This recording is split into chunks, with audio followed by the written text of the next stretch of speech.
Lil Vert. Am I crazy? Isn't there a rapper that calls himself like Lil Vert or some shit like that? Lil Vert. There's a song that pops up a lot on TikTok and YouTube Shorts and stuff like that, and it's stuck in my head. And it's like a African song. It's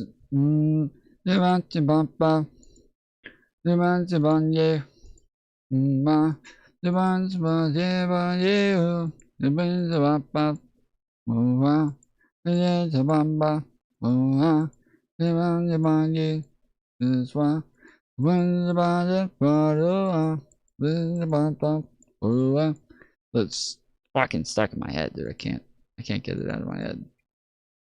Afro Man? No, that's not Afro Man. Sorry. That's he's black but not African. That's French. It might be French. It's African. There's people in Africa who speak French. You're racist. You're racist, Aryan. But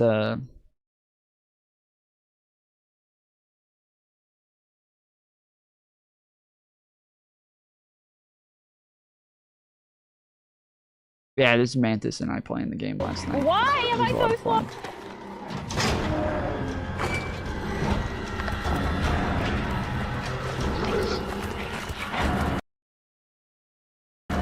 Follow me, Clue.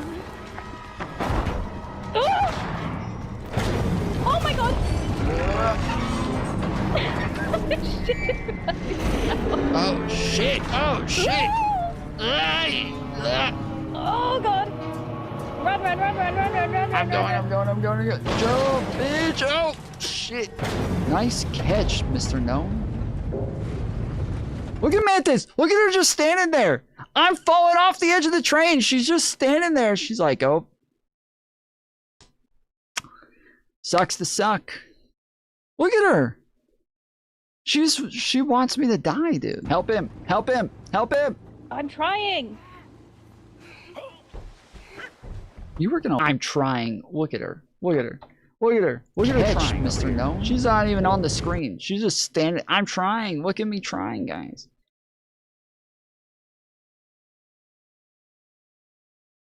It's like Titanic. Oh. Ooh-wee. Oh no.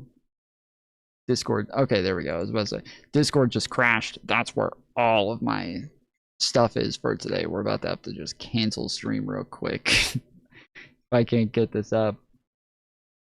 Ooh boy. Okay, so first, if you guys were here yesterday, we covered some stuff on we did the gaming stream, then we ended that and started a new stream where early this morning I went over some news. One of the things that we went over was Clavicular just getting slapped at a club. Clavicular a girl just walks up and fucking slaps him. And then he says he's calling the cops.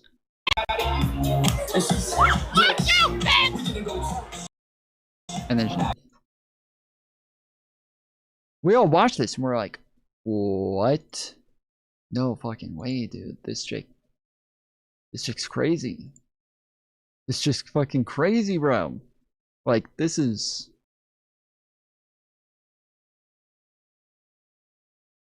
gonna be bad. Like, she just smacks him hard too, dude. She hits him hard.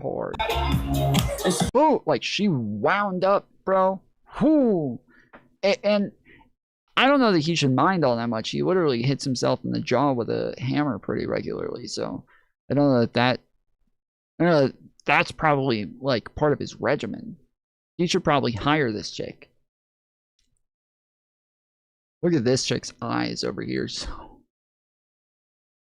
look at that. Like, you see it. You see her.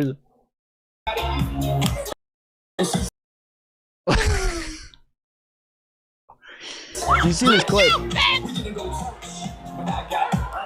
This says Clavicular called the police on a stupid girl who slapped him for no reason. He says, I'm gonna sue you for that. gonna sue your entire family. He said, I'm gonna sue your entire family. It was nice to meet you. Actually, it was nice to meet you. Actually, fuck you. I'm gonna sue you. Women have the right to vote. You're getting sued for assault. I'm gonna press charges on you. Hey, hold your ear, call the police. Hold your ear, call the police. Hold her, get the police. Hey, grab her. What's up? What happened? What? Get her. Call the police. Go, get the police, please. Can I get a picture with you? She just said, can I get a picture with you? Call the police. Go, get the police, please. Can I get a picture with you?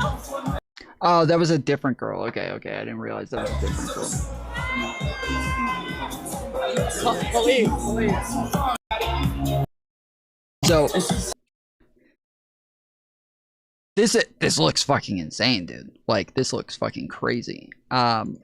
Turns out there was a bit more to it than that. It's hard to believe that there's anything that could make this seem justifiable.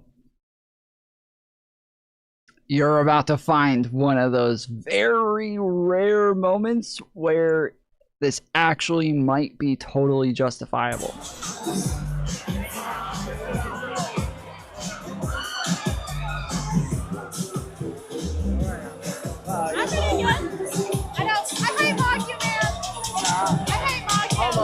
You're almost there. I think she just said, I'm gonna mog you or something. Another, you have me by, I got you by a couple inches. Sure. Okay. Clap. Do you really believe women don't deserve rights? That's kind of a fucked up thing to say, right? What did she say? You really don't believe women should have rights?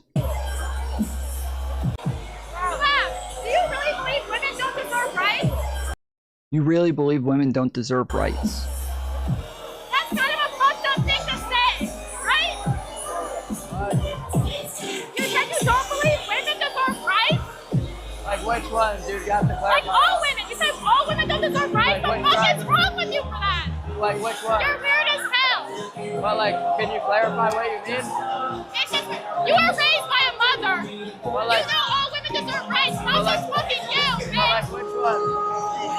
Like which right? Like the right to vote? Can you explain She's fucking trash, dude. She is trash. Like which right? Like right to vote? All women deserve the right to vote. Are you kidding me? Well, I'm asking you to clarify. What's your I don't want to punch you, so I won't. You don't want to what? I'm gonna fucking punch you in the face, bitch. Go ahead. I am. So she just said, I'm gonna punch you in the face, and he said, go ahead. You don't want to what? I'm gonna fucking punch you in the face, bitch. Go ahead. I am. Go ahead. Let's see it. You want a punch? No, you don't have the balls for that. No, you I can't punch you, Sam. You can't say women don't deserve rights. I can't. No, you can't. I don't think I slap you. Do it. Then she said, can I slap you? And he said, yeah, go ahead. Now, in the other ones, it's a little bit different. If somebody's like, yo, I'm gonna punch you in the face, and you're like, do it, bitch. Fucking do it. Find out. Do it. That's not really giving consent to somebody to hit you. That's not really giving consent to somebody to hit you. But she says it, I'm gonna fucking punch you, and he's like, go ahead, do it, right? That's more taunting her, being like, you'll find out, go ahead, fuck around and find out. But then, when she says, can I slap you? And then he says, yeah, sure, go ahead. That's fucking consent, bro. That's fucking consent. He sticks his chin out and everything and says, yeah, sure, go ahead. That's consent.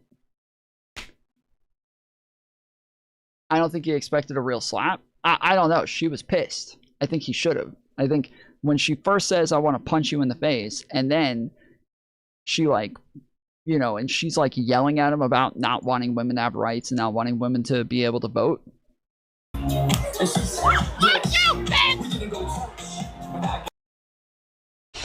She's fucking crazy though. She's fucking crazy though. Say women don't deserve rights. Yeah. No, you can't. I don't. Can I slap you? She says, "Can I slap you?" And he says, "Yeah, do it." I'm sorry. This totally fucking changes the entire clip. And so they, like, the clips that we watched before, they start after she asks. They start here. This one totally cuts out the rest of that. It starts there. She won't be sued successfully. Yeah, this is insane. Like, this girl's face, dude. You can see the full fucking face here now. Like,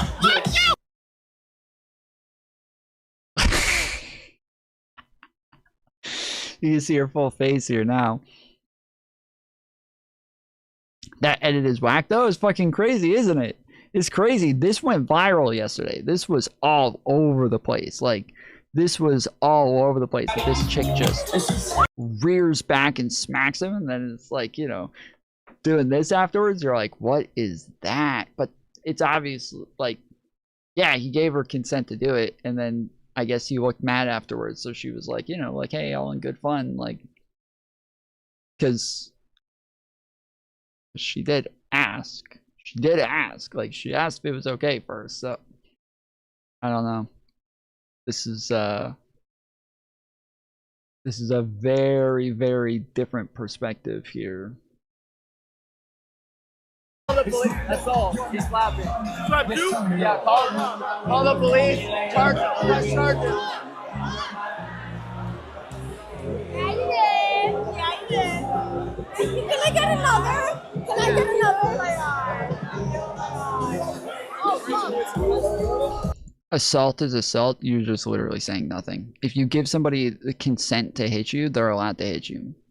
Like, you know that there's people who literally box for a living. I don't know if you're aware of this, okay? So it's about to blow your mind if you just say things like assault is assault, okay? Did you know that there's people who do boxing for a living, and that after the boxing matches, the two guys don't call the cops on each other because they consented to the other guy hitting them? Crazy, right? Did you know that in football matches, every time somebody tackles somebody, the whole teams don't call the cops on everybody who tackles them after every game? It's wild, right? Do you know that there are some times where people have sex with each other and they like choke each other and smack each other and shit like that because they consent to that sort of stuff, and so they can't just turn around and call the cops on each other afterwards? Like, it's wild, bro. But assault is assault, though. Thank you, Slab. I appreciate you.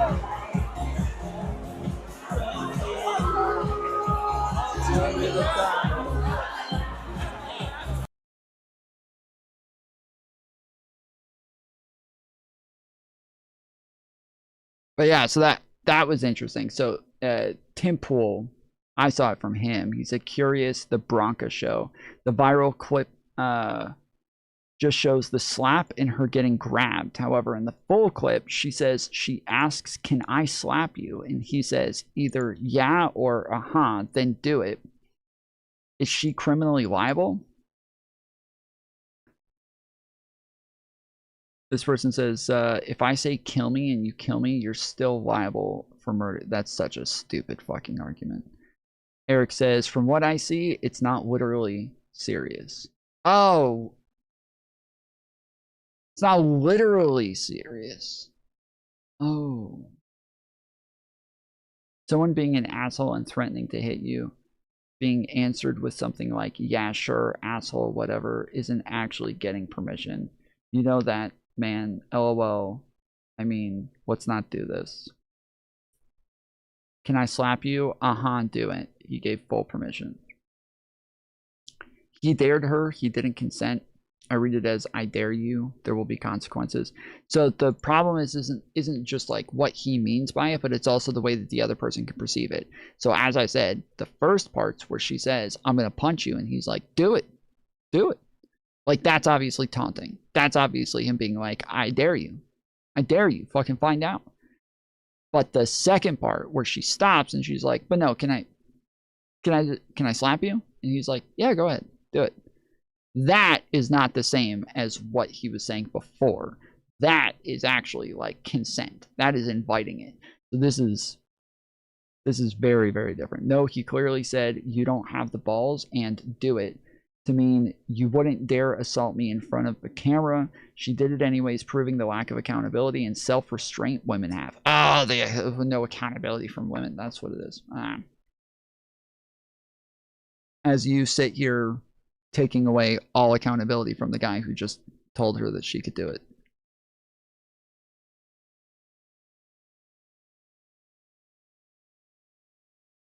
Yeah, she says, I'm gonna punch you, and you say, do it. That's I dare you. If she says, can I slap you? And you say, yeah, go ahead, do it. Those are drastically different things. Those are drastically different things.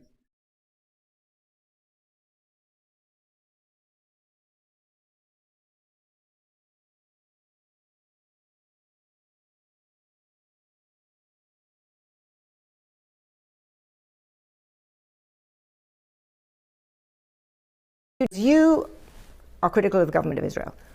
Do you believe in Israel's right to exist? Would you consider yourself a Zionist in that narrow definition? What does that mean, a right to exist? The existence of the political state of Israel as but it has existed. But it has a right. What does that mean? That you don't. You think it should continue in its existence as a state? Right? Yeah, you think like they're allowed to exist. That they have a right to exist, meaning like you think they're allowed to defend their own existence.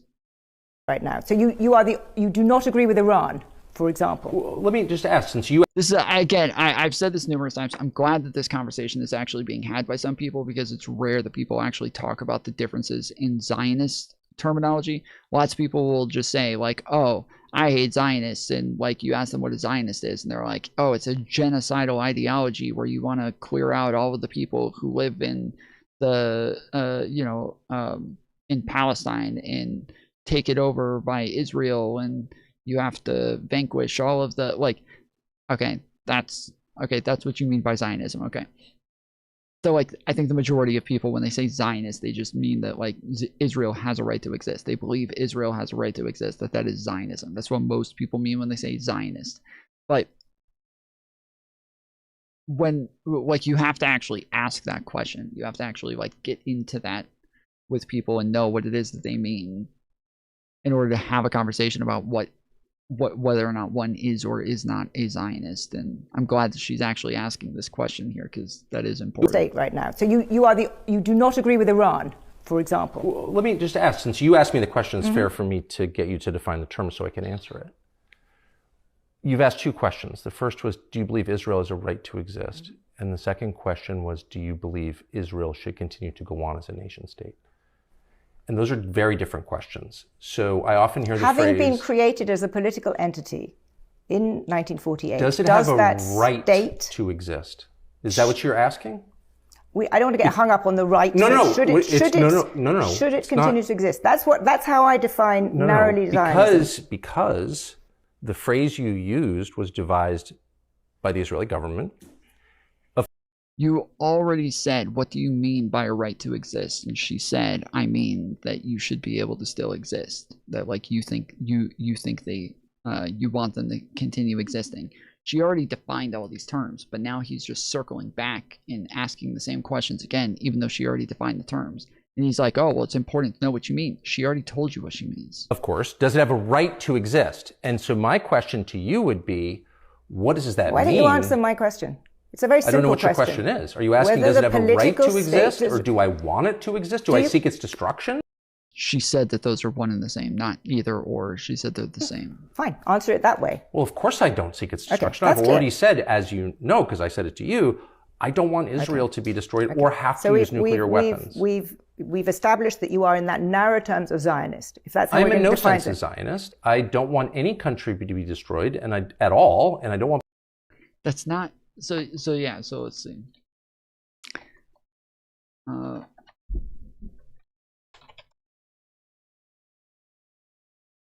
Zionism is a political and nationalist movement advocating for the self-determination of the Jewish people and the establishment, development, and support of a Jewish state in their ancestral homeland, Israel. That's what it is. Okay? That's the way that most people use it. Now, again, if you want to give it a different definition and say, this is what I mean when I say it, okay, fine. We'll have a conversation based on that definition. But she's given her definition. She's using this definition.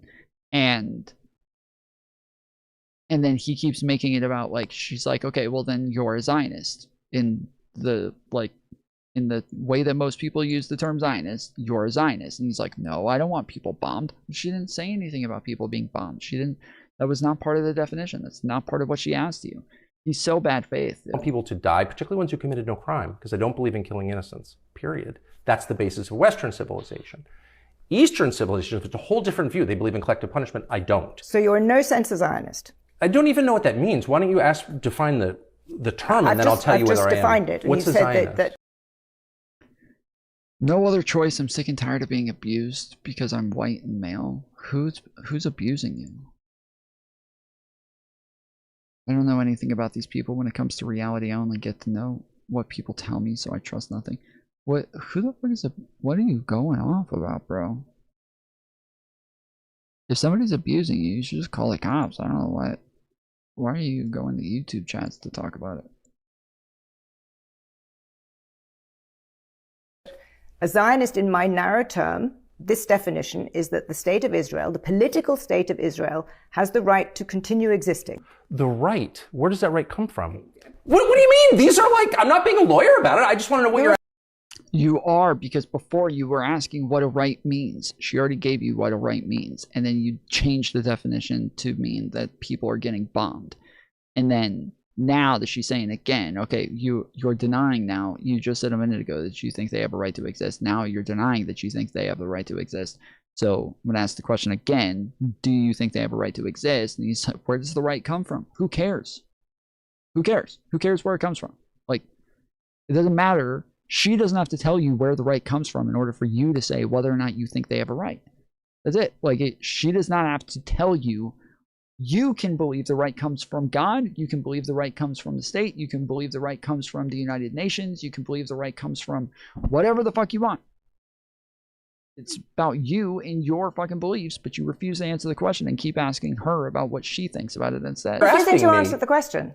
Because I don't know what you're asking me. Let's go to the Wait, no, I think a lot... He knows what she's asking. He knows what she's asking. He's just so fucking bad. You don't want to define your question, and I don't know why. I don't know what you're asking me. I've already said I don't want Israel to be destroyed. I don't want anyone to be killed. And you've said, does Israel have a right to exist? Does it have my question is, what right are you talking about? Does Britain have a right to exist? Does the United States have a right to exist? There was a world order built up after 1945 which suggested that aggression should not be condoned into countries, that countries with borders have the right to exist. I totally agree with that. Okay. Which is why the first thing that Israel did within 2 weeks of this war starting, which is supposedly existential for them. Reason, I can't tell if you're trolling by spelling uneducated that way.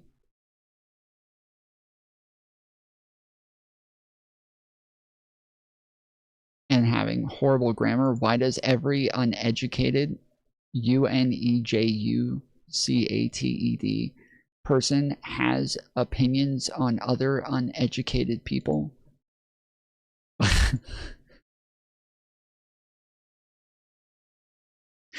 So the person calling other people uneducated doesn't know how to spell uneducated? Was take southern Lebanon, take someone else's country, as they have done repeatedly. And no one even mentions that. And so I guess I would be opposed to that, because I think Lebanon has a right to exist. I thought Gaza had a right to exist. But I noticed that as soon as we start apportioning rights, only one country gets them. No, I did not say that. You're absolutely putting words into my mouth. So because I believe, here's what I do believe, since you asked. I believe in universally applicable standards. And if they're not universally applicable, they're not standards, they're preferences. That's why I believe in human rights, not ethnic rights. I don't think Jews have more rights or less rights than anyone else. I don't think Christians have more rights or less rights, blacks, Filipinos. I believe in human rights that derive from the creation of people by God.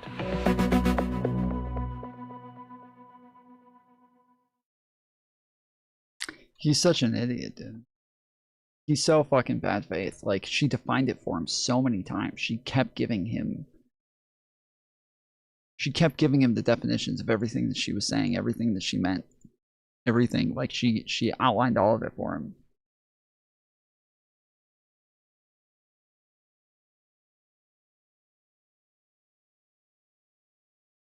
Netanyahu thinks he is Genghis Khan of our time. Netanyahu says evil overcomes good. Jesus Christ has no advantage over Genghis Khan. Quote by Netanyahu.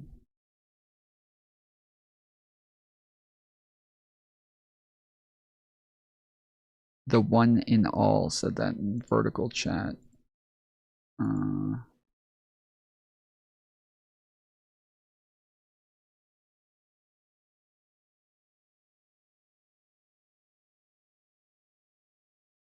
What Netanyahu said about Jesus Christ and Genghis Khan.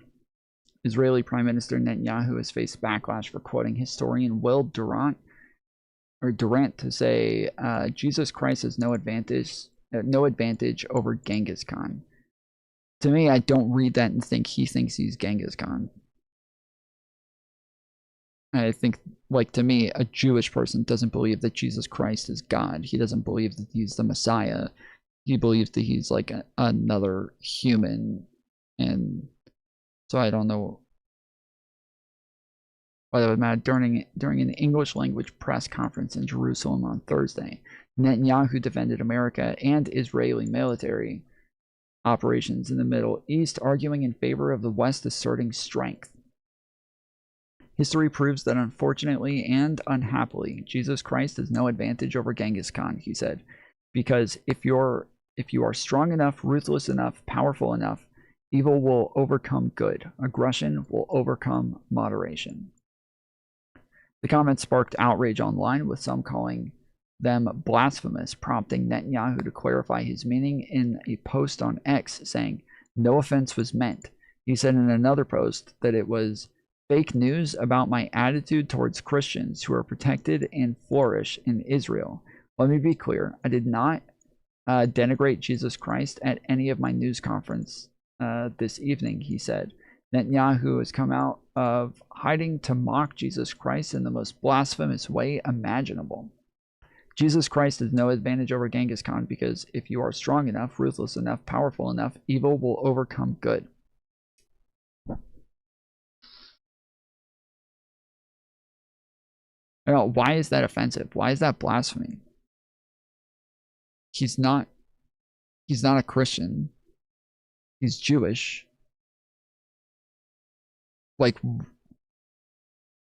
why do people expect somebody who doesn't believe that their God is a God to, why would they expect them to treat him as a God? He's talking about the fact that Genghis Khan was evil. He's not saying he's Genghis Khan. He's saying Genghis Khan was evil. Genghis Khan had the means to kill people, to slaughter people, to hurt people, and that Jesus Christ didn't stop him. That because Genghis Khan was powerful enough and evil enough and ruthless enough, he was able to just trounce other nations. That's what he's saying. He's not saying he's Genghis Khan. He's saying Genghis Khan is evil and that Jesus didn't stop Genghis Khan. Let me be clear, I did not denigrate Jesus Christ at my news conference this evening, he said. How can Christian Zionists continue? Why it matters, Netanyahu's comments arrive amid heightened tensions about America's relationship with Israel amid the country's coordinated attacks on Iran, making his invocation of Jesus especially sensitive for Christian audiences and global allies. What to know? During the press conference, Netanyahu said, "You know, if people want to be naive, then they don't see the kind of world we're living in. In this world, it's not enough to be moral. It's not enough to be just. It's not enough to be right." Quote, "You know, one of the greatest writers of the 20th century, someone that I admire a lot, was the historian Will Durant." Netanyahu continued, "Now, he wrote many volumes. I read most of them. He also wrote The Lessons of History, a very brief 100-page book in which he said, Well, history proves that, unfortunately and unhappily, Jesus Christ has no advantage over Genghis Khan. Oh, so they cut him out of context. Oh, they cut him out of context. Sheesh, so he was quoting somebody else. He was quoting another person, and they cut it and tried to make it look like he was saying something different. Because if you're strong enough, ruthless enough, powerful enough, evil will overcome good, Netanyahu said. Aggression will overcome moderation. The comments came amid an already widening rift between conservatives about America's relationship with Israel, often between Christian Zionists who believe the support of Israel is biblically mandated, and Christians who disagree with this interpretation. Outside of religion, the debate is also ongoing between isolationist conservatives who argue that the United States' relationship with Israel is not in line with America First campaign that U.S. President Donald Trump campaigned on, and those who say that it is America First to nurture having such an ally in the Middle East, where the administration argues there are ongoing threats to America. Damn. Owen Schroyer. In this short clip, Netanyahu insults Christians and Jesus Christ, asserts there's no purpose in being a good person, says we have no choice but to fight Israel's war, subtly threatens us if we don't. What the fuck, dude? What the fuck? These people are so stupid. Like, literally, like, conservative thought leaders are just really lacking thought. Just the littlest bittest of thought. Come on, man. Come on. Just give us a little bit. Give us a little bit of thought there. Like, be a sapien for just a moment, please. He's denying the divinity of Christ while simultaneously demanding everyone double down on his war with Iran. The arrogance of this man.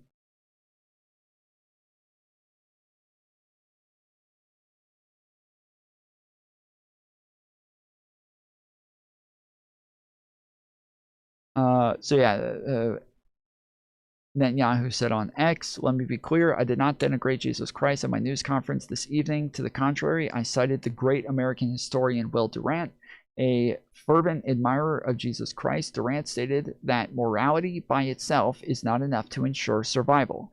A morally superior civilization may still fall to a ruthless enemy if it does not have the power to defend itself. No offense was meant.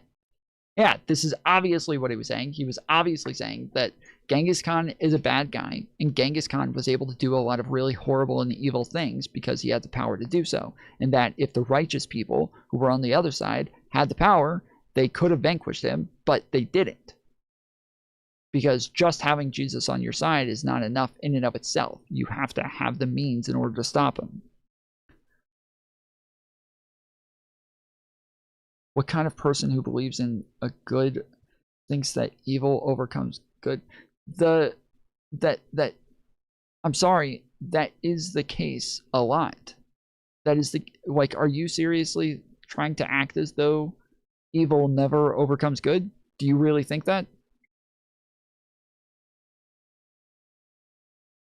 You're going to tell me that as a Christian who believes that everybody sins, that we live in a very sinful world, that the majority of people in the world are not Christians, the majority of people are not saved. You're telling me right now that you think that good always wins out. Really?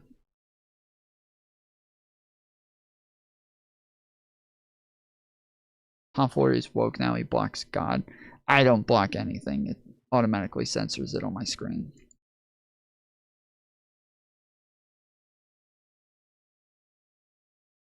I think it's meant to like block out people who are using God's name in vain, and it just ends up blocking it out every time.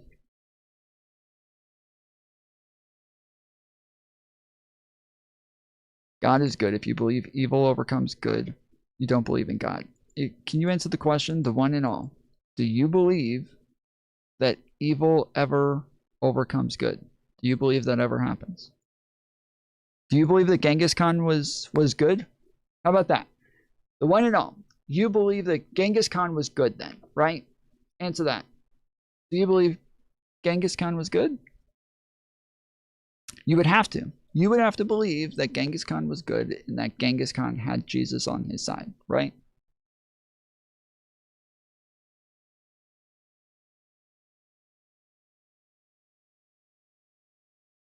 Christians don't believe that good overcomes all. They don't believe that. Christians do not believe this at all.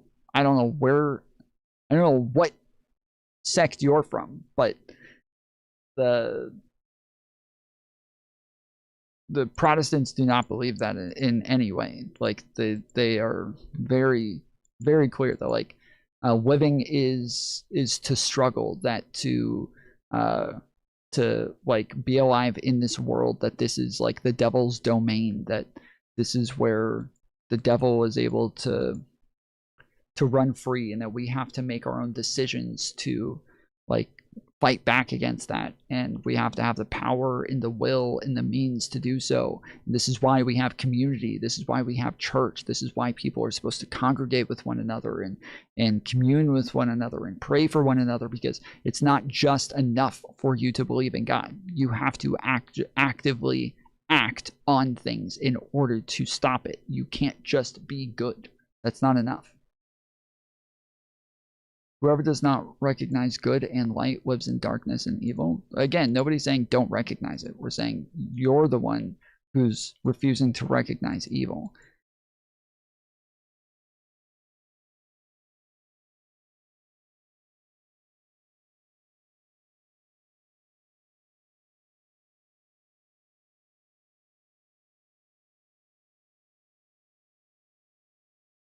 Breaking news, MS Now's Stephanie Rule just wrapped up a 15-minute phone call with President Trump. Stephanie joining us now by the phone. There's a bunch of reports of the fact that like every reporter now has Donald Trump's cell phone number, and that they all just call him directly now, and that he spends almost the entire day on the phone with reporters now. That like his cell phone number has just been handed out to everybody. That like there's even, I've heard podcast hosts talking about the fact that like when they talked about it, a couple of podcast hosts were like, yeah, apparently his phone number is being handed out, and a couple of other people on the podcast were like, oh, I have it. I got his phone number. A couple of people gave it to me. So he just spends all fucking day just taking calls from reporters now. Phone, Stephanie, I know Trump already called NATO cowards this morning. What else did he tell you? He did. You know, ironically, I wanted to get on the phone with you earlier, but I'm at the airport. Your connection seems spotty, dude. Keep freezing for a few seconds every few minutes. One's in chat if you guys have a clear connection. Two's in chat if I'm spotty for you. Because I'm spotty for you. I have it up on my phone right here. Spotty for you. I have it up on my phone right here. And everything's fine on my end.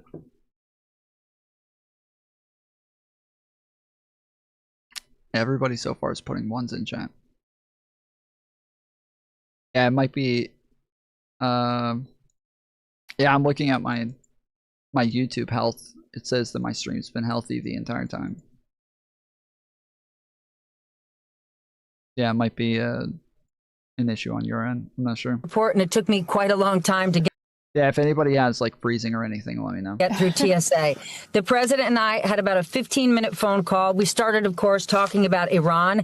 He said that Iran was 2 weeks away from having a nuclear bomb and they would use it. Now, of course, most experts say it was at least a year away. He said that we could leave the war right now. We could walk away tomorrow because we have just decimated most of the country and their power. But he said the regime would rebuild. It would take him about 10 years, but that's not an acceptable situation, which is why he thinks we should stay. He said the major thing is they cannot have a nuclear weapon. We obliterated it. We totally obliterated it. So that's very good that we're there. We talked all about our... If you obliterated it, then why are you there? It doesn't make sense. If you obliterated it, then what the fuck is the reason for anything to continue? It doesn't make sense. They keep saying like, we've already won the war. They don't have a military. They don't have a navy. They don't have an air force. It's all gone. We decimated all of it. And then the next day, Today's going to be our largest day of bombing yet. We're going to go out in full force and bomb more than we bombed in the last. Okay, so you're saying that you didn't decimate everything, that there's still a lot more to bomb, or what are you just killing fucking civilians now? Like, what are you doing? what is left? If you keep saying you decimated everything, that the war's already won, are you just unnecessarily just spending a lot of our money now for no reason? Like, what the fuck is happening? European NATO allies, and he continued to crush them. He said absolutely none of our allies in NATO have helped with support as it relates to the war. He said we don't need their help, but they've proven themselves to be a paper tiger. He also posted that on Truth Social, i.e. without the... Everybody take a second. Hit the thumbs up button. If you're watching on vertical, just double tap the screen. That'll give us a thumbs up. Appreciate you guys joining. And if everybody could, just take a moment. We got a lot of people watching right now. If you do me a favor, just one time, just real quick, hit the share button, okay? Click the share button and go post it somewhere, okay? Go post it on Twitter, go post it on Facebook.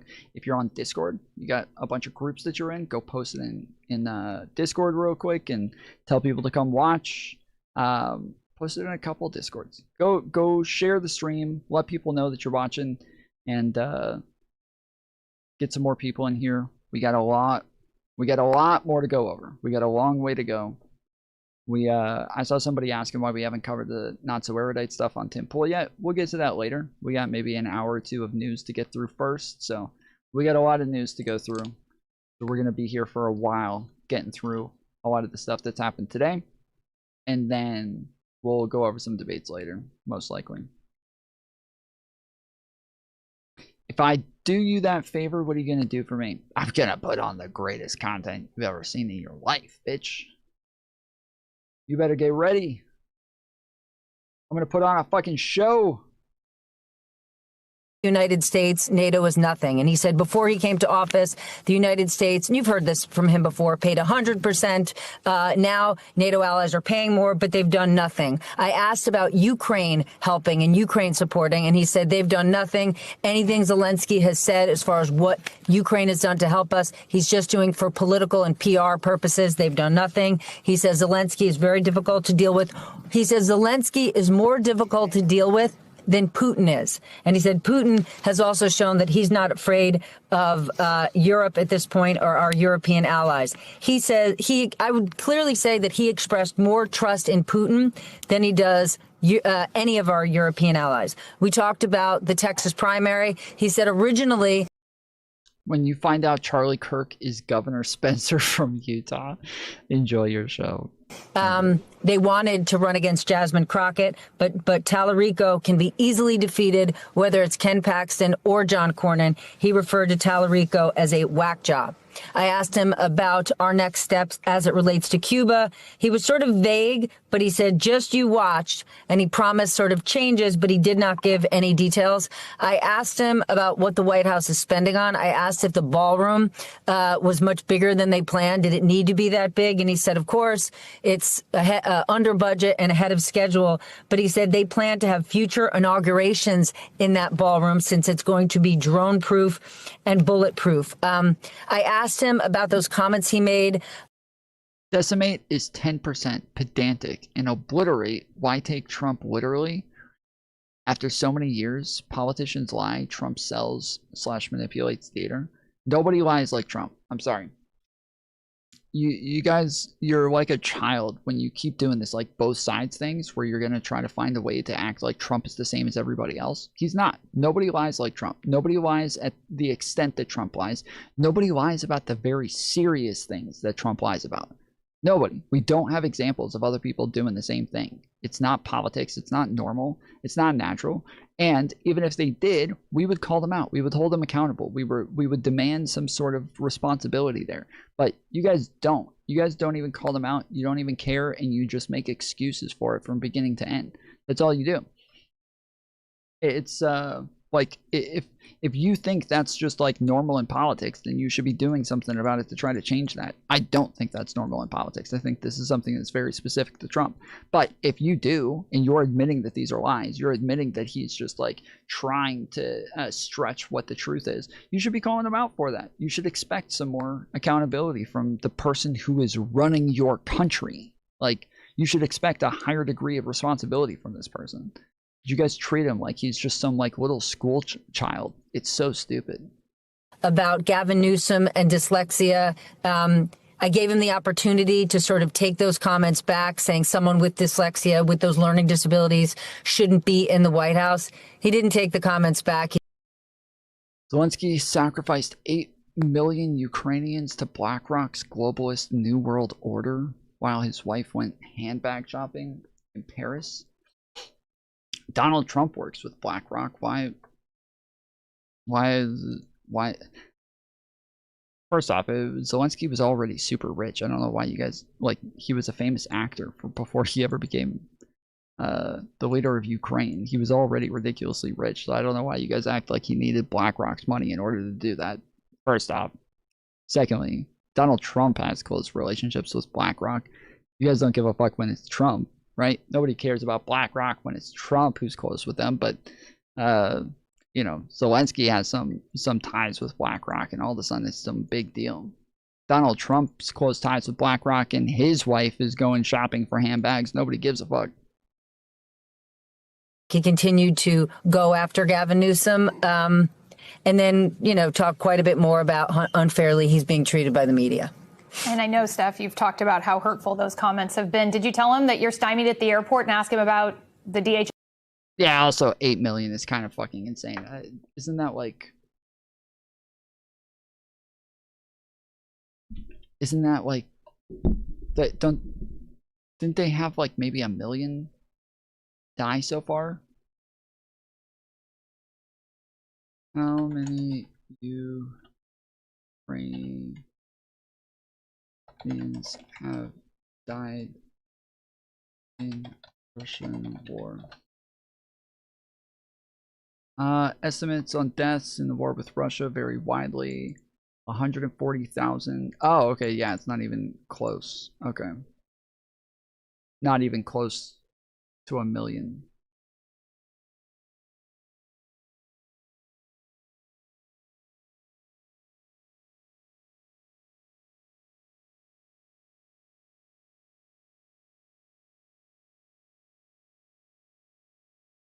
Not even close. Fucking 8 million? Holy shit. Just shut down? Of course, I did. And he, you know, blamed Democrats. He said they're the ones standing in the way of funding this. Blame that if you don't like your long line at the airport, look no further than Democrats. And that's not a surprise that he would say that. And then, you know, talk quite a bit more about how unfairly he's being treated by the media. Yeah, the media is so unfair to the guy who constantly lies and fucks everything up and refuses to do any of the things that he promised. So unfair. It's unfair when you're the most powerful person in the world and you have just the most limited amount of accountability. So unfair. It's so unfair when you get to go commit tons of felonies and crimes and then you get voted in as president again because all of your voters are a bunch of fucking cultists. It's so unfair, man. Can't imagine. Can't imagine. Right now, there are these MAGA podcast wars going on. And I got to say, I'm enjoying them as an observer, as an outsider. We deserve this. Honestly, I mean, I've never seen it. Right? We deserve this. It's always Democrats in disarray, Yeah. the left with the circular firing squad, the right's always message discipline, everyone sticks together, they fall in line. Yep. Not this time. Explain to our viewers who have been spared. Oh my God. Just give us a summary to normies watching. What are the right wing? Dude. I've been blown away by the people in my chat who complain when we cover the stuff with like Candace Owens, when we cover the stuff with Tim Pool, we cover the stuff with Tucker Carlson, we cover the stuff with Megyn Kelly, we cover the stuff with Ben Shapiro, like all of the splits, you know, Dave Smith, all of the major splits within MAGA. This is huge. This is actually huge. Like this is massively detrimental to Trump. Like Trump has really fucked up his reading of his base this time. And that's rare for Trump. Trump does not normally misread his base. Normally there's lots of times where it seems like he might misread them, but he course corrects pretty quick.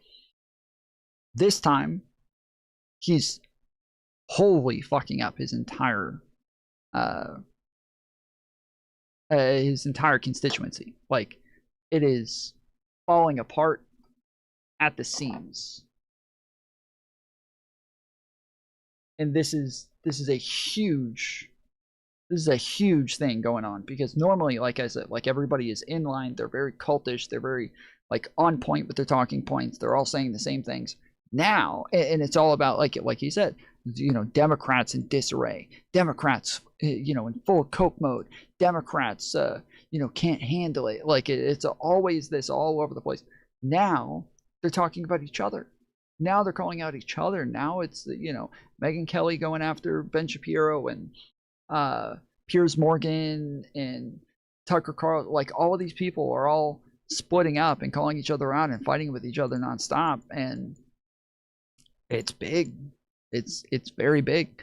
The death of Charlie Kirk made all of these people lose their fucking minds. MAGA podcast. What is going on right now? Well, I mean, it's big. It is big. And so it would take a long time for me to give you all of the subplots. But I mean, the major fissure is around Israel. And I mean, the real question for many of these people is like, do we hate the Jews or the Muslims more, right? Like that's what many of them sadly well put are really fighting over. I don't want to lump everybody in that True, bucket, but that's you know, the sort of flavor of a lot of it. And so the latest flare up in this, you've got, you know, Tucker and Candace, and Megyn Kelly has now kind of joined that side because she can see this is the way the young base is going. Yep. And then you've got Mark Levin and Ben Shapiro. Actually, Piers Morgan has now jumped in and going after Ben Shapiro, and they're fighting. The latest flare-up has been... Yeah, it's so bad that all of us have MAGA have different opinions. It is bad. You guys have not had different opinions in the past. You guys, when you looked at Democrats who had different opinions, you guys used to call it leftist infighting. It was your biggest fucking insult against Democrats, was that there was leftist infighting, that Democrats are always fighting with each other, that Democrats call each other out, that Democrats have differences in opinions. This is what our coalition's built on. We are built on a big umbrella movement that has a lot of different ideologies under it. You guys are not. MAGA is not built on that. MAGA is built on a very like soldier-like obedience to the emperor, and that is not what's happening anymore. That is not what's happening here. And so this is new. This is not what happened in his first administration. This is not what happened under Joe Biden. It's this is new. This is, and it is tearing the fucking movement apart. Like, we're talking about a lot of these people who are, we're not just talking about a difference in opinion. We're talking about a bunch of people who say they're not supporting Trump anymore. They think he should be impeached. They think he's committing war crimes. They think that he's like, this is not just difference in opinion. These are people who are fully off the Trump bandwagon.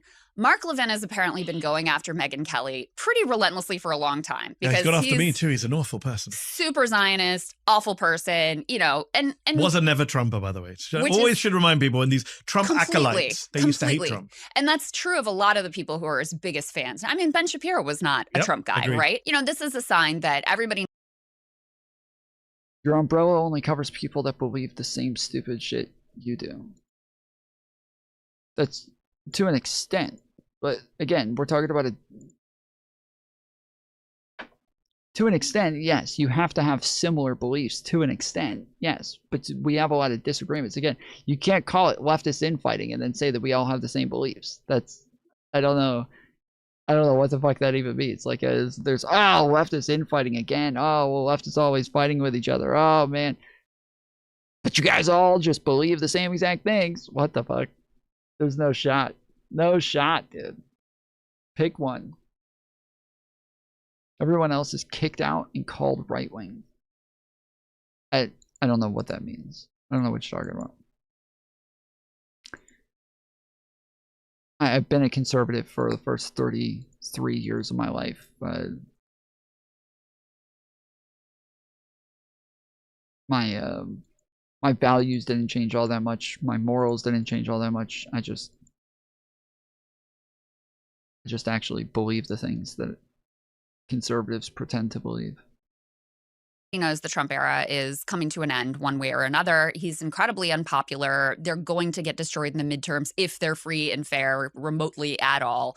They can see the writing on the wall, and they can also see that, you know, especially with an online young right, the direction they're going in very dark direction, yeah, it is a very dark direction in many ways. They are, you know, they're very Groyper-pilled.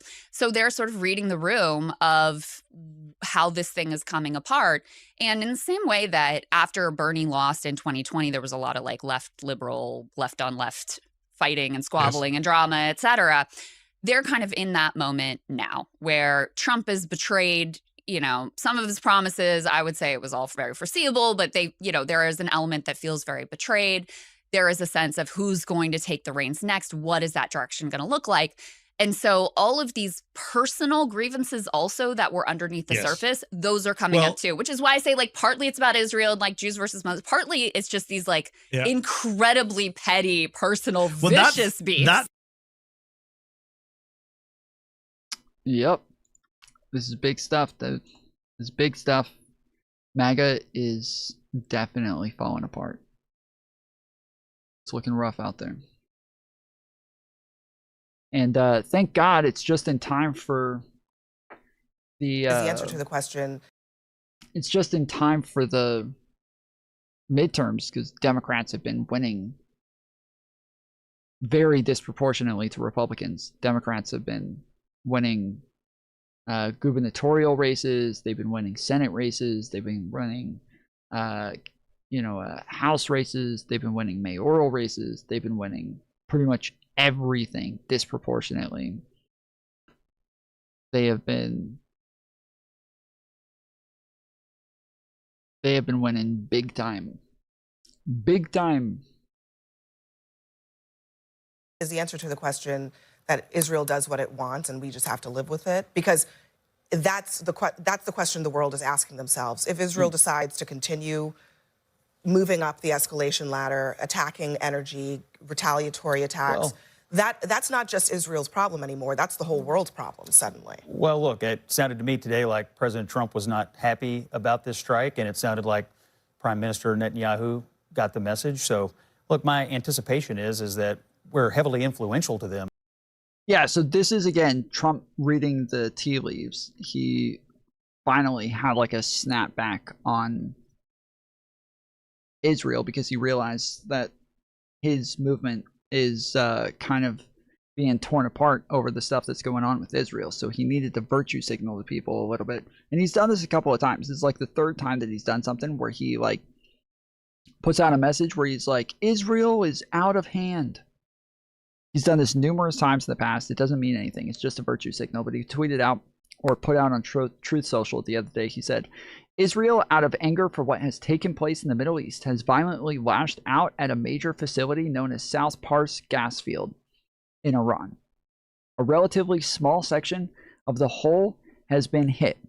The United States knew nothing about this particular attack, and the country of Qatar was in no way, shape, or form involved with it, nor did they have any idea that it was going to happen.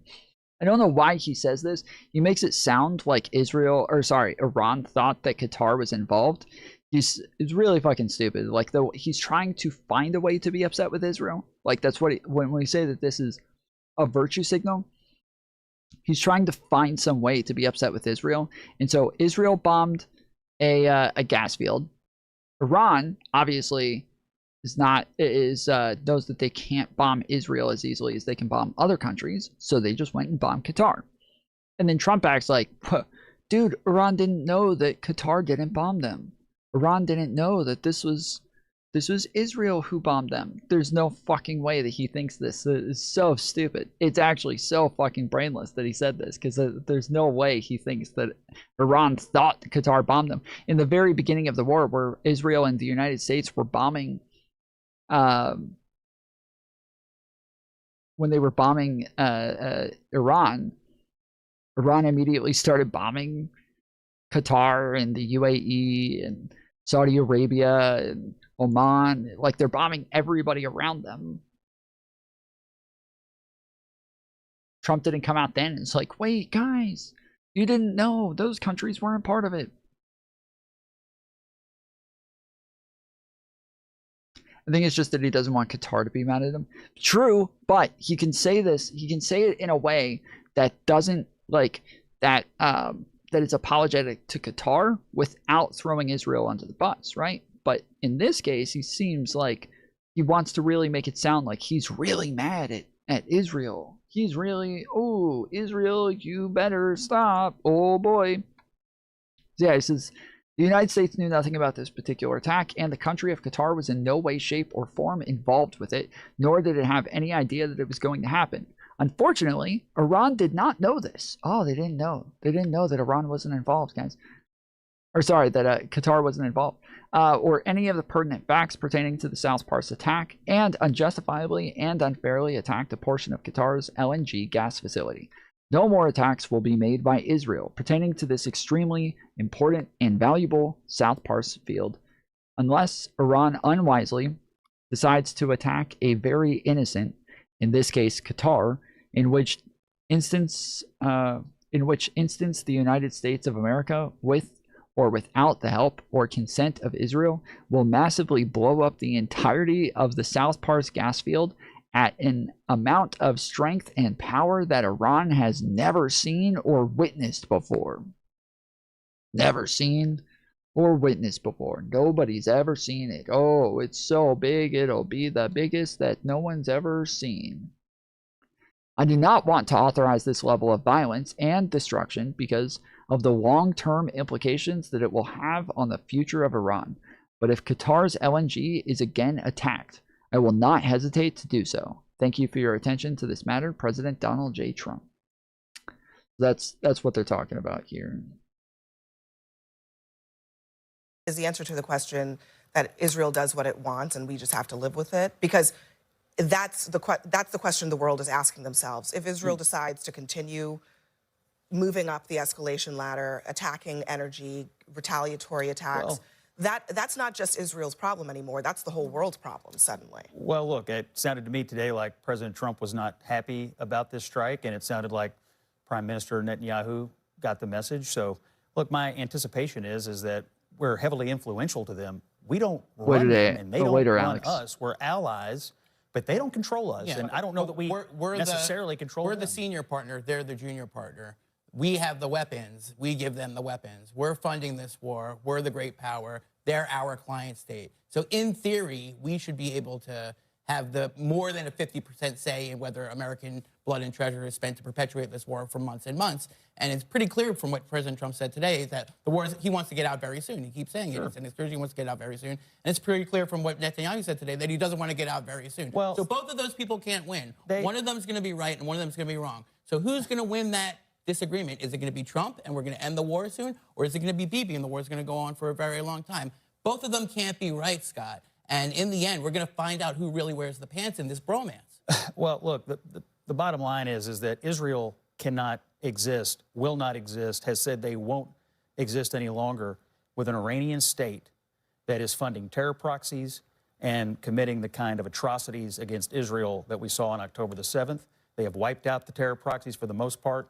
They're continuing that against Hezbollah now. But Israel is not in a position to say, okay, you know what, we'll just let them reconstitute what they had for the purposes of going after us again. So that's not going to happen, and they shouldn't let it happen. Okay, so he is saying that he thinks the United States is at war with Iran for Israel. That's what he's saying here. He's saying we're at war with Iran for Israel. And that's a conversation that we can have on whether or not that's a good idea or whether or not that's what we want to do. But that's not what we've gotten from the Trump administration. They have not said we're at war with Iran for the sake of Israel. If the Israelis want to perpetuate ongoing offensive hostilities against Iran forever, that's on them. You know what I mean? I'm not Israeli, you're not Israeli. We're Americans, right? Do you think that's a good idea? Or do you think we should just have a strategy that says we're attacking the Iranians forever and ever because the regime's not collapsing, they're not going to stop trying to have an army, and they're not going to stop trying to have the capability to project power. So the only options are to attack them forever or to have some sort of end game that gets us extricated from this conflict. Which one of those are you for, Scott? Well, I think you're being a little dramatic. No, it's pretty simple. B, we have significantly degraded the regime. And look, here's the deal. What's the answer? The Israeli government cannot allow Iran to ever be in a position again to do to them what they did on October the 7th. It cannot happen. They do have some different experience than we do on this front. And so if they have to finish that job to their satisfaction, That needs to happen. But that's different than what we're doing there, which I think is being a good partner. But Israel has to live with it, and they did live with it, and we shouldn't expect them to have to live with it again. Yeah, this is a wild one. We're at war with Iran for Israel. Okay. Okay.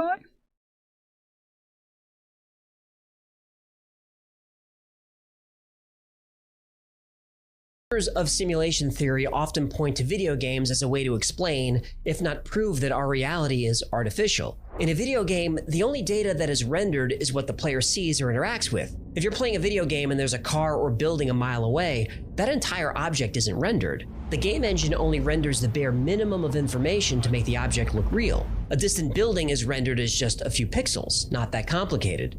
As you get closer, the engine renders more details, but still, it's just a facade.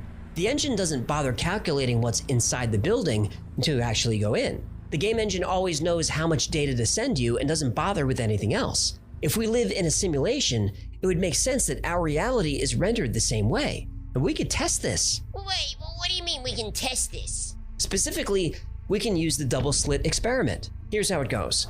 If we fire particles in a straight line at a screen, after passing through a single slit, we would expect to see this clumping pattern on the screen. I've watched this like a 1,000 times, and I've never really understood. There's specific parts of this test that don't make a whole lot of sense to me, but I don't know if they're going to talk about that part, so we'll watch this. But I've thought about this a bunch of times, and I've read just a ton of shit about this test that doesn't make any sense to me at all. If we try this with a wave, we expect to see a pattern like this, where particles are most dense in the middle of the screen but radiate outward, similar to the clumping pattern. When we add a second slit, it starts to get fun. When the waves pass through the double slit, each slit creates its own wave. When those waves intersect, they cancel each other out. That creates a pattern like this. It's called an interference pattern. So, particles passing through two slits create clumping patterns. Waves through two slits creates an interference pattern. Make sense? Yeah, I'm with you. Good. If we fire electrons through the slit, we see the clumping pattern as expected. An electron has mass, so it's a tiny bit of matter. So if we fire electrons through two slits, we should see two clumps. But we don't. We see the wave interference pattern. This shouldn't be happening. What's going on here? For years, scientists assumed that the electrons were colliding with each other, causing the wave pattern. But in the 60s, the experiment was modified so that only one electron at a time was fired through the slits. There was no way the electrons could interact with each other. And they still randomly go to the different parts. The majority still go to the middle, but less and less. They still start to spread Yet out. we still see an interference pattern. Scientists wanted to see what was causing this, so they added a detector to observe electrons as they pass through the slits. That's when things go from weird to paranormal. So this is the part that, yes, once you actually observe them, they act differently. So if there is something to watch them, they do something completely different than what it is they do when we don't. As soon as the detectors were installed, the interference pattern went away and the clumping pattern returned. Take the detectors away and the wave interference pattern is back. But that's a different result to what we had earlier. So here's the last bit of sneakiness that we can play with atoms. Surely now, we're going to get to grips with it. Leave the detector there, but just very quietly go and unplug it. Don't let the atoms know that you're not spying on them. Run the experiment again. Now, if you can explain this using common sense and logic, do let me know, because there's a Nobel Prize for you. It's as if the particles are aware they're being observed. Then physicist John Wheeler had an idea. He called it the delayed choice experiment. How it works is, photons are projected through the double slit, but the detector is not activated until after they pass through the slit, but before they impact the screen. Photons were emitted as waves, passed through the slits as waves, but when the waves were observed before hitting the screen, they suddenly behaved like particles again. Still don't think there's an intelligence at work? Well, what Wheeler's experiment showed is that even though the electrons started as waves but behaved like particles after being observed, at the moment the decision to observe them was made, the electrons recorded themselves as having passed through the slits as particles. The electrons changed their state by going back in time. I personally find that I gravitate more towards the information theoretic point of view and believing that the universe that I exist in literally doesn't make sense. It literally doesn't make sense. I have no idea how the fuck this makes is sense. a very good, high-quality simulation. Now, this experiment is happening on a table in a lab, a very short distance. So what happens when we observe light coming from vast distances, like say a galaxy 100 million light years away? If light from a distant galaxy is projected through the double slit, it creates the wave interference pattern. But if we push those photons through a measuring apparatus to observe them, the wave again collapses all the way back to its source. This is called retrocausality. Simply by choosing to observe the photons this way, they reach back through time 100 million years and alter their state on the other side of the galaxy. But like a video game engine, it only does this if we're looking. Even though our universe is full of galaxies, those galaxies may not actually be there. If we're living in a simulation, then stars and galaxies could simply be projections, and only when we get up close would those projections become more detailed. This is an excellent way to save computational resources. And because we're stuck with the hard limit of the speed of light, getting to far off places is really difficult. Limiting the speed of light is a useful rule to have in place. Quantum mechanics like the double slit experiment and quantum entanglement only make sense if there's a program at work, because only the program can ignore the laws of physics.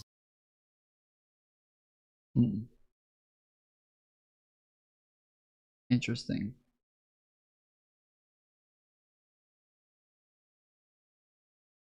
This is the first time I've seen this video. I'm a string theorist expert with no college degree. It's, yeah, I don't know. This has always like interested me. Because I like at first, my first thought is like, okay, so like it's, why isn't it likely that the measuring device that's actually capable of keeping up with where a photon is, that this in and of itself doesn't change the pattern? But I also wondered,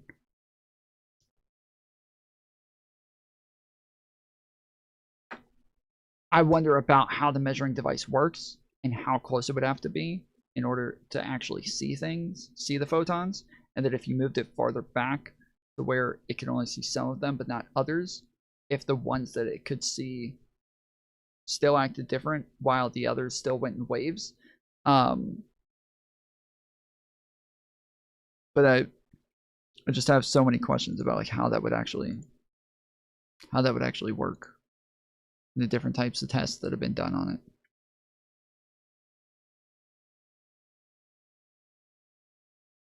This is about the BBC. I'm going to play you first Donald Trump speaking in the Oval Office. Okay, this is about the BBC. BBC took it a step further. They actually they put words in my mouth and they said I said some pretty bad things, and I didn't say them. It was AI generated. I said I never said that, and then we found out it was AI generated. But I watched them this morning for some crazy reason. That is not true.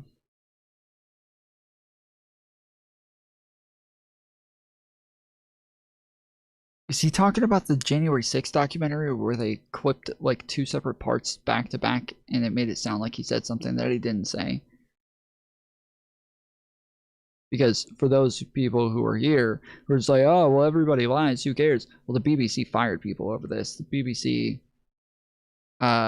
like said that they were wrong. The BBC made retractions for what it was that they put in their documentary. The BBC actually has some accountability and they actually do the right thing in the end. Donald Trump doesn't ever do any of these things. So. And it was so inaccurate. Their reporting on the war was unbelievable. We have decimated that country. And if you watch BBC, it's almost like they're fighting us to a draw. They're not fighting us to a draw. It was very inaccurate news. It was fake news. So I'm very proud of the term fake news because it was my term. I came up with it. but it's no longer accurate. It really is. It's corrupt, fraudulent news. It really is. See if you can spot what's missing from how the Daily Telegraph chose to report the comments that you have just heard. Listen out for when the Daily Telegraph quoted him claiming that the BBC had used AI to generate entirely fake footage of him saying things that he never said. It's corrupt, fraudulent. And if you watch BBC, it's almost like they're fighting us to a draw. It was very inaccurate news. It was fake news. So I'm very proud of the term fake news because it was my term. I came up with it, but it's no. He didn't come up with it. CNN came up with it. Literally, CNN came up with the term fake news to talk about people like Donald Trump. Donald Trump took the term and started using it towards them. No longer accurate. It really is. It's corrupt, fraudulent news. It really is. It's fraudulent. It's not just fake. It's beyond fake. It's really criminal what they do. They've completely removed the bits of Donald Trump lying through his teeth and left in the bits where he accuses the BBC of having poor journalistic standards. And I think we should reflect for a moment on the absolute irony of that moment. Yep. Again, the BBC, they didn't share anything AI. This is just a lie. That never fucking happened. They did, like, edit him out of context, and they apologized for it. They admitted they were wrong. They made retractions. They paid for that. Donald Trump doesn't. Why? Well, because the people who follow BBC actually have standards. The people who read BBC knows that when they put things out to liberals, liberals will not accept news that is continuously wrong. And so anytime they get something wrong, they have to show that they are willing to be accountable for that they're willing to fix this, that they're willing to go through a process to make sure that this doesn't happen again in the future. Donald Trump lies. Liberals are the only ones who call him out for it. And then the conservatives run around and make excuses for why it's not that big of a deal. Conservatives will run around and be, oh, it's everybody lies. Who cares? It's politics, guys. It's not that big of a deal. But I guarantee you, like, you catch like if they would ever catch Biden lying about something, they would not just be like totally ignore it. Be like, everybody lies. Who cares? They're not gonna do that. No, they're gonna fucking call Biden out for it every fucking time, because they only care if somebody does something bad. If it's not Trump. And Trump can do the same exact thing that they're calling out a liberal for. Trump can do that thing times 1,000. They'll never say a fucking word about it. Biden does it, right? Biden got called out by liberals pretty consistently for a ton of things. Biden and Obama and Democrats, they all get called out. They all get held accountable. Just because we call them out for something doesn't mean that we no longer like them or that we don't have their back anymore, because we expect some sort of accountability there. We expect them to show some sort of some sort of signal to us that we can still trust them in the future. Conservatives don't care if they can trust Trump. They don't give a fuck. The absolute irony is that the LBC is even more fake than the BBC. Back to basics, James. The BBC edited an anodyne speech by Trump to make it sound like incitement to riot. No amount of fake editing will take that away from the BBC. The BBC are guilty of editing to create false political message.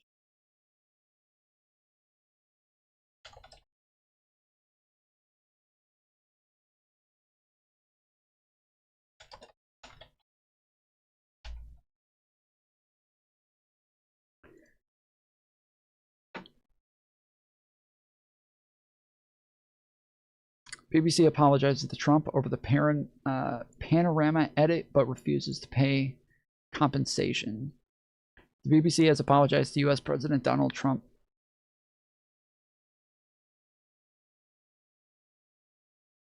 What the fuck?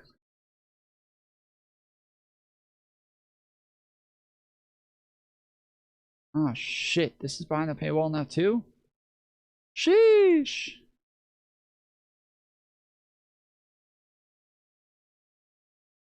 The BBC's editing of Trump's January 6th speech caused controversy, but what did he really say? The editing of Donald Trump's speech on January 6, 2021 has embroiled the BBC in controversy, led to the resignation of its top leaders, and given fuel to claims of media bias at the storied British broadcaster.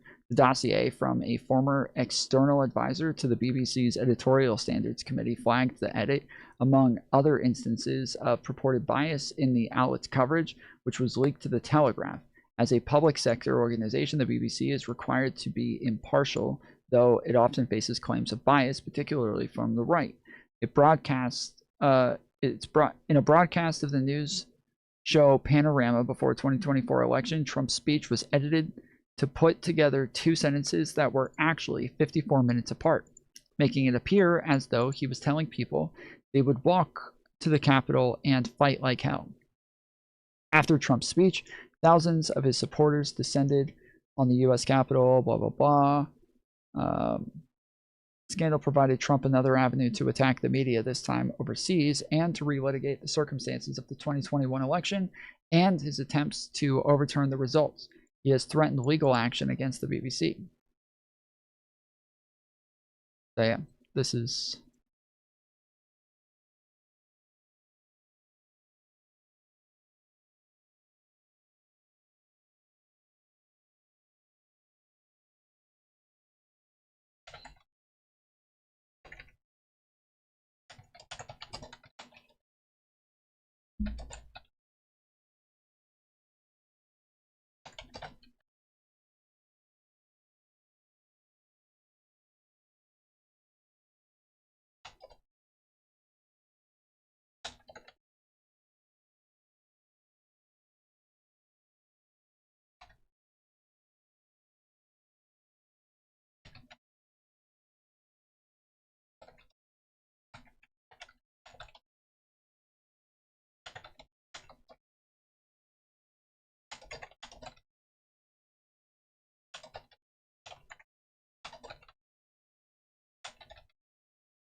Fuck.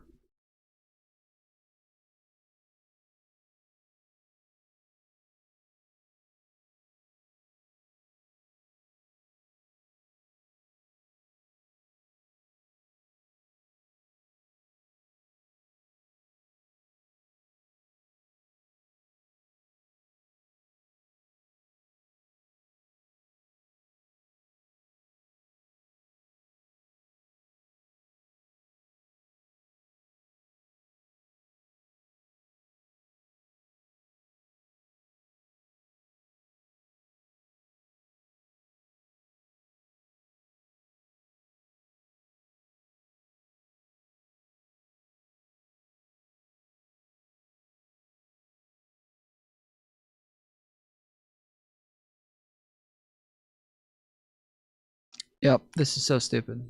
This is the difference between conservatives and liberals across the board.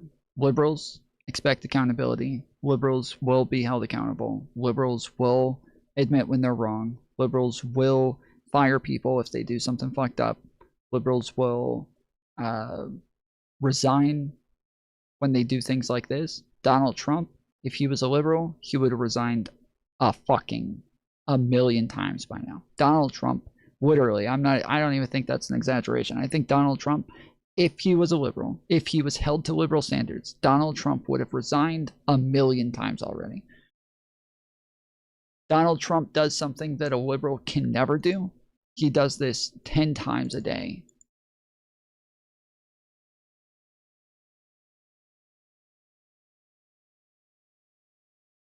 Today that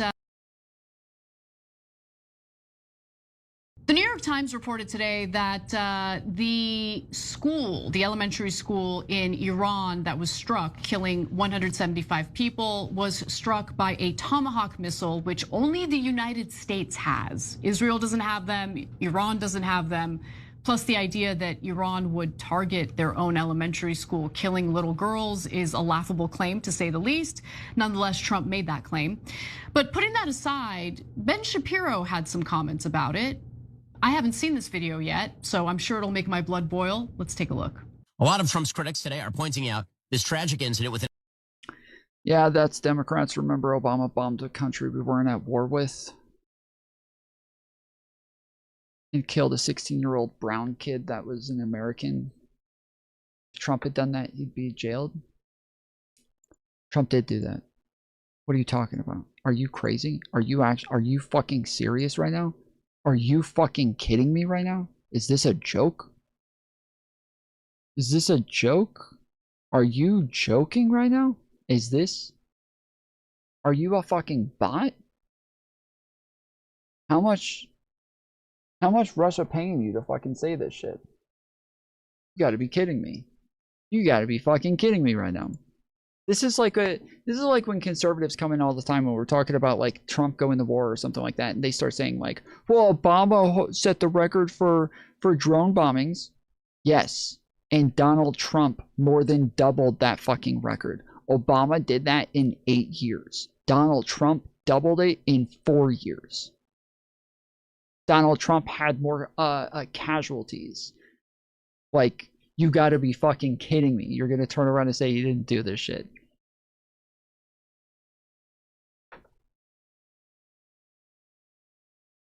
First off, hold on.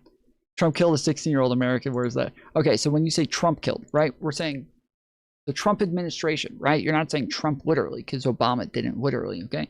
So we were just playing the clip talking about all of the entire girls' school that got bombed and all of those people that got killed. What are you talking about?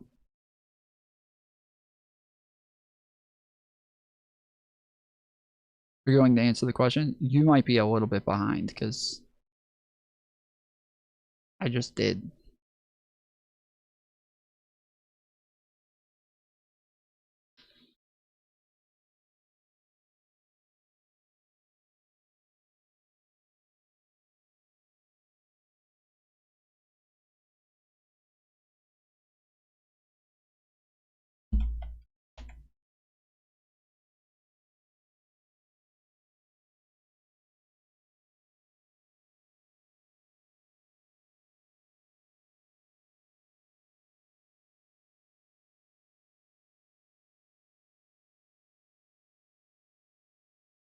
Here's another one.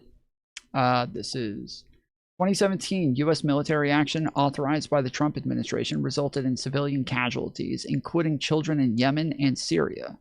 Yemen raid January 2017. In the first U.S. military operation authorized by President Trump in Yemen, at least 10 women and children were killed in a ground raid targeting Al-Qaeda in the Arabian Peninsula. One of the children was killed in Nawar al-Awlaki, an 8-year-old American girl.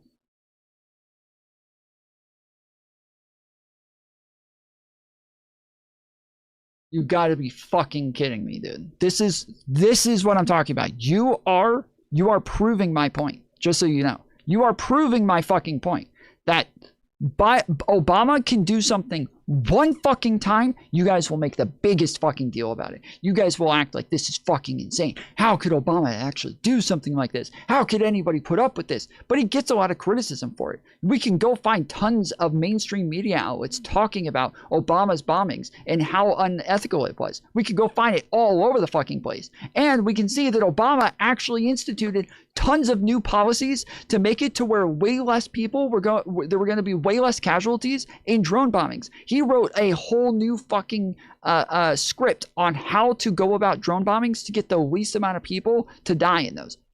You know what happened?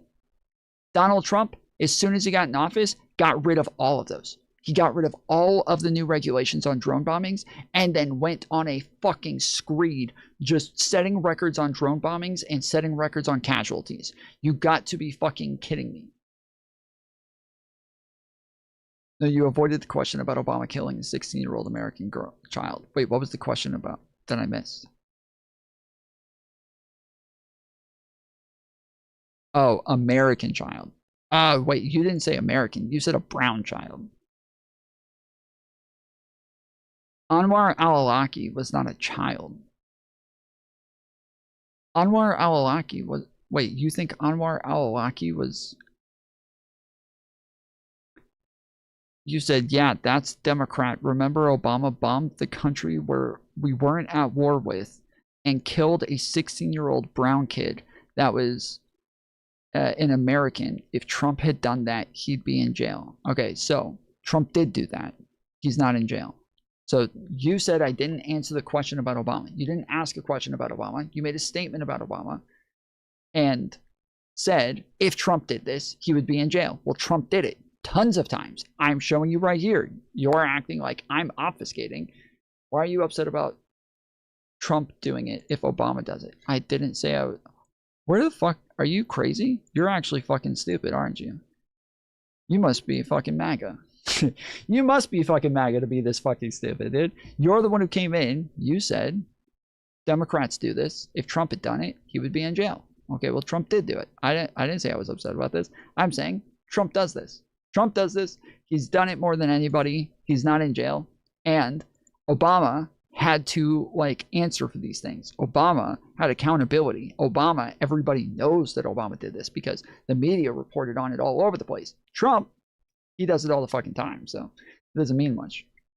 Can you name those imaginary things that are supposed to protect children that Obama did? Yes. I didn't say children. I said less casualties. I don't know why the fuck you keep saying children. Where the fuck children comes from.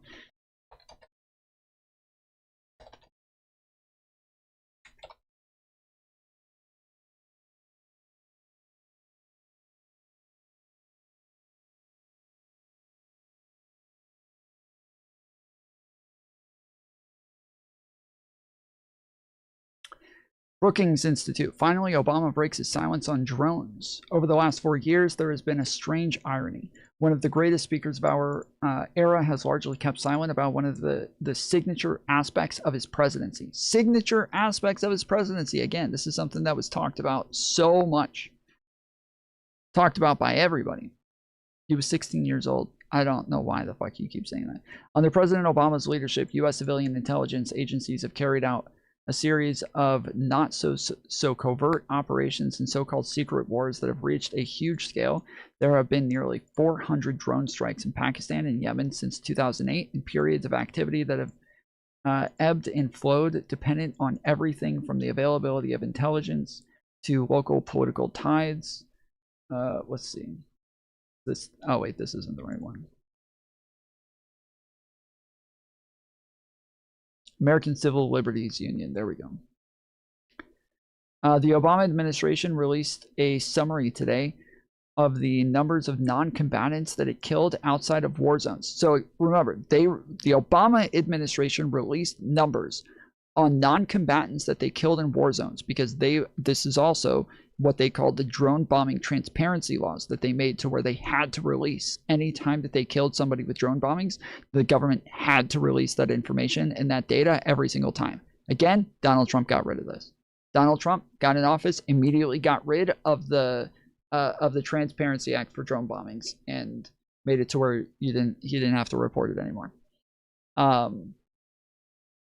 Aimed at creating new transparency and accountability rules for such strikes. Unfortunately, both were released and new order falls short of the standards for transparency and accountability needed to ensure that the government-targeted killing program is lawful under domestic and international law. First, the government's very use of the term non-combatant rather than civilian in reporting in its numbers exposes one of its most dangerous and far-reaching premises. So yes, this is the whole thing. If he does it all the time, you can name more than one example. Okay. Syria missile strike following a chemical weapons attack in the Syrian government that killed many civilians, including children. The U.S. launched 59 Tomahawk cruise missiles at the Shayrat air base in Syria. Reports from Syrian governor and the Syrian Observatory of Human Rights indicated that at least 9 civilians were killed, including 4 children in that strike. So this is 4 children here. This one here said 10 women and children, and then it just mentioned 1 child there. Increased civilian casualties throughout 2017. Monitoring groups like Air Wars reported a significant increase in civilian deaths from U.S.-led coalition airstrikes in Iraq and Syria compared to the previous administration. So that previous administration was Obama. So he by far set records in civilian casualties and by far set records in drone bombings.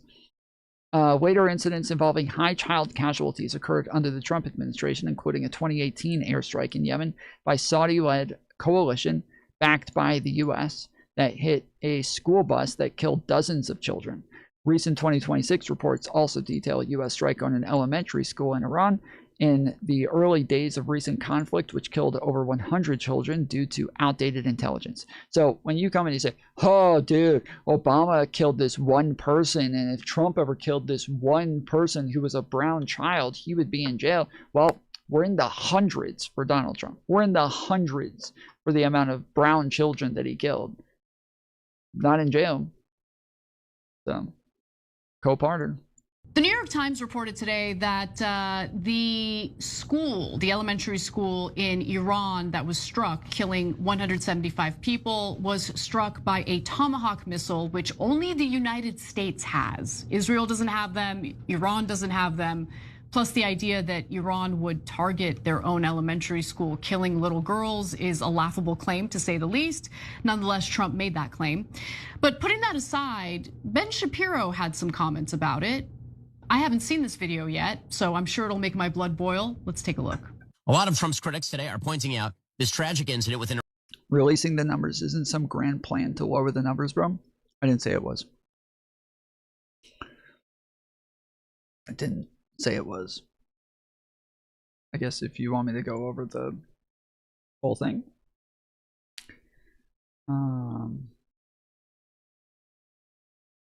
President Obama adopted new rules in 2013, often called the drone playbook, requiring near certainty that targets are combatants and no civilians are killed.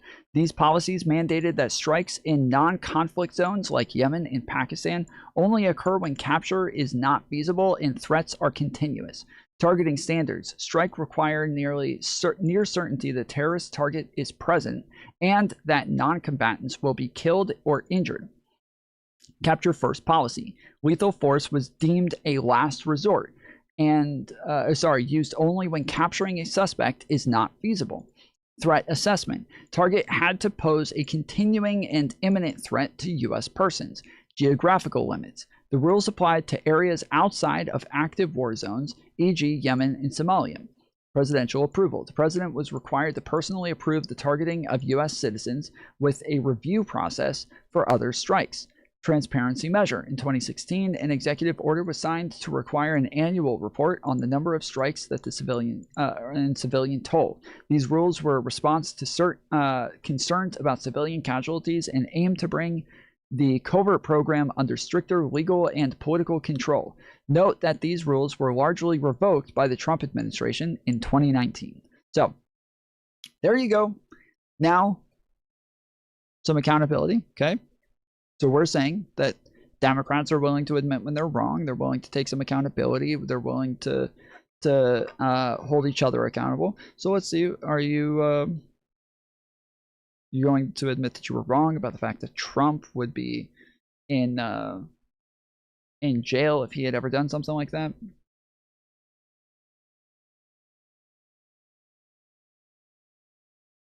Dude, this guy's got to be so fucking far behind. Holy shit. He's got to be so fucking far behind. I think he's like 5 minutes behind. Okay, moving on.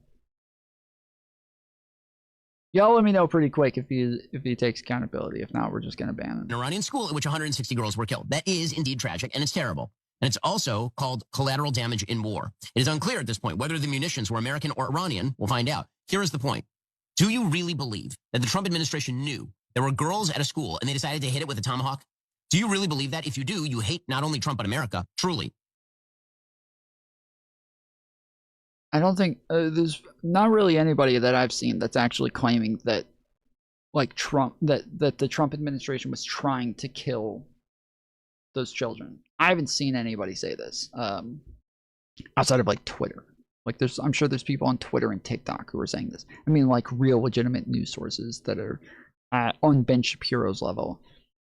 But he's not going to engage with the real criticisms here. This is what conservatives do, right? This is what the Chuck Norris guy in chat's doing. This is what conservatives always do. He's not going to engage with the real criticisms of the outdated intelligence, that the fact that they weren't careful enough, that they didn't take their time, that they rushed everything and ended up killing innocent kids. They're not going to engage with those criticisms. They're going to engage with the straw man versions that nobody's saying. Like, oh, wow, you think they were purposely trying to murder a bunch of little kids? Wow. Iran tortures people for being gay and treats women like cattle, and yet you don't think that they could kill their own children? I didn't say that. The Pentagon said that the United States did it. And also on top of that, we know that Iran kills their own children. We're supposed to be better than them. I don't know what that has to do with anything.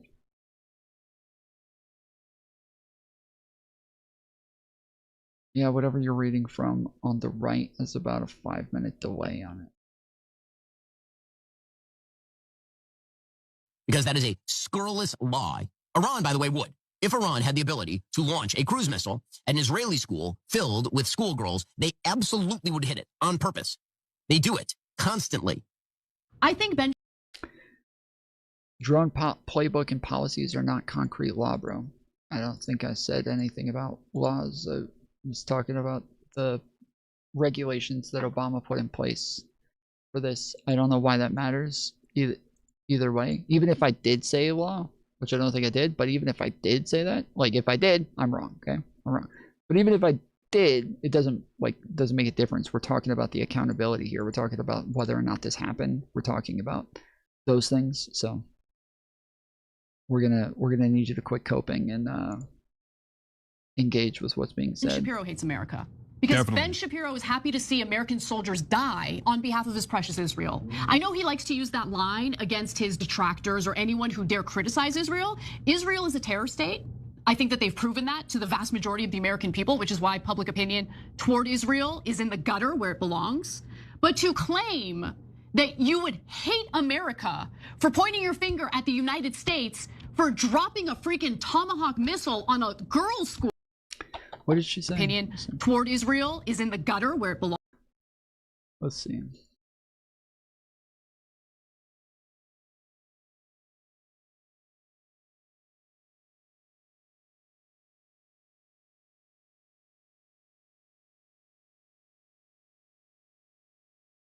As of early 2026, American public opinion has shifted to a historic low in support for Israel, with 41% of Americans sympathizing for Palestinians compared to 36% with Israel.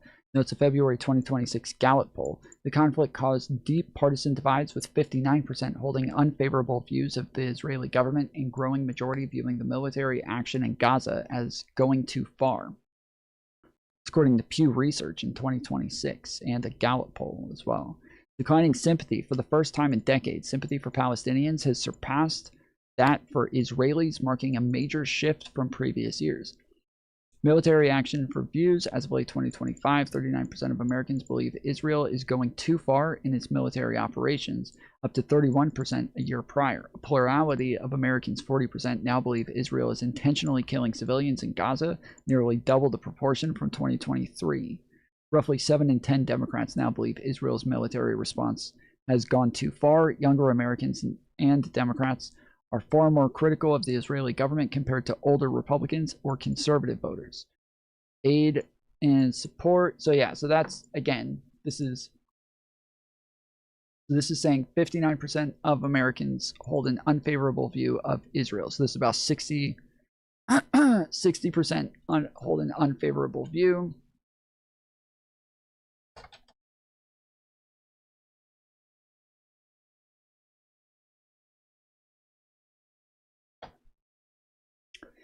Approximately 63 to 69% of Republicans hold a favorable view of Israel or sympathize with them more than Palestinians, according to 2026 data, making them the most pro-Israel partisan group in the U.S. However, this support has declined from higher levels in previous years, with roughly 55% of Republicans favoring the Israeli government and support dropping significantly among younger Republicans under 50. Support levels, roughly 69% of Republicans hold a favorable view of Israel, and 58% believe the U.S. should side with Israel. Military aid, roughly 41 to 48% of Republicans, depending on subgroup, believe the U.S. sends the right amount of military aid to Israel. So that's saying they send the right amount of aid, 41 to 48%. It could be that, like, a lot of people who say they don't send the right amount of aid think that they should send more, and a lot of them should think that they should send less. And so we don't really know which one's going in which direction. Internal divisions, while the majority of Republicans are supportive, there is a generational divide. Republicans under 50 are roughly split between positive and negative views of Israel, 50% versus 48%.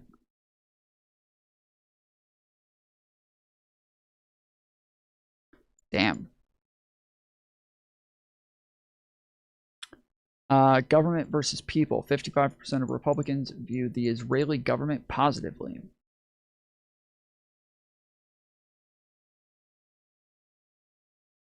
While the Republicans remain strongly pro-Israel, support has fallen by around 12 to 15 points since 2023 to 2025, dropping to its lowest level in over 2 decades. But to claim that you would hate America for pointing your finger at the United States for dropping a freaking Tomahawk missile on a girls' school, killing 175 people. Oh, God forbid you tell the truth about what's going on. It must mean you hate America. Answer this one simple question. What is a woman? If you can't answer that, you're probably stupid. It's an adult human female. Now, Chuck Norris, will you admit that you were wrong about Trump being in jail if he had done something similar to Obama? Your turn.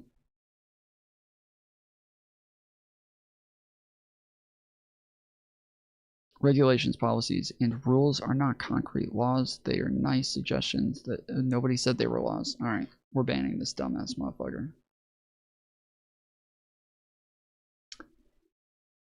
Duster with the 10 jewels. Thank you for the floating heart, good sir.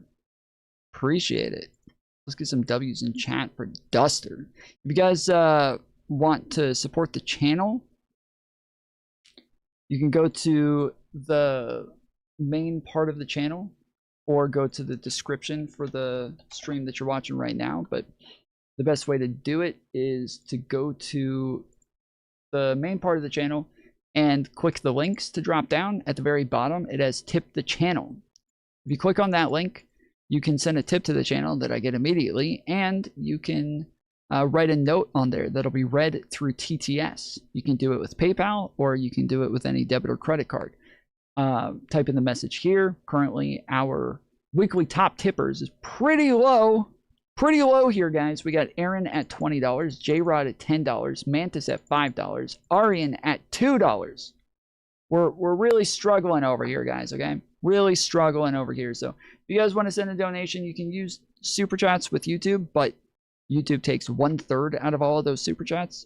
So it is a lot better to send it through this, where I get 100% of it, and I get it immediately. Whereas with YouTube, I got to wait about 2 months to get any of that money. So please, if you'd like to support the channel, consider using the tips link here. We're probably going to go back to using the clocks tomorrow, honestly. We're probably going to go back to using the clock because we have dropped off heavily in donations in the last 2 weeks. Get a job. Thank you, Pepe, for the $1.99. Let's go.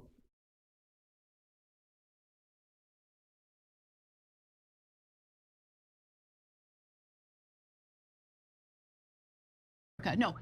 The people who keep dragging our soldiers into endless wars on behalf of Israel, they're the ones who hate America. The real question here is, Cenk, if you ask me, why isn't Ben Shapiro living where he actually wants to live? Why is he here in the United States trying to manufacture consent to drag our soldiers into wars that could get them killed on behalf of a foreign country? That's the real freaking question.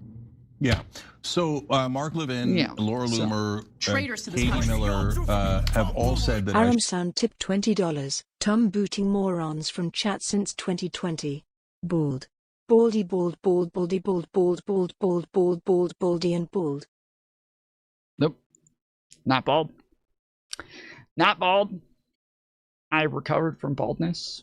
I beat that. I beat baldness. I now have a hat on.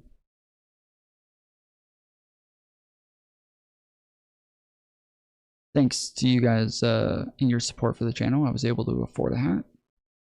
No longer bald. So. Thank you. Should be deported, even though I'm a U.S. citizen. And this was before the Iran war started. And why do they say that? They say, oh, you're a Muslim, hence evil. Well, okay, then you're a bigot. Actually, you don't understand the concept of America at all. In this country, we believe in equality and not supremacy, okay? And so these people are constantly talking about get out of our country, and they use every kind of terrible adjective about Muslim Americans, etc. And so, okay, but really, who's loyal to America and who isn't? Because they started the conversation. They're talking about deporting people, denaturalizing people. You're not really Americans. Okay, let's have a conversation about that. We fight for America and only America, and we care about American soldiers, American treasure, and right wing and left wing have different opinions about what is best for America, but we do not have different opinions on this war. 100%. No one thinks that this is good for America except Israel first. Look. So yeah, this is really stupid when they keep doing this. This is really fucking stupid when they keep doing this. We just went over the stats. Republicans are still in favor of funding Israel. They're still in favor of the war. They're still largely in favor, and this is depending on what poll you go to. There's some as of late 2025 that say that 80% of Republicans are still in favor of funding Israel. So this is really fucking annoying when these people keep running around saying nobody's in favor of this, nobody likes this. That's, you guys have no idea what you're talking about, and I don't know why you would make this claim so many fucking times. I don't know why you would keep making this claim so many fucking times. I've heard them say this so many times. We fact check them on it every fucking time. I don't know why they say this so often. Like the polls that we just looked at said that 65% of Americans are against the war. The majority of the people who are voting there are not going to be Republican or Democrat. Or sorry, the plurality are not going to be Republican or Democrat. They're going to be independent.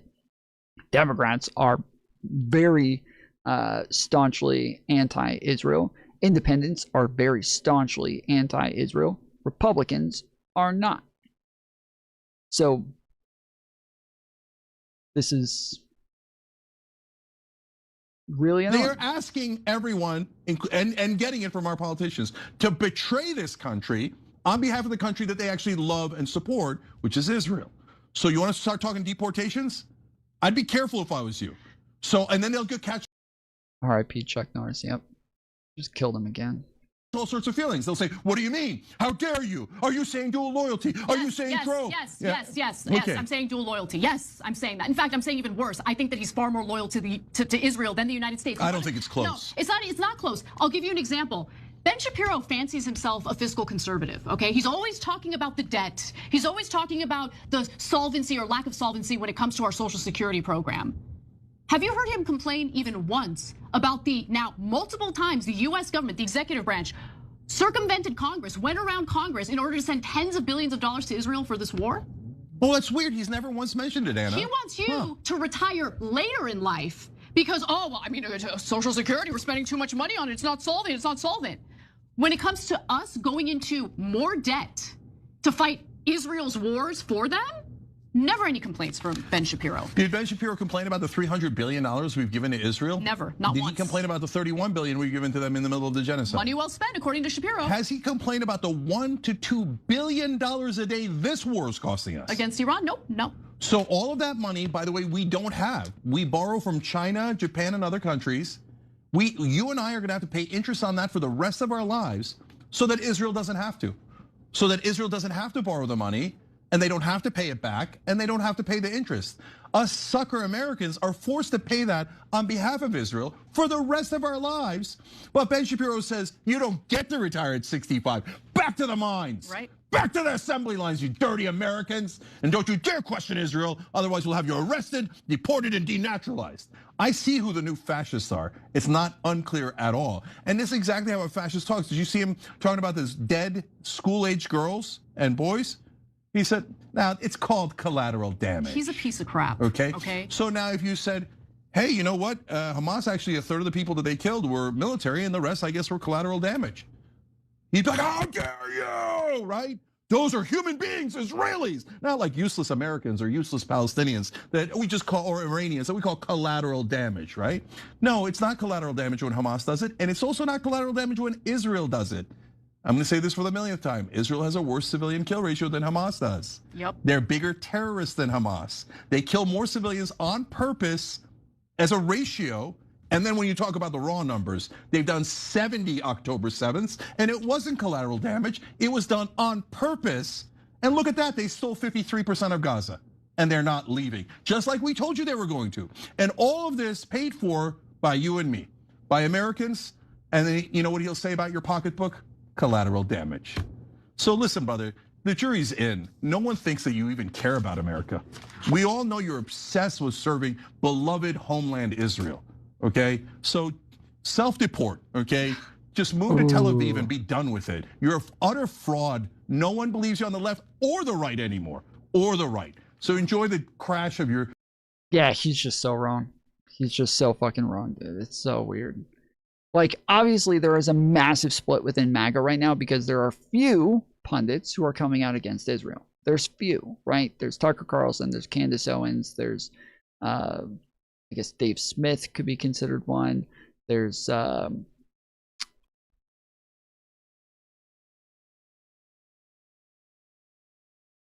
Piers Morgan maybe considered one. Like there's not a lot. It's mainly Candace Owens and Tucker Carlson. That's the main parts. And then there's obviously Nick Fuentes, who was never really like part of MAGA. He was never really like a big Trump supporter. He was never really like a Republican. He's always been anti-Israel.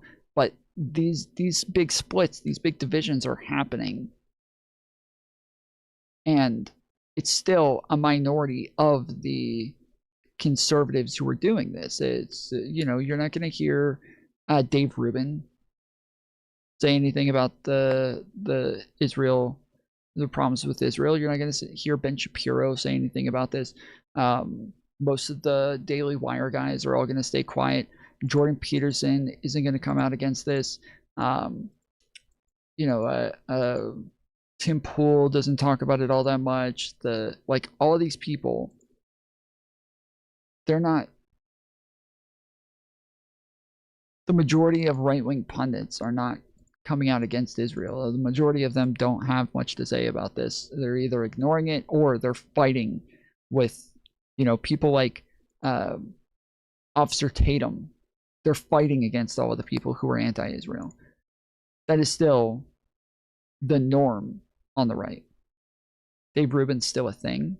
Haven't heard from him in months. Yeah, no, he's been in the media pretty heavy lately.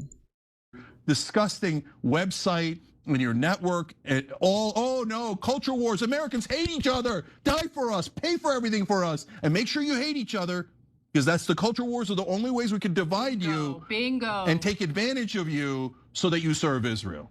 Every time you ring the bell below, an angel gets its wings. Totally not true, but it does keep you updated on our live shows.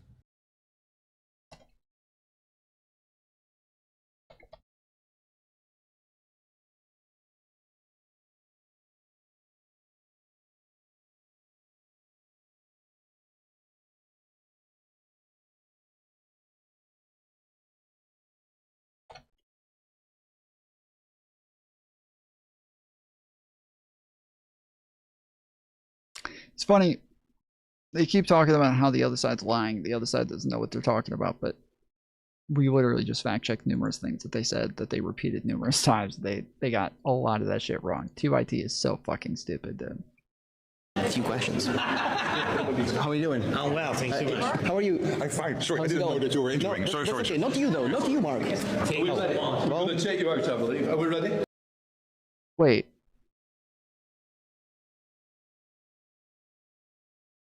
Is that the career ladder guy? Are you ready to go? Not yet, because I just wanted to ask a few questions. Yeah, that's the career ladder guy, isn't it? Isn't it? It is, yeah. Yeah, right. Yeah, it's the career ladder guy, right? Yeah. It is. Yeah, isn't it? What? The career? You guys don't know what the career ladder is? Hope you don't have to hold your bladder, cause it's time for the career ladder.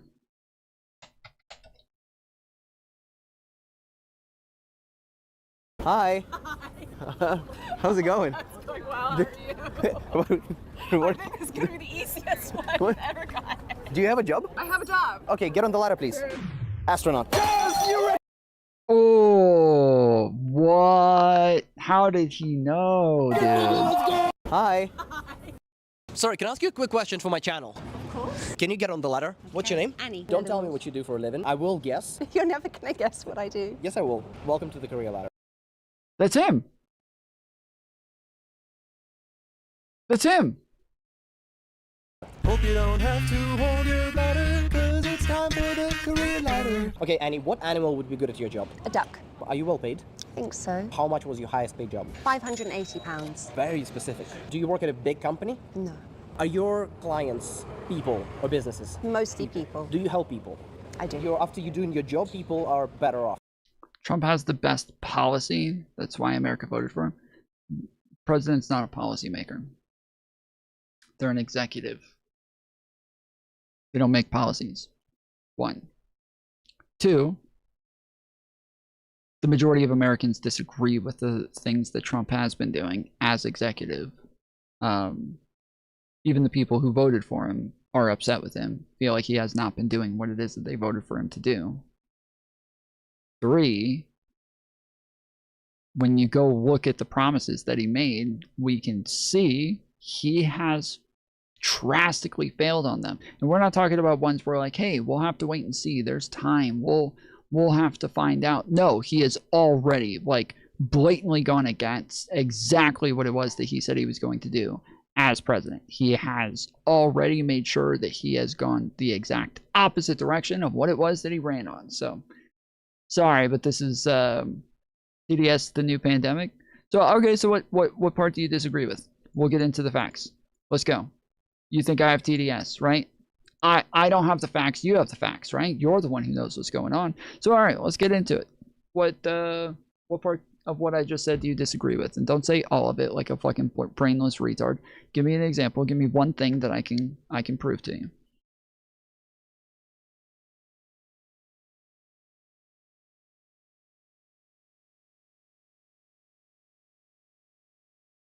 He helped the FBI put him away. Trump did not help the FBI put away Epstein. That there is no evidence for that. Dems voted against the SAVE Act. Why? Why did they vote against the SAVE Act? And don't say because it's racist. That's not true. That's not why they voted against it.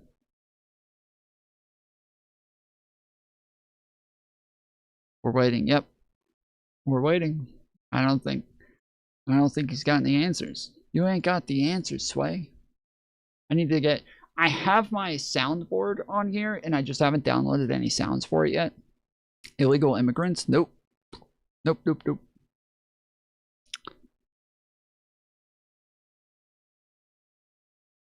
To protect illegals. Okay, how about this? We'll see if you're capable of being good faith. All right? We'll see if you're capable of being an honest person, okay? What is the stated reason, okay? That's your conspiracy theory. That's why you think they're going against it, okay? Nobody's ever said that. So what is the stated reason? Why do Democrats say they're against the SAVE Act? What is the reason Democrats gave for why they're not going to vote for the SAVE Act? It's racism, yeah. Because Dems hate America, yeah. Yep.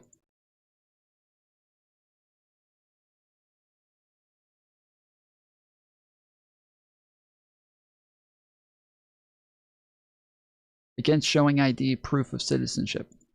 Nope. All Democrat states do that. All Democrat states have people show proof of citizenship. You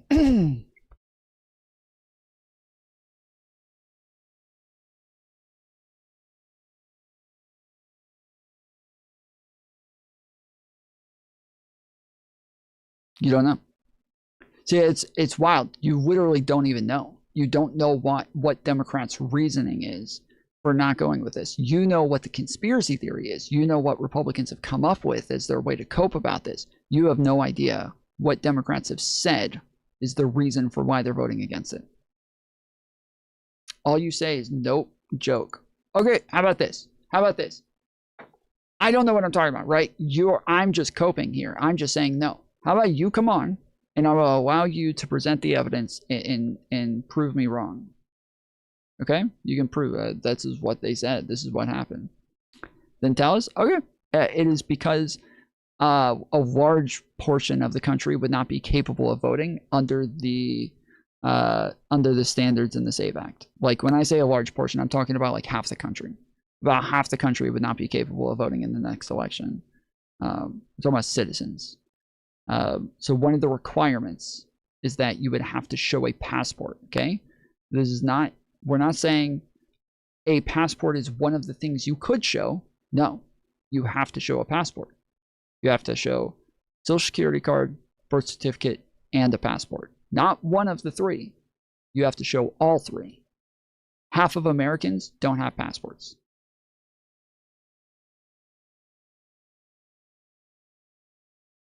Open borders can't fix stupid like you. We didn't have open borders, so not worried about it. All docs people have. Nope. Half of Americans do not have passports. I'm 37. I just got my passport for the first time. But they have birth certificates, stupid. I just said it's not one of the above. It's all three. You have to show all of these.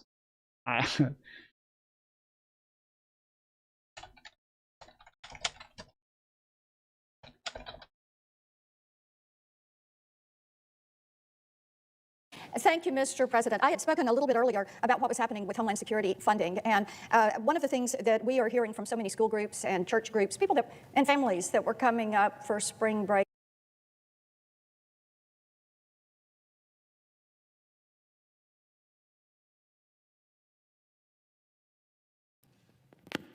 Mr. President. To recognize the senator from Michigan.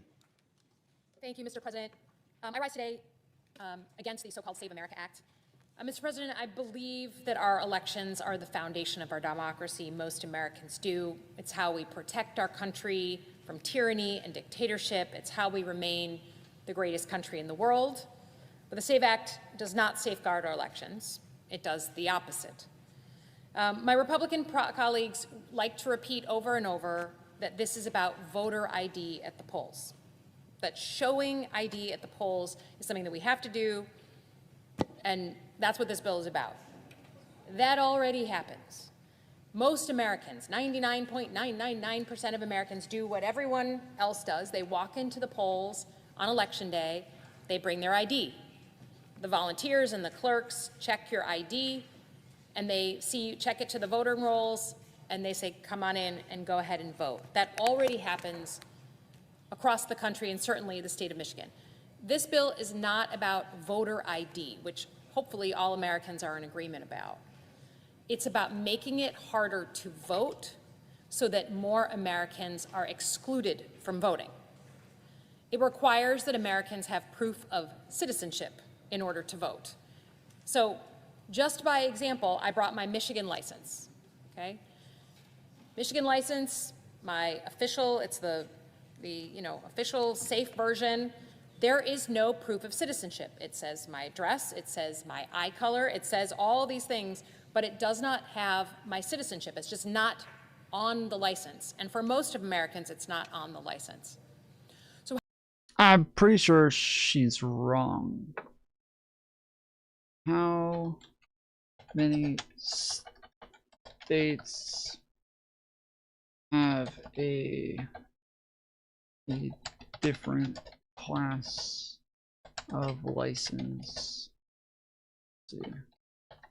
Of ID for, let's see, state ID for non-citizens. As of early 2026, 19 states and the District of Columbia have enacted laws that allow non-citizens, including those without proof of authorized lawful presence, to obtain driver's licenses or identification. These states typically issue a special class of license or standard license that is distinct from a real ID compliant license. The jurisdiction that provides these licenses, often marked not for federal purpose or designed for driving privilege cards, are California, Colorado, Connecticut. Huh. That's not what I asked, but okay. So how would I prove my citizenship? Well, I can do it, I guess, in two ways. You can either bring a passport with you, or you can bring an original birth certificate in the name you want to vote with. Passport. 60% of Michiganders have no passport. They've never applied for one, they don't need one, they're not interested in one, and if you want to get a passport, it's nearly $200. So now we're charging a fee for people to do what I hope most people believe is a God-given right as an American, to vote.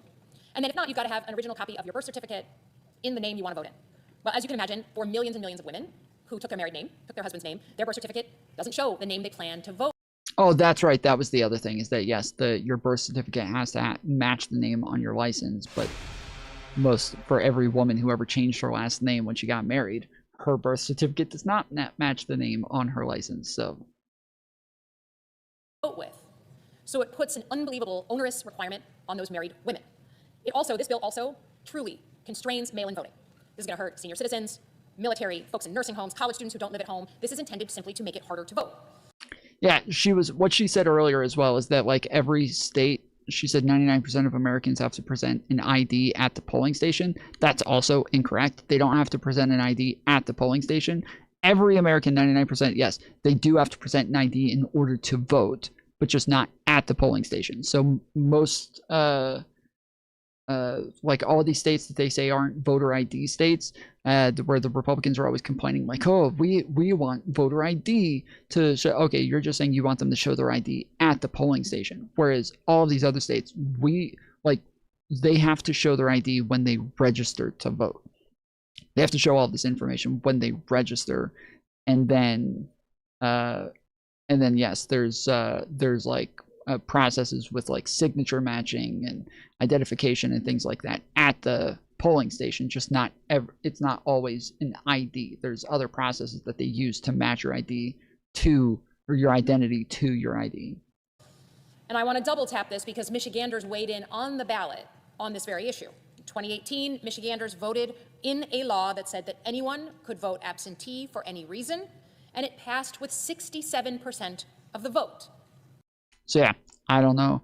I'm pretty sure Buddy already ran off because he knew that he didn't know what the fuck he was talking about. He was just making shit up. But that's generally what MAGA does. They come in, they start spamming a bunch of random shit, trying to get my attention. They get my attention. I engage with them. And then as soon as I engage with them, they run away because they know they have no fucking idea what they're talking about. So any other country requires a passport at voting polls. How many countries require a passport at voting polls? I would bet none do. I would bet almost nobody does.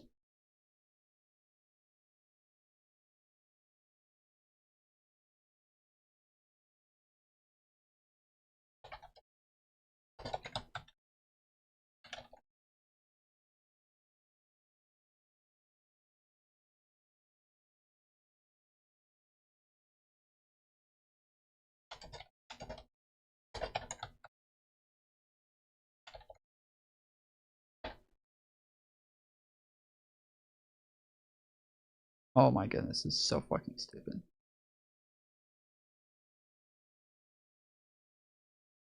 Yeah, these are all about voter ID. I don't think there's any countries that require a passport. I don't think there's a single fucking country that requires a passport.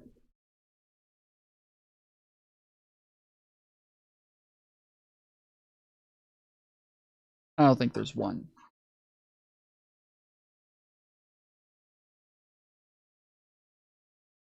Google search is corrupt. Okay, well, tell me where I can find it. All illegals must go. Well, Donald Trump is too busy getting rid of non-illegals to where he'll never get to those. But Democrats hold the record for most deportations of illegal immigrants. So.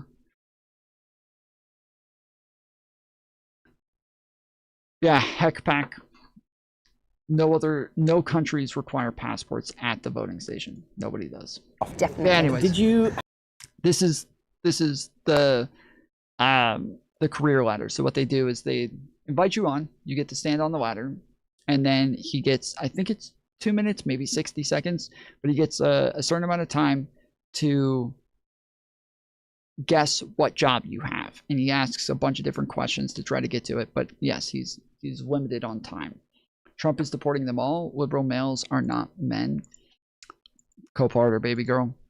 You guys don't know what a woman is? You know what a man is? That's crazy, dude. It's crazy. I always have conservatives coming into my chat asking what a woman is. Like, dude, if you guys had fathers growing up, you wouldn't be acting like this. If you had fathers growing up, they would have told you what a woman is. You didn't need to come in here. I'm not going to be your father, okay? You can call me daddy. You can keep calling me daddy, but I don't want to be your father figure, okay? You need to go find a Big Brother program for that shit. But I am not going to teach you what a man is. I'm not going to teach you about the birds and the bees. I'm not going to teach you what a woman is. Y'all need to go back to a school, probably in a liberal state, where they actually teach biology, and you'll be able to figure it out there. But anyway, so yeah, so the career ladder, he's able to like kind of guess what their job is.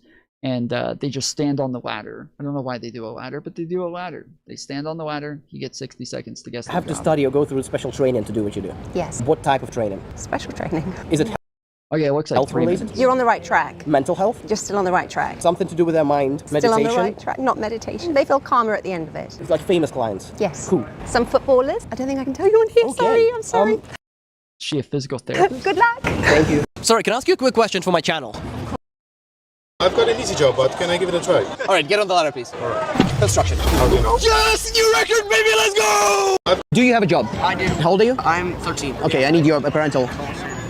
Who you calling? My dad. The dad, let's go. Can I do this career ladder thing with this guy? Hi Dad, my name is Max and I have a show about careers. We need your consent to host your son on the show because he's under 18. That's fine, yeah. That's fine? Alright, thanks Dad, bye. Get on the ladder. What's your name? Thatcher. I'll guess your job in 2 minutes. If I fail, you walk away and you never tell me what you do. Yeah. Welcome to the career ladder. Cool. You don't have to hold your bladder because it's time for the career ladder. Always wanted to do that. You like this job? Yeah, I guess. I mean, like, it goes towards like something that people like. Music? Yeah. Are you a musician? No. Is it connected to your family? Kind of. Maybe your dad is a musician? No. Is it connected to your mom or grandparents? It's connected to something that they do. They have a job and they do it. No, it's not in their job. It's not a Death to Islam? Wait, do you think Islamic countries have the right to come bomb us now that you said death to Islam?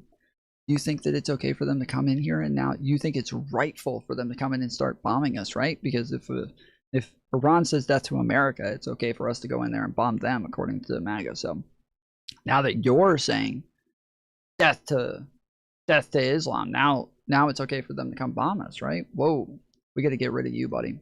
Sorry, I don't want you justifying other countries coming and bombing us. That's fucked up. a hobby, and it's not like a leisure activity, but it's more of something that a lot of people do, like a billion people do it. Okay, do you get paid for this? Yeah. And who pays you? The customers? The customers pay the employers. They're not really employers. Would I be a beneficiary of this service? Yeah. Is it in New York? Yeah. Is it very like a New York thing to do? No, not at all. Maybe it's about a venue? Yeah. Carnegie Hall? No. Music venue? It's not fully music. So they have some other stuff there? Yeah. Madison Square Garden? No. How big is it? Is it known? Do tourists go there? No, but tourists go to other versions of them. Of that place? No, not specifically of that place. Is it a concert hall? No. Are there sports played there? No. How big is it? Like compared to this park? Compared to this park, half of it, but it's tall. Oh my gosh, okay. How much are things there? Can you buy their physical things? You can donate. It's a food bank maybe? No, but they do support food bank. It's a charity? No. Do you talk to people? Not part of the job that I talk to people, but I do talk to people. Do you have to be there physically? Yes. And it's an activity of some kind? Yes, and it involves music. It's a concert? Part of it has a concert. Okay, if this job was a food, what food would it be? Probably something like,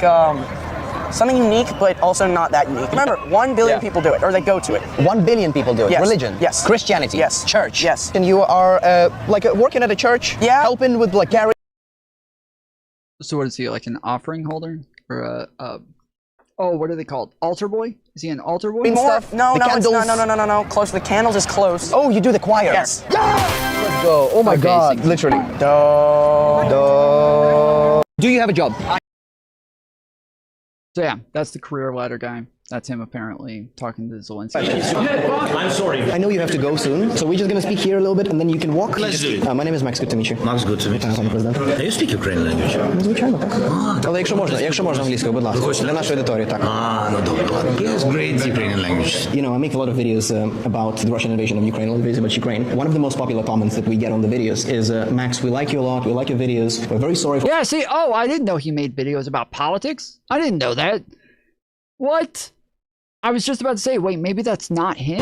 He has great Ukrainian language. You know, I make a lot of videos about the Russian invasion of Ukraine.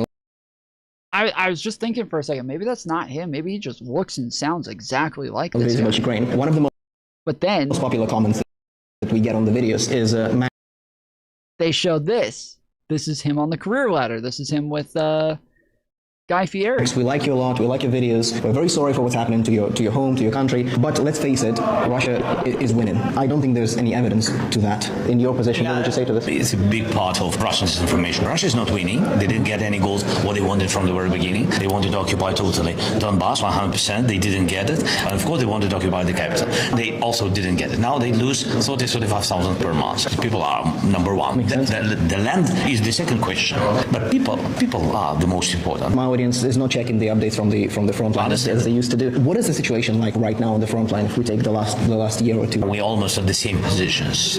Only the losses increase. Russians can't break our defending lines, and they try each day to do it. That's why this position on the battlefield doesn't give them victory. That's why they try to make chaos by missiles on energy and civilian infrastructure. One question here during the stairs and then...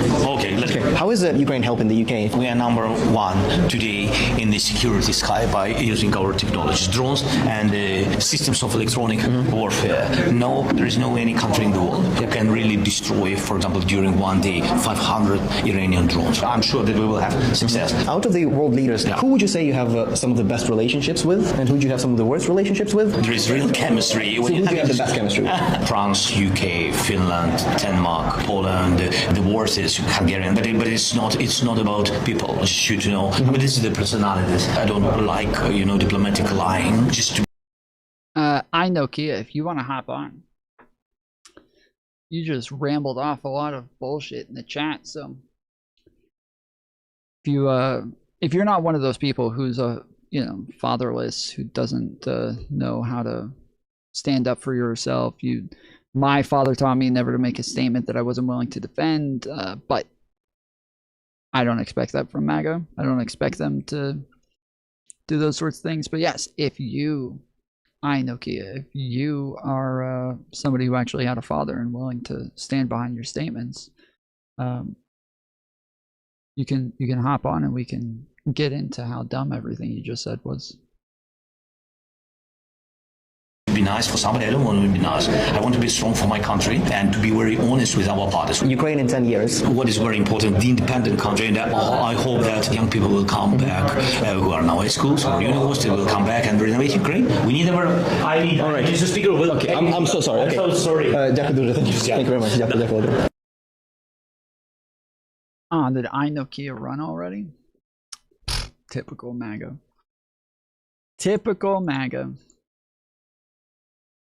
Hope you don't have to hold your bladder, cause it's time for the Korean ladder.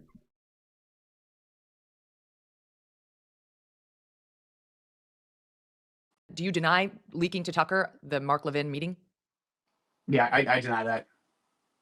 And the second one is, I think, no one said this explicitly, but there's online speculation related to Charlie Kirk, because there was a Turning Point employee named Andrew Colvett, who we know well, he was on the program last week, who's the executive producer of Charlie's show, and now he's co-hosting Charlie's show in the wake of his assassination. And he provided to government employees, is all he's ever revealed. He never said the FBI, he never said you, he never said anybody specifically. That group chat that Charlie was in, that 48 hours before he was killed, in which Charlie said he was done with the...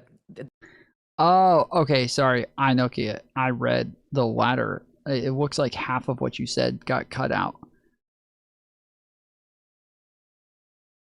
Because, yeah, half of the things, it just looked like you were just saying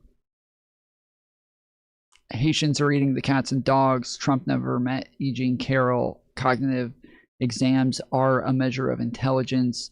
Blanket tariffs make everything affordable. All our troops are suckers and losers. Like, it looks like you're just making a ton of statements. I see now that I guess you're saying these are all stupid things that Trump said, but yeah, from the way that it looks when you type them all spread out like that, and in that succession, it looks like you're just saying a bunch of it looks like you're making a bunch of statements. The donors who are pressuring him, let me pull it up so I don't misstate it. Charlie said, stand by. Oh boy. Anyway, I don't have it in front of me, but he basically said he was done with the pressure that the Jewish donors were putting on him. He had lost another $2 million donation from a Jewish donor. He might have to invite Candace Owens, just as sort of a middle finger to these people to let them know that they couldn't pressure him, and that he wasn't going to cancel Tucker Carlson. So this is 48 hours before he was killed. This group chat, which was in I think a WhatsApp group, involved Charlie and Josh Hammer and some others, and that was provided by Andrew Colvett to someone in government, and some online are speculating that, well, we know it was leaked to Candace Owens, and she reported on it, and some are speculating that you were the leaker. So did you leak that document to Candace? No. Did you leak it all to the media? No. And have you watched as other government employees have leaked multiple documents and information with absolutely no threat of prosecution? I have the same access to the media that you do, so I see it happening. I don't know specifics of anyone specifically leaking themselves, but yeah, the leaks are in the paper every single day. And I think there's a big distinction between leaking actual top secret information and then leaking almost palace intrigue of who's meeting with who. But yeah, no. So I'm not aware of any specific leakers, but again, I see all the. Yeah, I see Jay saying, or sorry, maybe it's user saying you can literally type in Democrats cut veterans disabled 30% or lower. Trump gave veterans best health care. So the times that Democrats have voted against like veteran spending is when they felt like it wasn't enough. That's one time. Another time, Democrats proposed bills where they were trying to increase veteran spending. Republicans voted against it. Democrats voted for it. And then there was another time where there was a specific bill the Republicans pushed that was going to increase mortgages in order to give veterans more funding, and Democrats voted against that. But this is like the only times that Democrats have voted against more funding for veterans. They are bullshit. Joe Biden literally cut veterans benefits.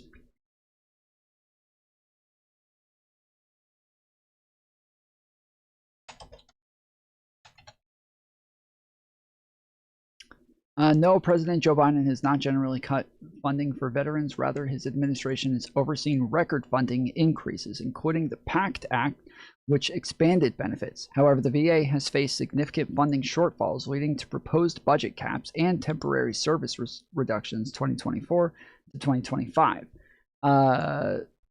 Biden's fiscal year 2024 budget provided $16.6 billion over the previous year, and the 2025 budget proposed $369 billion for the VA.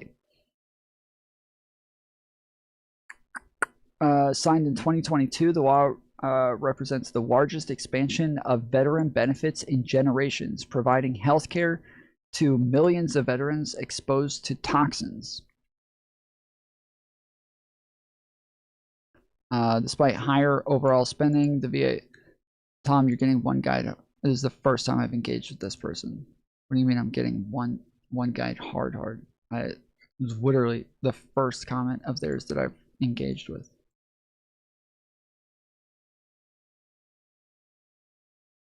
Also, I don't know why the fuck you guys keep saying that shit when I keep telling you that's kind of the point of the show. Despite higher overall spending, VA experienced budget shortfalls 2026 and 2023. Biden and congressional Republicans argued over a proposal to cap discretionary spending, which Democrats argued would act as a funding cut for VA services. So again, Republicans argued over a proposal to cap discretionary spending. Democrats argued this was going to act as a funding cut for VA services. So again, Democrats not voting for this because they are against cutting spending for them. 30% or lower had their benefits cut, veteran benefits. Democrats voted for it. I don't even know what that means. 30% or lower had their benefits cut.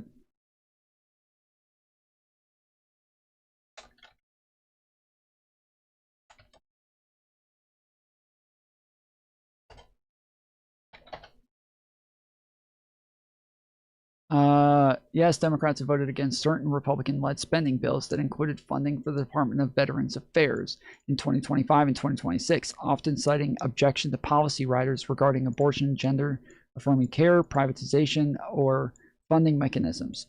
These votes are often framed as opposing specific funding structures rather than veterans' support itself, while Republicans argue these votes represent opposition to crucial funding.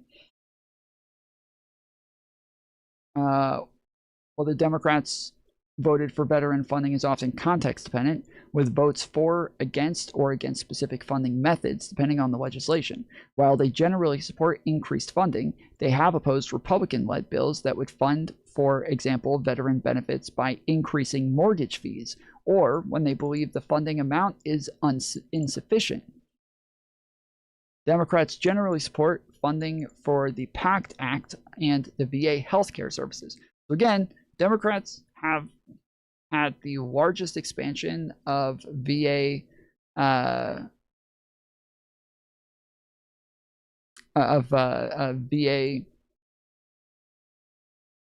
I'm blanking on the term, but anyways, the Democrats have been behind like the most funding going towards veterans, and the major things that they stop is when Republicans put strict limitations on when the veterans can use it or how they can use it, or when they do things that are actually going to make things more expensive. That's it. Democrats have been way more in favor of funding veterans than Republicans, which is why all of the veterans in my chat are Democrats.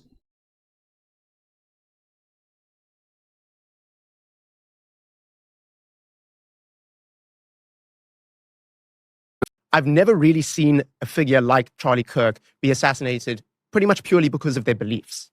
Well, wait a second. Okay, let's just step back for a second there. Do you know that that's the case? No. Okay, and do you know that, but here's a really important thing.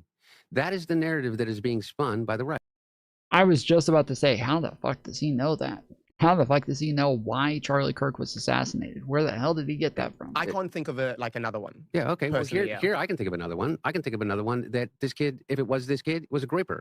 And he is a Nick Flint. He wasn't a groiper, guys. Please stop. Please stop. He was not a groiper. This is so fucking stupid. Exactly. And Nick Fuentes believes, and the Groypers believe, basically that everything is a joke and that it should all be chaos. A pox on all their house. They want to create chaos. Tyler Robinson was a liberal. Just fucking get over it. Tyler Robinson was a liberal. Stop with the cope. He was a fucking lib.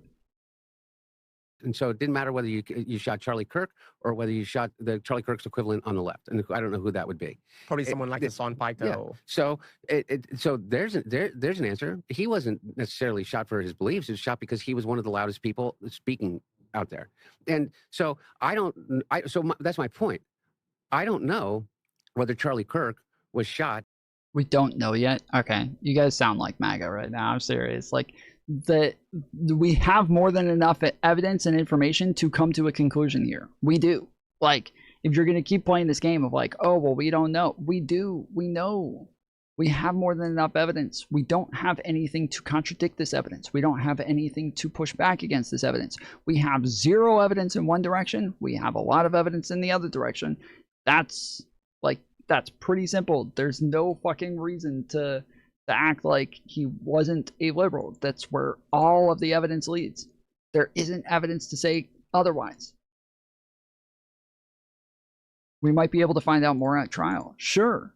Again, I am not denying that we're not going to find out more. I'm saying we have enough evidence to come to a conclusion here.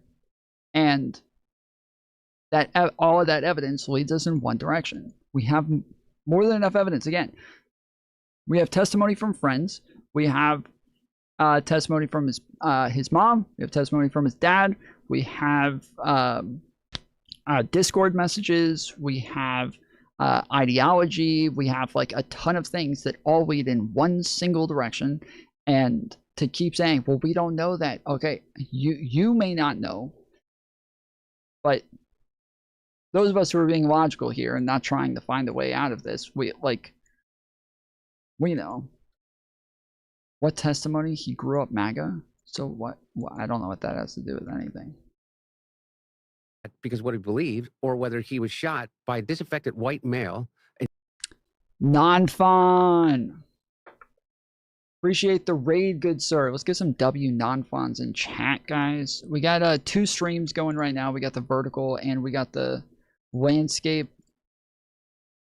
Appreciate the raid non-fun.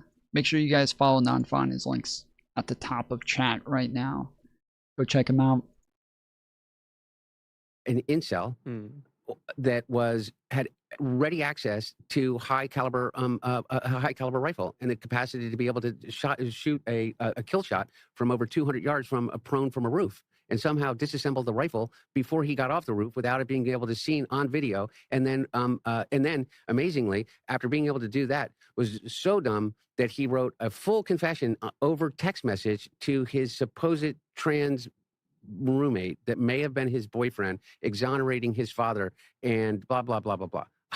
Come on, man. Come on. And so I'm sorry, like all of that's not like ridiculous. Like it is stupid of him. It's all very human. It's all like expected when we're talking about somebody who's not some like professional assassin or anything.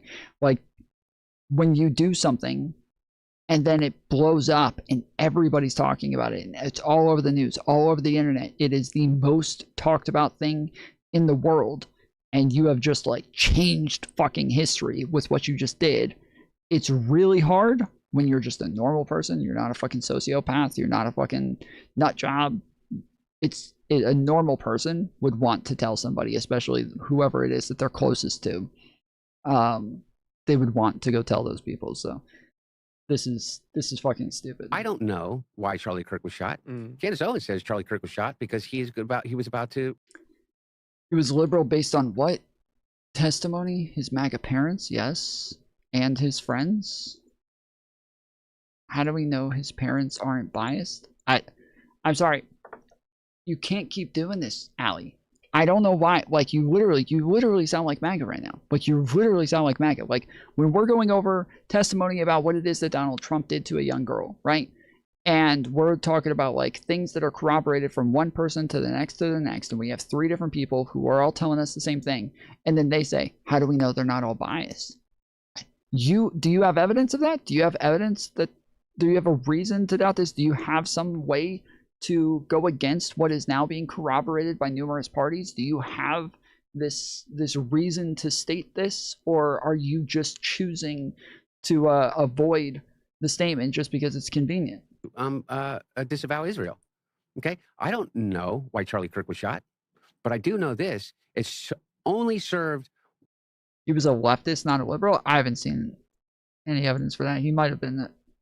He might have been. A leftist. I don't know. I think like a lot of the stuff like on the gun says that he's like kind of into edgy jokes, and that he was a bit more of like a, you know, an internet person. A lot of the stuff in their Discord was very like edgy memes and shit like that. I think that like I tend to feel like leftists veer away from those things the majority of the time, but I think, you know, the thing, like, if you read this, you're gay. Like, I think leftists tend to steer away from all of that. I haven't seen any evidence that he's leftist. One group of people, Charlie Kirk's death. MAGA. There will be a trial, and hopefully we will find out more. Again, you're just repeating yourself. I've already said we have enough evidence now to make an to come to a conclusion. Like, you just keep repeating, like, yeah, but we could find out more. We could literally always find out more. There will never be a time where we're incapable of ever finding out more. There will never be a moment where we couldn't find out more. There's not a point where you can ever say, well, there's no way we'll ever find out more about this thing. Like, that point doesn't exist. Currently, we have more than enough evidence. It's an opinion, right? But it's an opinion that you throw out every single time for no reason. It's an opinion that doesn't have, it's not an informed opinion. How about that? It is not an informed opinion.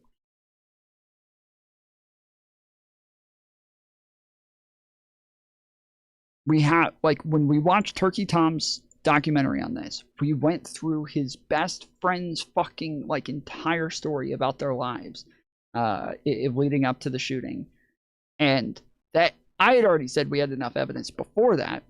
But then we had literally their best friends talking about this shit and talking about the fact that they had moved left and become liberals and shit like that. That was just beating the fucking dead horse at that point. They have taken this, they have wrapped themselves in it, they have righteous indignation, and they are able to say it's all. And by the way, all of the data shows that I think 85% of all political violence has occurred has been initiated by right-wing extremists.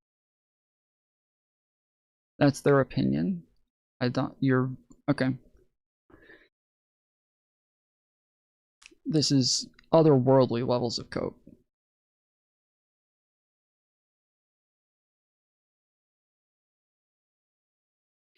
Does being pro-LGBT make you a liberal? Why do we have to do this every fucking time? Holy shit. Why do we have to do this every time? Why do you guys keep doing this? Seriously, there's something wrong with your brains where you do this. Like, I'm serious. There's something clicks in y'all's brains where they just turn off for some reason. You guys go full MAGA. Like, why do you do this every time? We've had the same exact conversation every fucking time. And Mantis, you literally said, and Ali said, well, oh, so being pro-LGBTQ means you're definitely for sure a fucking liberal? No, literally nobody ever said this. Nobody ever said this. I didn't even say anything about LGBTQ. I literally didn't say a single fucking thing about LGBTQ. Not one. Didn't mention it.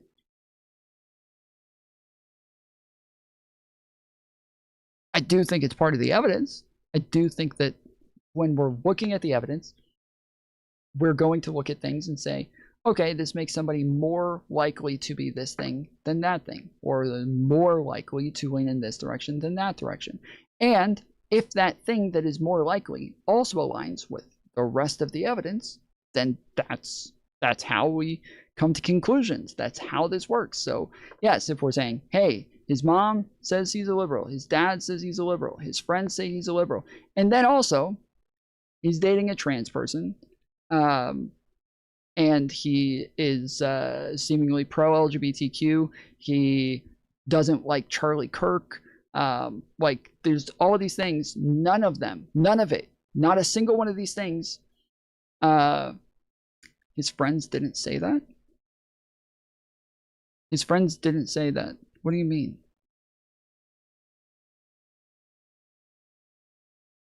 It's an opinion, though. Ali, I don't know why the fuck you keep repeating that. I got it the first 5 times you said it. I don't know why you keep repeating it as though that's like something that's enlightening here. They didn't say he's liberal. They said he's on the left.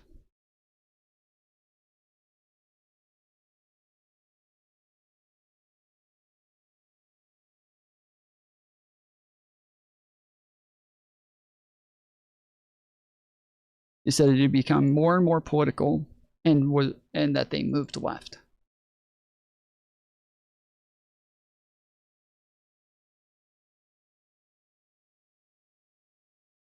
They said he wasn't political. No, they did not. No, they said that they weren't political in the beginning, and then he became more political later on.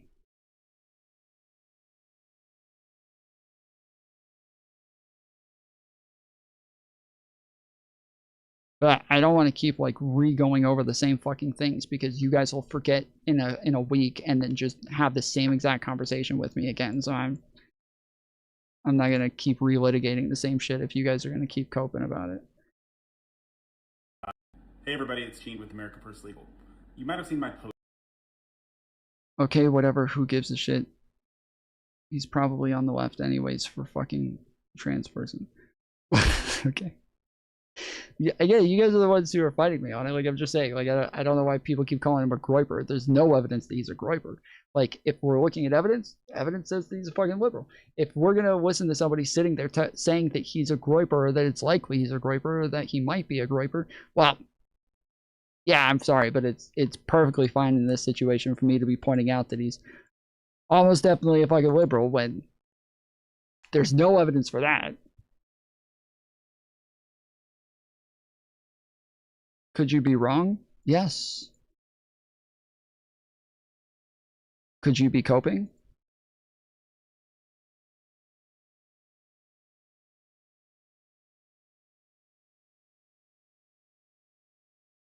Hey everybody, it's Gene with America First Legal.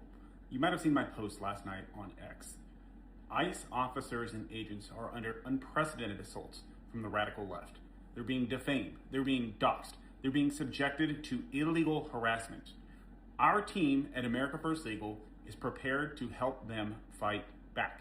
If you're an ICE officer or an agent, if you are a family member or a friend of an ICE officer or agent who has been harmed, who has had their reputation dragged through the mud for just exercising their lawful duties as a federal law enforcement officer, I want you to have them contact us today. You can email us at intake. Wait, what? Hey everybody, it's Gene with America First Legal. You might have seen my post last night on X. ICE officers and agents are under unprecedented assaults from the ICE officers are under unprecedented assaults, guys. Unprecedented is so hard, even though there's been way more citizens and like normal people who have been shot and shot and killed by ICE officers than there have been ICE officers attacked in any way whatsoever. Like, there's been 2 ICE officers who have ever died in the line of duty, and the last one was in 2011. But hey guys, unprecedented assaults on the ICE officers. Meanwhile, they literally just murdered Alex Preddy. They murdered Renee Good. But man, guys, the ICE officers. Oh, let's talk about the ICE officers. They're being defamed, they're being doxxed, they're being subjected to illegal harassment. Our team at America First Legal is prepared to help them fight back. If you're an ICE officer or an agent, if you are a family member or a friend of an ICE officer or agent who has been harmed, who has had... I also agree with the guy, that was Hunter Biden, who called the perpetrator a groiper. The evidence suggests that is most likely the case. If you want to hop on, we can go over the evidence. I promise you there is no evidence for that. There is no evidence for this. I promise you there's no evidence for this. Every single fucking TikTok video that came out with shit about this, they all fabricated all of it. I've been over this. I have litigated it. I have investigated it. It is pure bullshit. All of the people running around saying that he was a groiper, they're fucking lying. And I know groipers. I've debated groipers. I've been engaged with groipers for years and years. I know what groipers are. There was the people who kept saying he's a groiper literally didn't know what a fucking groiper was and have no idea what they're talking about. But yeah, if you want to hop on, we can go over the evidence because there's just no evidence he was a groiper. And I'm not saying this because I care about the groipers or like their their optics or anything. They're a bunch of fucking nut jobs who are definitely radicalizing kids. But I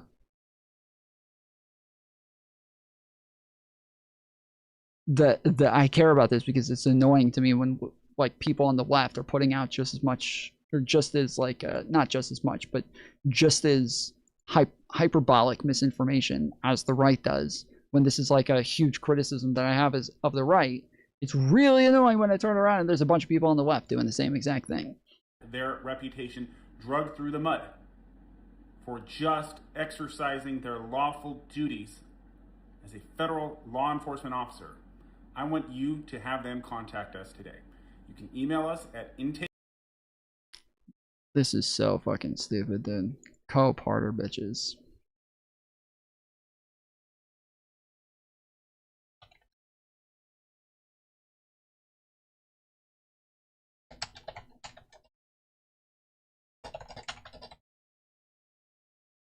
Since its creation in 2003, a total of 10 U.S. Immigration and Customs Enforcement ICE agents have died in the line of duty, according to 2019 data from Cato Institute. Other reports mention 29 officers on a wall of honor since the agency's inception, with most of the deaths attributed to COVID-19. Despite these incidents, Cato Institute analysis indicates that in 2025, ICE and Border Patrol agents faced lower risk of being murdered than the general public. ICE detention deaths separately in 2025, 32 people in ICE custody died, the highest number since 2004.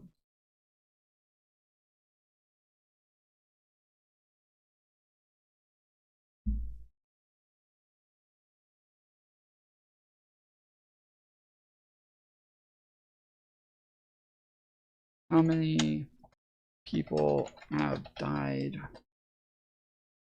from an ICE officer or in ICE custody? As of March 15th, 2026, there have been 13 publicized deaths in Immigration and Customs Enforcement detention during the 2026 fiscal year. For comprehensive, official, and up-to-date figures, deaths in ICE custody, you can visit the ICE detention statistics page.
If I could get away with that on the right, man, I'd be making 10 times as much Your money. guys' biggest content creator is Candace Owens. She is a liberal. She is on the right. There's no question.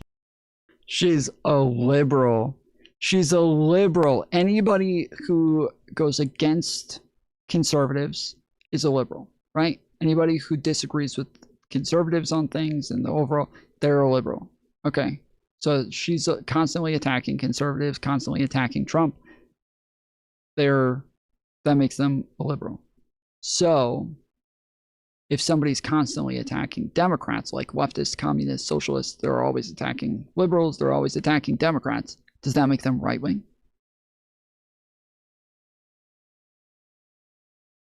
Does that make them right-wing? Those people are right-wing. She's literally a liberal or independent. No, she's a conservative.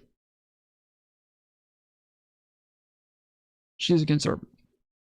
The woman who wrote Make Him a Sandwich who was best friends with Charlie Kirk, one of the biggest voices for TPUSA. She ran as independent. Candace Owens ran what?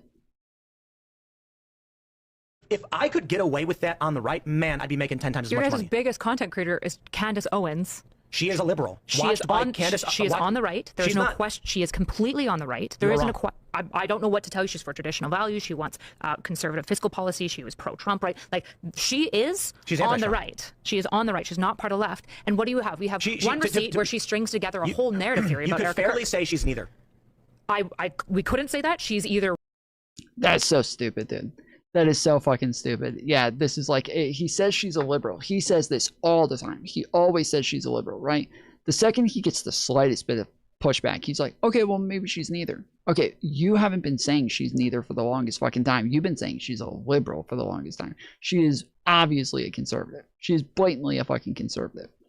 Right or far right, but so she's anti-Trump over Epstein. She's anti-Trump over the Iran war. Yeah, she's jumped off the Trump ship now. A long time ago. Is Nick Fuentes left? 2 years ago. Nick Fuentes has been advocating for voting Democrat for like 4 years. No, actually, he advocated for voting for Trump. It only with the Iran stuff, he's swapped to Democrats. Would you actually try to say that Nick Fuentes is left?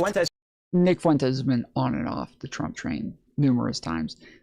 Candace Owens was in favor of Trump throughout the last election. Not to vote for Trump, and he also said don't vote for JD Vance, and now he's explicitly saying vote Democrat. Yeah, because he's a Democrat or a liberal. Well, he's definitely on the right. He's far right because he's a theocrat. Well.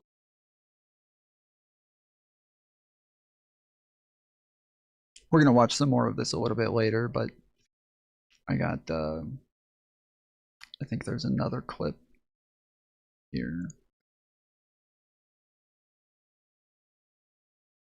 So when I look at the most prominent left channels, they usually agree. When I look at the right channels, they're all fighting each other. The liberals agree. The liberals agree, but we have the issue is like the art schism happened a lot earlier, right? And it's somewhat what disaffected you guys, right? Is that a lot of liberals couldn't figure out what a woman was. Well, no, we shook hands with the progressives and we said we're just like you, and the progressives were like, yeah, except some of the progressives just it's an aesthetic, but a lot of them were communists who were like, yeah, we want to take away private property rights. And at no point did the liberals go, hold on, we're actually not like you because that's a rights that we're not willing to get rid of actually, and we don't even want to do it democratically, right? But we pretended that we were the same, which led to this culture war. Like, I don't know what the fuck she's talking about. This is just blatantly untrue. The Democrats never actually said this. This is totally untrue. Like, the Democrats have been pretty blatant in the fact that they were not socialists, that they were not communists, that they were in favor of capitalism, they were fighting against communists. Like, this is just totally. Why does she frame it like this? I think it's like to get some like agreement from the other side and like appeal to them, but it is like perpetuating right-wing misinformation that is just blatantly incorrect. It is just like I can agree that Democrats were too cushy with socialists, that they didn't always do a great job at denouncing the more extreme factions of their movement. I can agree with those things.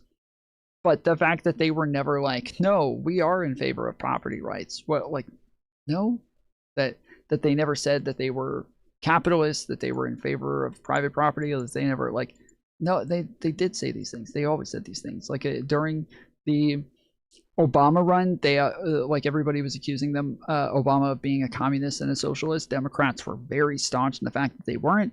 Then during Bernie Sanders' rise to prominence, where he actually is a socialist, again, like Bernie Sanders was attacked by Democrats for being a socialist. He was called out by Democrats for being a socialist. Like, this was a thing that he was called out for by Democrats. Then the 2020 election came out, and again, it was like moderate libs versus the more progressive branch, and moderate libs were far ahead.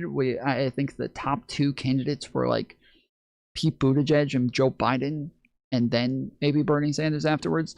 This is just totally untrue. That they didn't like create a distinct separation between themselves.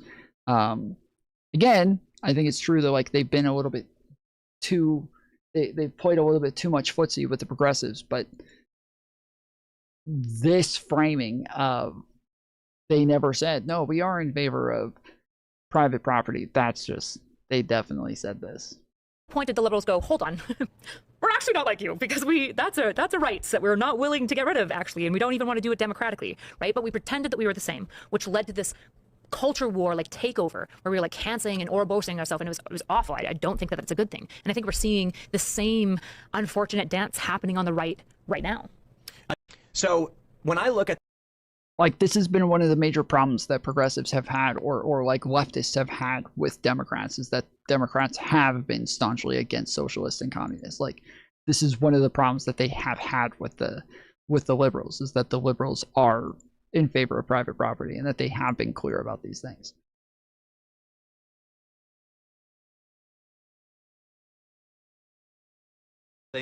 I feel so sorry for you if you still think it was a meteorite that fell from the sky. Yeah, like, I feel sorry that that is the only capacity that you're... Bro, this is the most blatant fucking AI I've ever seen in my life. Like, this is, well, I guess maybe not the most blatant ever, but first off, for those of you who don't know, traffic does not move like this. People who are sitting in traffic this deep, I feel the cars so do not for you move if like you that. still think it was a meteorite that fell from the sky. Yeah. That's not how traffic moves when you're that packed in and you're that close bumper to bumper. You're not driving 20 miles, 30 miles an hour down the fucking interstate. Also, on top of that, what the fuck does that say?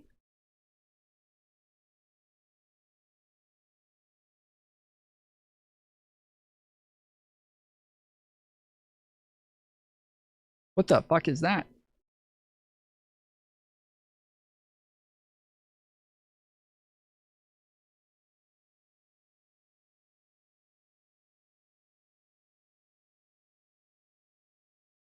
I feel so sorry for you if you still think it was a meteorite that fell from the sky. Yeah, like, I feel sorry that that is the only capacity that your brain can handle, that it was a meteorite. Because I'm going to tell you right now.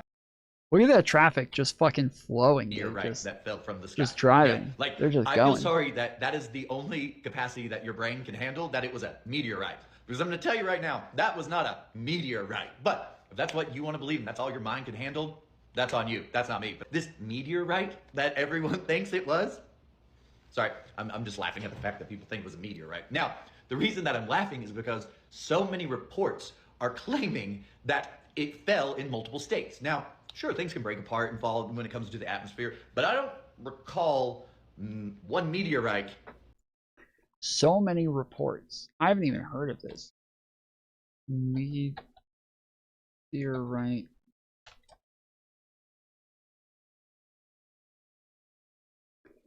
A March 2026 meteorite fell near Cleveland, Ohio, involved a 7-ton, 6-foot diameter space rock that entered the atmosphere at 45,000 miles per hour, produced a loud sonic boom, scattering fragments. Yeah, meteors can almost, if they actually do enter our atmosphere, they almost can never make it to the ground. Like, they will almost never make it to the ground. They have to be like the size of a fucking moon to hit our actual crust, when they're going to just like burn up so fast from hitting the atmosphere that they'll just be dust before they could ever even make it anywhere close to the earth. This rare observed fall resulted in confirmed fragments found by residents, highlighting that meteorites are usually cold upon landing, despite burning up in the atmosphere. This video shows an interview with an astronomer discussing the meteor that fell over Ohio. I didn't hear about this. This is an actual meteorite down here, but look at it. That could pass for anything here. You would not pick that up. No, I think it's a regular stone. Exactly, yeah. But when you flip it over and cut it open, it looks very different. This one has an interesting shape to it. Exactly, because this is a real meteorite from Russia. And look at the patterns with that. That's 90% iron. This is more rock than iron itself. This is what they look like when you cut them open. Now, there's no squares in space. Where are we? There you go. There you go. That's just cross section there. Yeah, look at the cross section, and right there, that pattern that you see right there can only be produced in space. Wow. It takes a long time for iron to cool off, and that cannot be produced on Earth. This is definitely from space. Jay, quickly, put me at ease. No. We're not going to see these things, but typically they break up and don't do much damage because they rarely hit the ground, right? Rarely hit the ground. Or if they do, really, if you go outside on a rainy day, okay, you set up a great big tarp and catch rainwater, you can actually capture meteoric dust that has fallen. Yes. Oh, wow. Very cool. So it happens every single day. It's just we got to hear it today and share it all together here in Northeastern Ohio. What a great day. We'll remember St. Patty's Day 2026. Yeah, we will. That's right.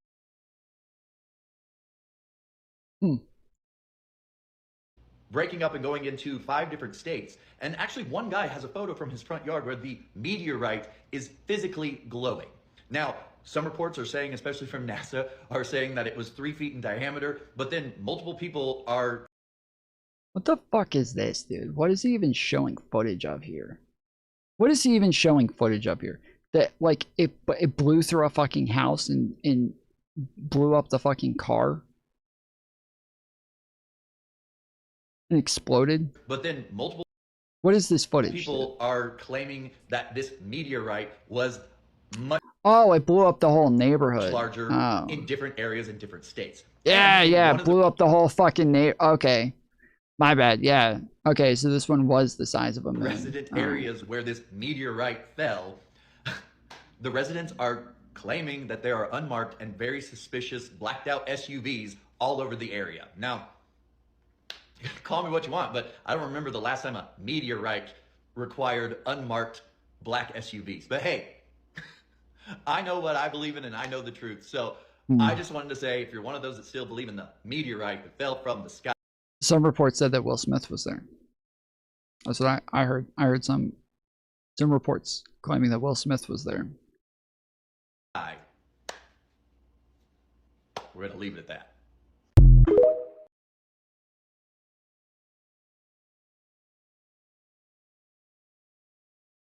He doesn't even allude to what it is, or maybe, yeah, oh, you believe it's a meteorite. Oh, yeah, okay. And he doesn't even come close to even saying what he thinks it is.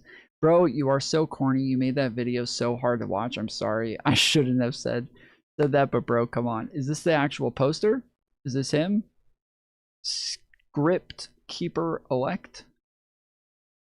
Ramirez PP Chiles? Okay. Okay.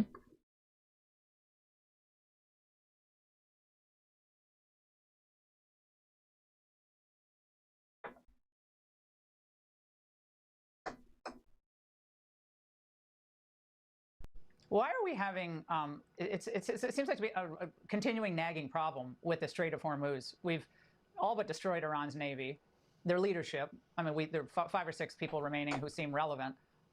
So I know it's been 20 days, or we're in our 20th day now, but why has this taken so long?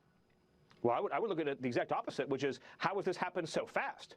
So you're talking about what would normally be considered months or even years to achieve these military objectives, instead have been achieved in a matter of days, because under the leadership of President Trump, and then of course with Secretary Higgs of the Department of War, we are not fighting a politically correct battle. The hands of our warriors are not tied in getting up and going after the objective, and going after the objective ruthlessly, because this is war, and in a... Yeah, they're not fighting a politically correct battle, guys. They don't care if they kill a bunch of children. They don't care if they kill a bunch of civilians, okay? They're not going to be woke, all right? They're not doing that woke war stuff, okay? They're just killing everybody. In a war, you have to fight totally. And so we've seen the leadership of this regime has been completely decapitated and obliterated. We have seen the IRGC dealt one humiliating blow after another. Their Navy is in the bottom of the ocean. Their Air Force is in rubble. Their ballistics missile program... Wait, I thought it wasn't a war either. Trump's been calling it a war the whole time, so... has been annihilated and is... Guys, we need donations. Quit being bitches. All right, we need donations. We need people to send in donos. If you want to support the channel, use the link on the front page. Go to the Stream Elements link and send in donos there. We currently have a very small top 10 list with only 5 people on it. 4 people on it, okay? Within the last week, top 10. Aaron M. Sound with $40. J-Rod with $10. Mantis with $5. Arian with $2, okay? That's our top 10 list. 4 people on the top 10 list. And it adds up to $57 in a week. Psh. Bro, we're poor now thanks to Donald Trump. I know it. I know it. Which is why I've been very understanding. But we're going to have to go back to the clock tomorrow. I just made this whole new setup, this whole very nice setup with no room for a clock anymore. Thought, yeah, we don't need that anymore. Yeah, we got to go back to the clock. Gotta do it. But if you'd like to donate to the channel, you can use PayPal or Visa or debit card. This is a link that makes it to where I get 100% of the money instead of going through YouTube with Super Chats where I only get 65% of the money. So this is much better, much easier, and I get the money immediately instead of having to wait 2 months for it. So consider donating to the channel with tips or through Stream Elements. You can also use the message box down here to have whatever message you want read through TTS. Getting further annihilated every single day. This is a phased operation, phase by phase, step by step, objective by objective. The president is achieving his goals, and right now, as you have seen, it has been reported, has been discussed, the United States military is laying waste to targets all across the Strait of Hormuz that Iran uses to menace commerce in that region. But very importantly, the United States is better positioned than any nation in the world to take on this battle. Why? Because President Trump has unleashed American energy, and now, what else is he doing? He's unleashing Venezuelan energy. NATO Secretary General Merz spoke about opening the Strait of Hormuz. Watch. Biden only spent $1 trillion on war. And thank God, because he is the guy who pulled us out of war. He stopped the Afghanistan war, and he didn't have any new wars for the United States under his belt. So Biden went -1 as far as wars.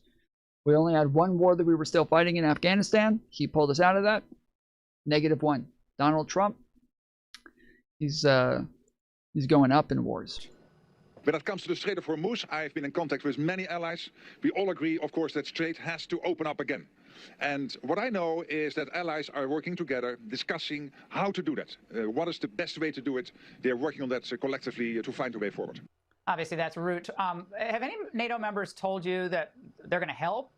Because so far, France, Germany, UK have been adamant that this is not their problem. Well, look, President Trump's been very clear in his views about the NATO alliance and his views about European countries' willingness to step up, especially after everything that we have done in Ukraine, a nation that, yes, was invaded, but is far closer to Europe than it is to the United States of America. We have a giant ocean between us, as President Trump says. The rest of the world depends on traffic through the Strait of Hormuz, not the United States. But again, I just want to underscore, this is a conflict that has only days. I've noticed that the people in the Trump administration all call it Hormuz.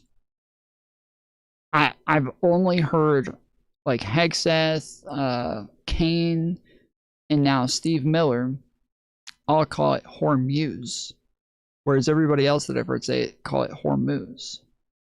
Long. The United States has achieved its objectives even faster than anybody thought possible. President Trump was aware of and has calculated through every permutation and every degree of strategy. This has been, by far, the most overwhelming victory based on the objectives. So in other words, victory over the Navy, victory over the Air Force, victory over the missile launchers, in terms of each individual military objective ahead of schedule. So that's where we are right now. And again, the president has very wisely, very intelligently created maximum leverage for the United States by building up our energy independence as we engage in this conflict. But just imagine, Laura, just think through this for a second. If Iran had long-range missiles, if Iran had thousands more missiles that they could aim at Europe and the United States and our bases, and they were as powerful as they were going to be under the Obama deal, who had a nuclear weapon and the ability to shut down the Strait of Hormuz, then the whole world would be at the mercy of this terrorist regime. President Steve, Trump alone has stopped that from happening. Oh, brother, dude. Ay, ay, ay.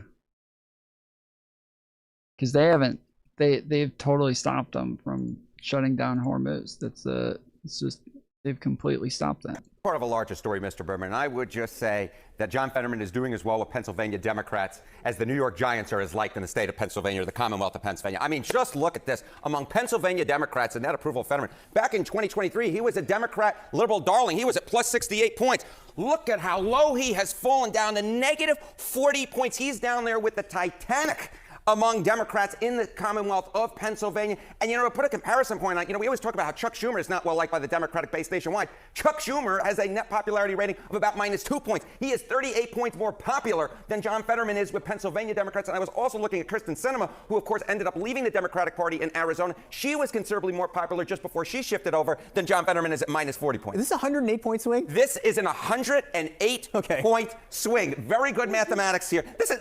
I was honestly thinking, is that even possible? All right, how does this compare to other? He faces a primary. If he wants to run again, you know, he faces an election in 2 years. He runs in a Democratic primary. How have senators who lost their... Torben Thorne tipped $5. Appreciate it, Thorne. Let's go. Let's get some W's in chat for Thorne. Let's get some cheers in chat. Cheer it up. Thank you, good sir. Cody tipped $20. So much winning I can hardly stand it. Hey, yo! Cody with the dub. Let's go. Let's get some more cheers in chat. Cheer that shit up. I'm cheering it on. Let's go. Appreciate it, Cody. Thank you, good sir. Fill it up with some cheers, guys. Now Tom can buy a blunt. Yeah. Gotta be able to get that good. We gonna get that dank. Their primaries. How does their whole situation compare to this? I would just know John was like off on the screen going, what? Wait a minute. 108-point swing. You never see anything like that, but my goodness gracious. I mean, just take a look here. Okay, 2,000 senators' own party net ratings about when they lost a primary. Bob Smith plus 15, Arlen Specter plus 13. Of course, he switched parties to Democrats. It didn't work for him from Republican. Plus 6, Joe Lieberman. Dick Lugar was at 0 points. Lisa Murkowski was at -15 points. All of these were considerably more popular than John Fetterman is right now at -40 points. He is below the lowest, the ones who actually got beat in a primary. There is no historical analog to this. That is how unpopular John Fetterman is with Pennsylvania Democrats. There is basically no doubt in my mind that if Fetterman decides to run for re-election as a Democrat, he will face a primary challenge and it will be a very competitive one. So I doubt he runs again. I doubt Fetterman runs again. There's no shot. No shot Fetterman thinks he's going to run again. Fetterman says that Democrats are suffering from what he calls Trump derangement syndrome. Is that a compelling argument to make among the voters there? No. I mean, that is... Fetterman can go fuck himself. I was never a fan of the guy. Didn't like him. I honestly, like, I think like some of the norms of like actually dressing up in Congress and you know, looking the part, looking respectable. I think that those things matter. I didn't like his whole showing up in basketball shorts and t-shirts and shit like that was very becoming of a senator, and so I was never a fan of him, but supposedly, I think we talked about this yesterday, that apparently he had a stroke and then just changed on everything.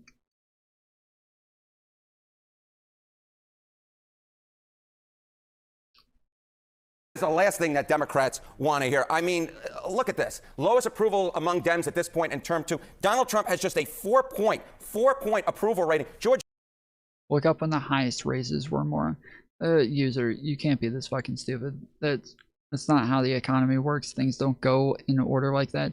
The United States had, yes, insanely high inflation, as did the rest of the world from COVID. This is what everybody dealt with across the whole world.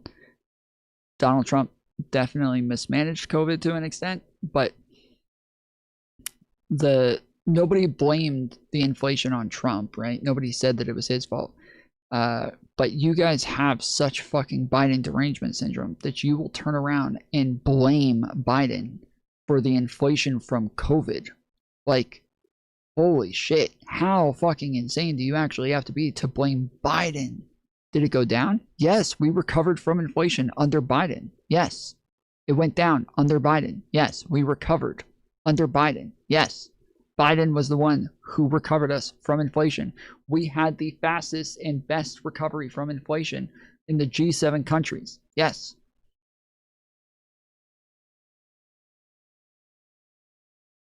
Tom, have you heard 4G Autoblow's new song, White N-Word? Is 4G Autoblow a person's name? No, I've not heard their new song. I haven't heard their old song. I have no idea who the fuck that is.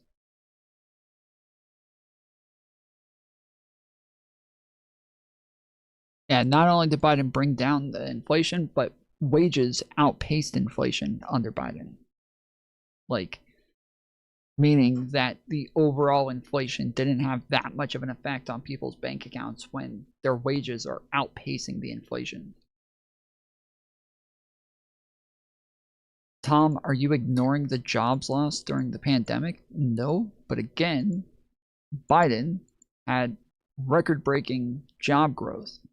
Like, under Biden, we had record-breaking job growth. Like, when we're talking about, like, under the pandemic, right? Like, jobs lost. Donald Trump initially came out with a plan where he wanted everybody to lock down. And,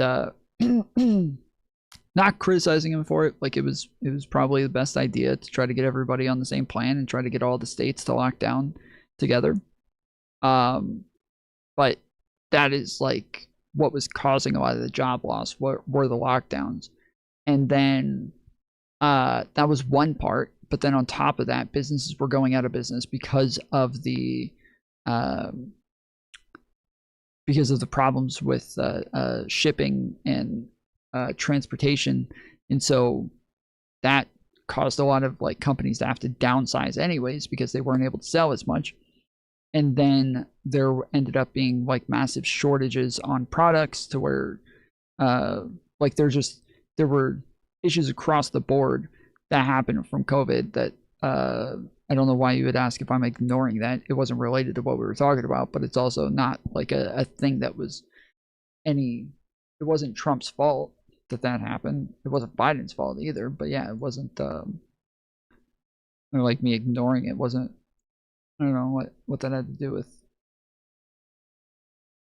any of this. Biden had record-breaking job growth under his presidency that Trump has radically fucked up.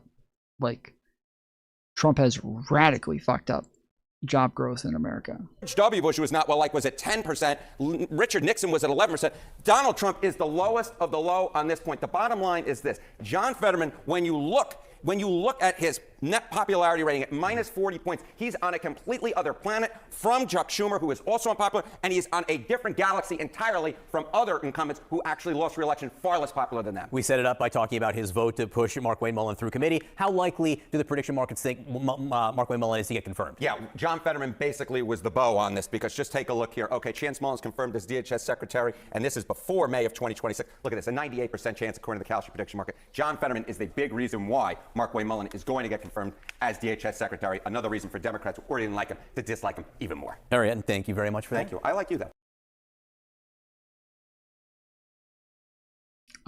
Up to Trump's first term before the pandemic was looking like Trump, like he might be reelected, but the pandemic, however, do you think that shipping costs and backup was Biden's fault? No. Again, this is something that was happening across the entire world. Like, this, the whole fucking world was dealing with this. No, I don't think it was Biden's fault either. Trump botched the response to COVID to an extent, like he did. When it came to inflation, I don't know that that was necessarily on Trump. When it came to, like, yeah, transportation, I don't think that was much of an issue with Trump either. When it came to the problem with the things where Trump did fuck up is that there is a real complaint from conservatives that Trump should have locked down the borders earlier. He should have shut shit down earlier. And he kept downplaying it and acting like it wasn't that big of a deal and that people didn't have anything to be afraid of, right? At the beginning of this, when Trump was first like locking down the borders and everything, it is true. Democrats were like running around saying that this was racist, that he was, that like his border shutdowns were, you know, just a new way for him to stop immigrants from coming in, that, like there, and he did it late still. He was late in doing it. And Democrats did still fucking run around like saying that he was being racist for locking down the border. So there were like when it came to that thing, like he really was in a tough position where like even doing the right things late still got him a bunch of criticism from Democrats saying that he was doing it for other reasons. So it was a really fucking stupid thing. And then we have the pictures of like Nancy Pelosi in Chinatown taking pictures with a bunch of like Chinese people with no masks on or anything. Like, look at me, guys. I'm okay and I'm not catching any diseases. Donald Trump thinks Chinese people are all dirty. He's trying to stop them from traveling to the United States, but I'm fine being around Chinese people. Holy shit, how fucking stupid can you be, dude? Holy crap.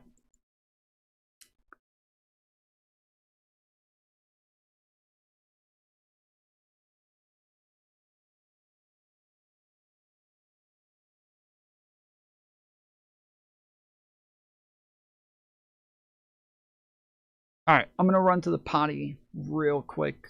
I'll let this video play, and I'll be right back. He has details for us tonight. Good evening, Peter. Good evening, Shannon. Aboard Air Force One a few minutes ago, President Trump announced via Truth Social that we are getting very close to meeting our objectives as we consider winding down our great military efforts in the Middle East. He also said that the job of securing the Strait of Hormuz will be countries that use it more, not the United States.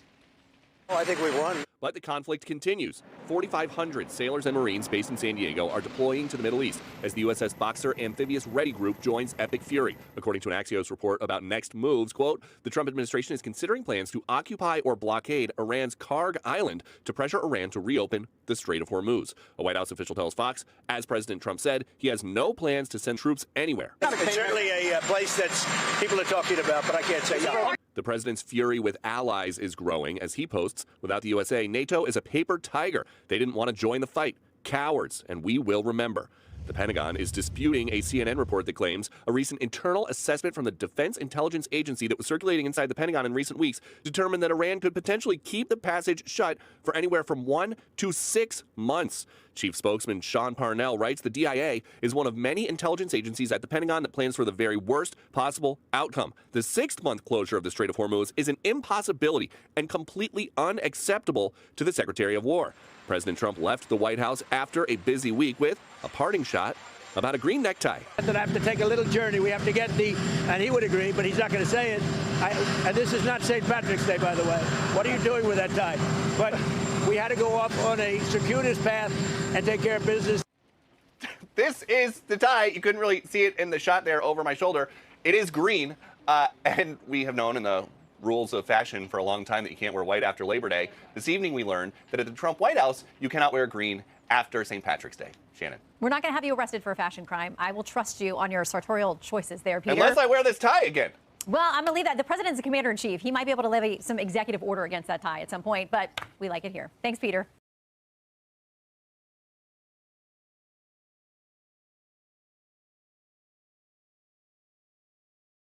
Hope you don't have to hold your bladder, cause it's time for the Tomfoolery Show.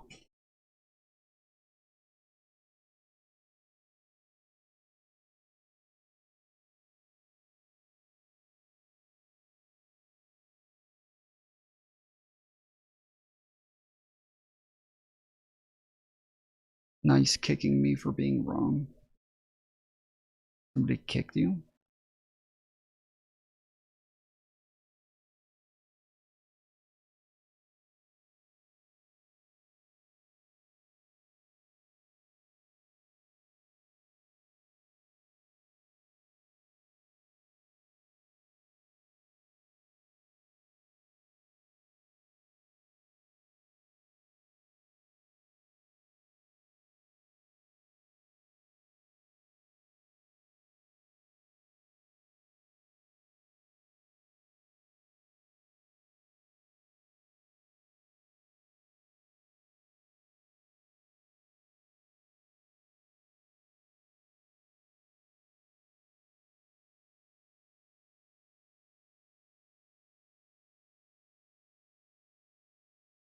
OMG, so priceless.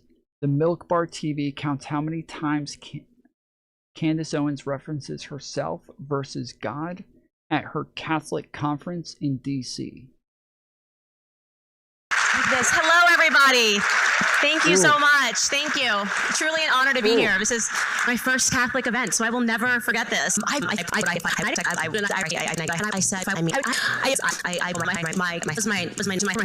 just had that Catholic excitement. Just me. I did this. I walk a lot. I walk every day. I've just walked 14 miles. My Apple Watch has died. I'm not kidding. I would say I was feeling good. I was like, I'm doing good. I was like, I'm so hot. I am so sweaty. Like I was like, and I'm physically like, I can't even look at that. I'm something. And I personally couldn't eat. And I know. So I. What was the first presidential election you were able to vote in? 2020. 2020 is the first time I ever voted by mail, and then 2024 is the first time I've ever voted like in person at an actual poll. I put that thought away, and I'm a glutton for punishment. I'm just okay. I've done 18 miles today. I've never done so many steps. Look at my hair. My hair. I don't know if it was the Lord. I don't know if it was Deb. I don't know if it was my husband, but somebody said, you gotta do this all again tomorrow. I have 10 miles left. Like, how am I possibly going to do this? And I am not okay. I think, like, yes, I love free market. I love conservatism. I love capitalism. I love this country. I think this country is amazing. I love this so much. The Lord will be with you. I want to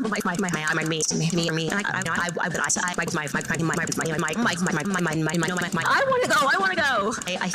I was like, oh my God, can you believe these people? They're talking to Jesus Christ, and I'm walk on those strange little pads in the grocery store, and next thing you know, everyone's doing this, and God forbid you forgot the rice. I couldn't make this up. It is the absence of God that leads to all of these things, and I have no idea what's going on. So far she's mentioned herself 242 times and God 5 times at her speech at a Catholic school. Or wait, oh, it's not a Catholic school, it's a Catholic conference. Oh, when I tweeted last November that Christ is king, never in my life have seen anything like it. I literally... if you guys don't know, hey, I made a whole documentary on her saying Christ is king. She's never seen anything like it. I made a whole fucking documentary on it. If you haven't seen it, go find it. It's on it's on this channel, but this channel has like the less finalized version of it. Go to Terminally Online Media on YouTube, and it is it's a documentary that I made. I made this whole documentary. It's very good. You should check it out. Candace Owens. It's an award-winning documentary. I awarded myself the Tom Foolery Show Documentary of the Year, and so make sure you guys check it out. Just tweeted Christ is king, and Christ is king against Christ is king. Candace Owens, Christ is king. Elation that I felt. I just couldn't believe it. I did this. Like, I actually did this. I cannot believe I actually did this. If I had known, and this made me want God again. I couldn't make this up. I don't know if it was the Lord. I don't know if it was Deb. I don't know if it was my husband. Oh, the left hates God and all this stuff. I am where I was at. When I thought to myself, and by the grace of God, and me and my husband have survived everything. This platform was given to me. God, I found me, mine, to me. But for the first time, my celebrity made sense to me. Mine. I am me. Really, that is just such an analogy for my entire life and my entire ascension. 349 times she referenced herself. 15 times she referenced God. How long was this fucking speech? Holy moly. 349 times? What is this, 5 hours? Sheesh.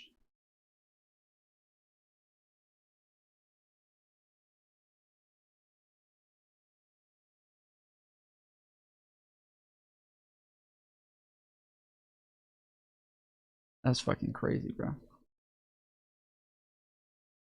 This chick apparently, according to this, says this girl who got Trump tattooed on her forehead is now asking for money to get it removed.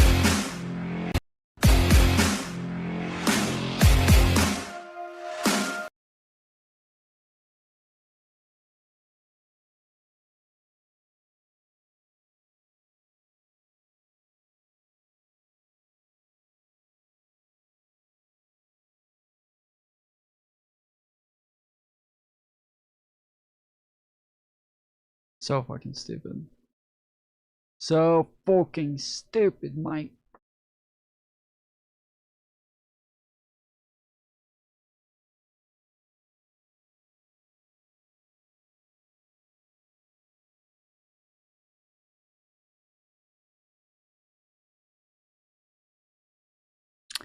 Oh yeah, that's right. This chick. I don't know if you guys saw this.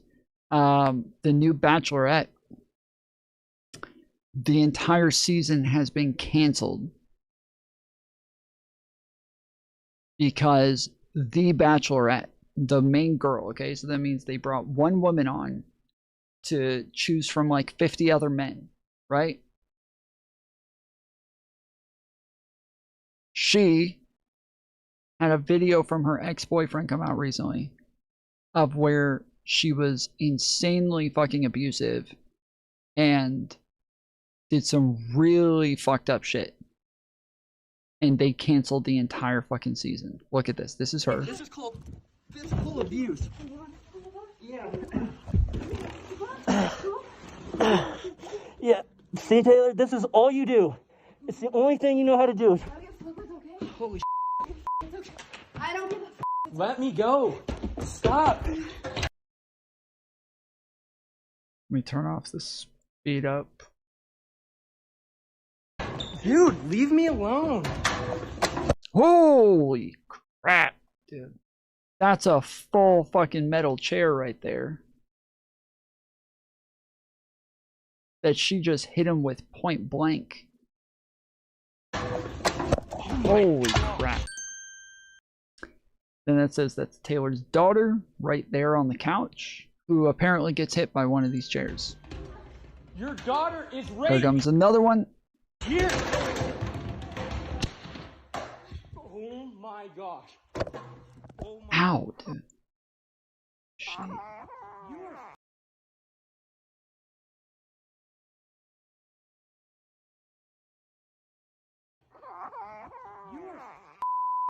This is called. So yeah, canceled the whole season. Done.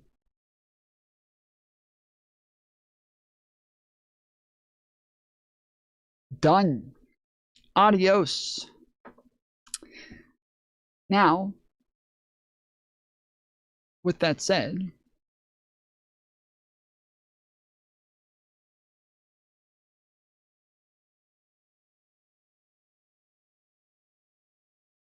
how much money did you make, Dakota, selling this footage to TMZ? Because besides the big take of being absolutely appalled and disgusted by this behavior, knowing that you've sat on this for 3 years and chose to release it and get paid by TMZ to release this now means that you are an even bigger piece of shit than I thought. I'm not going to show. okay, hold on. Why? Who the fuck is she? Is she actually somebody famous? Is she somebody big? Why the fuck would he have released this before? Why the fuck would he put it out? Why the fuck would he have put this out before if she's some nobody who's not famous, who has no like, what is he? He should have sold it to TMZ. Hey guys, this absolute nobody beat me up a long time ago. Like, what was he gonna do? Just post it on fucking Facebook for no reason? Why? What's the point? The fact that you put it out when there's like, when she's being sought after by 50 other guys, yeah, it seems like now's the time to put it out to where these 50 other guys can know she's a fucking nut The job. footage here, you can go look it up for yourself on TMZ, because honestly, it is absolutely sickening to me, and seeing that her kid was present is so heartbreaking. We all knew that she pled guilty to a felony. We all knew that she had until like August to be clean and not do anything stupid. Did we know the extent of the child abuse charges that were dropped? No, we did not. And that is why everyone is absolutely sick over this. But that doesn't change the fact that Dakota chose 3 years later at this particular time to release this footage. And this doesn't just hurt Taylor. This hurts her kids. Her kids have to see this now for the rest of their lives available on the internet. As if it wasn't already bad enough, now they have that to add to their trauma. So you know what? I hope you use the money you made. Representative for Taylor is lashing out at Dakota, telling us, "It's sad to see the latest installment of his never-ending, desperate attention-seeking, destructive campaign to harm Taylor without any regard for the consequences for their child. Releasing an old and selectively edited video on their son's birthday is a reprehensible attempt to distract from his own behavior." What is his own behavior? Pay for their trauma therapy. Honestly, good for all the girls for deciding not to film, because I'm so done with this.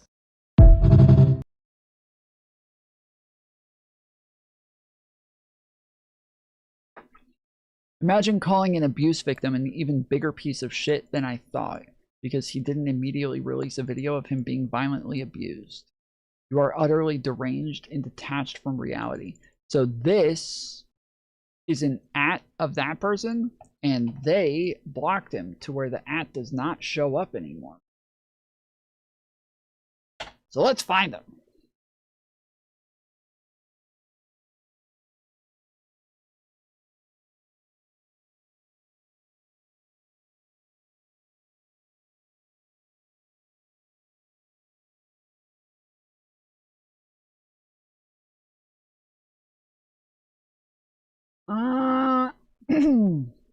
Looks like there's nothing left on her Twitter anymore. The last post was from 2023. Seems fucking ridiculous, dude. This is insane. Like,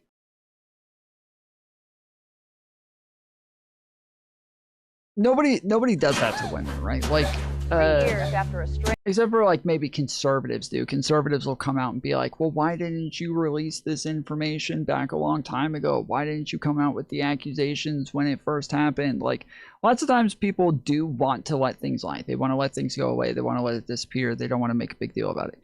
But if the other person is now, like we said in this scenario, they're The day of the meteor.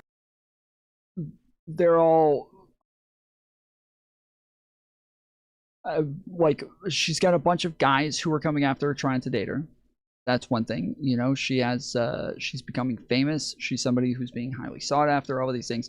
To like make it about like, oh, but it's on her kid's birthday. Like, her kid apparently sat through that fucking shit back when it happened. I'm sorry, but like, this is not a great argument. Here, tell me you're flat on the only thing bigger than. Not a good argument. But yeah, this apparently happened. So we got a bunch of other shit to get into. I think I might leave some of this for another day so we can get into some longer form content here, because there's still a lot. There's still a lot here.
Damn.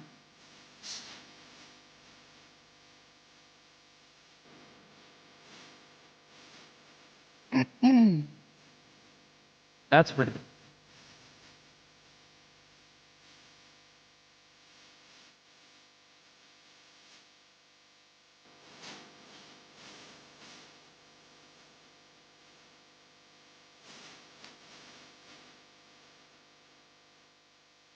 Oh man.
Is this AI?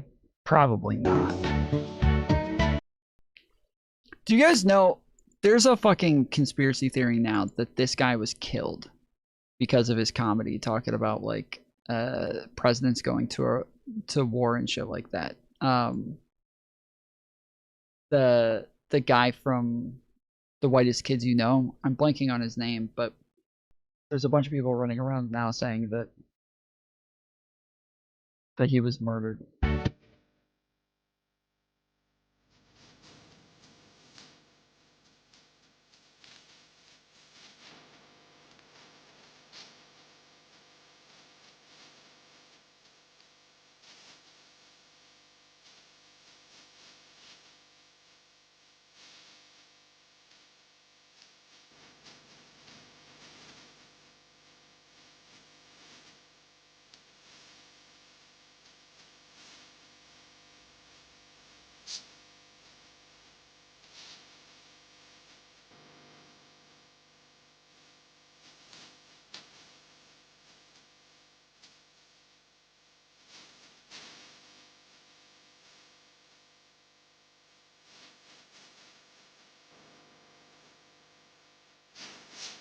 I'm 14 and this is deep, yeah.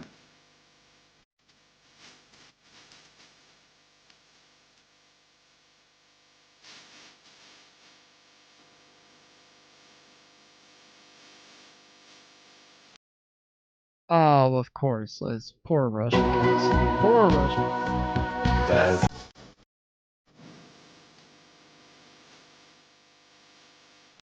Wait, who is that?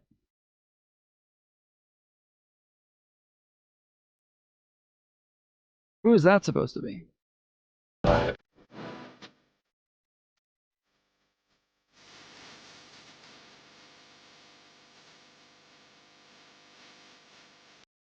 Aaron Schwartz?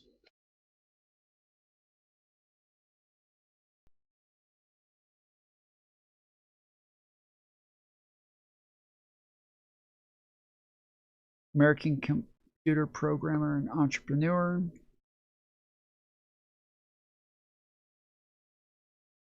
He helped define what syntax of the white markup language format Markdown and was a co-owner of a social news aggregation website, Reddit, and contributed to its development until he left the company in 2007. Yeah, I think that's him. Yeah.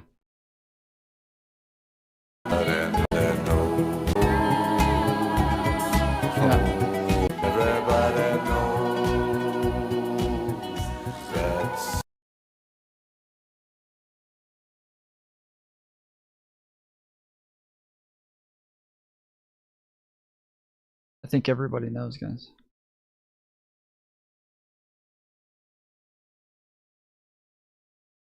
revealed he has been under FBI investigation predating his resignation for leaking classified information.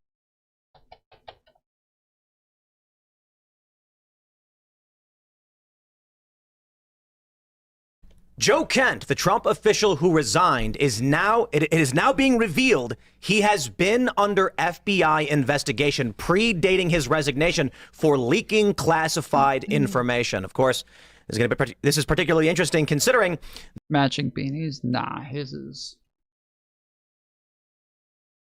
rolled up like this. The narrative that we heard during just after his resignation was that he had been removed from intelligence briefings and was uninvolved in the goings on with this war. There were rumors that his resignation was largely due to a professional dispute, notably that he had been slighted by the administration, he was ousted, and thus he's going to resign and say this is the reason. So it is weird. They did talk about like whether or not there were talks about the fact that he wasn't like in some of the meetings about some of these things. And are you watching the whole thing? The whole thing of what? Of this? I don't know. Is there something you want me to go to?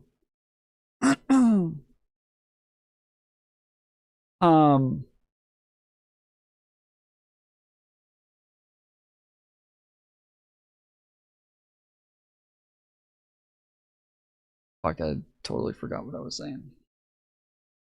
Oh yeah, that he wasn't in some of the like meetings when they were talking about going to a war with Iran. They're like, oh, he wasn't even in those meetings. It's like, wait, you're saying that like the country that you guys say you're going after because they're the state sponsor for terrorism, you didn't have your lead on terrorism investigations in those meetings at all? But he wasn't part of that, even though that's like your justification. I thought you were just watching Kyla on it, or is she on the whole thing? I think she's on the whole thing. She's literally on the thumbnail. However, the anti-interventionists are saying it's a principled response to a war of aggression. Well, based on this new information that he's been under investigation predating his resignation, assuming that's true, I think it says a lot more to what is currently going on. And there are questions about whether or not he was the one who was leaking these group texts. So we're going to have to get into all of this. And, you know, we originally were going to lead with, I think, something a bit more interesting in the domestic area. And that is the progressive Democrats in Illinois got blown out completely. And the corporate press is celebrating, Washington Post saying that the people of Illinois are not prepared to walk off the cliff just yet. So it looks like perhaps woke is broke, or at least the online version of it. So we'll talk about that. Plus, there's a lot more information. We got a story about Afro Man that's apparently very, very funny. We'll get into all that. But before we do, my friends, we got a great sponsor. It is True Gold Republic. My friends, having sound money and financial independence is important.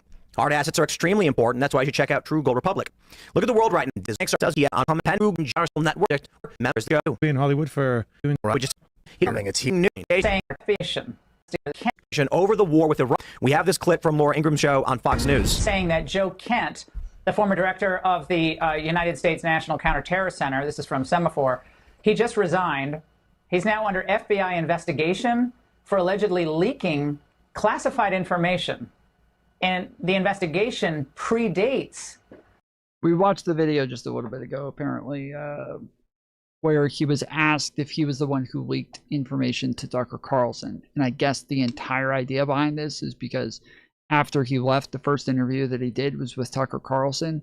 Tucker Carlson had talked about a month ago that he had gotten leaked information from intelligence sources telling him shit about Iraq, and that like the only reason that we were at war with Iraq was because of Israel. And then Joe Kent went on his show right after he resigned and said, hey, the only reason we're at war with Iraq is because of Israel. So that seems to be the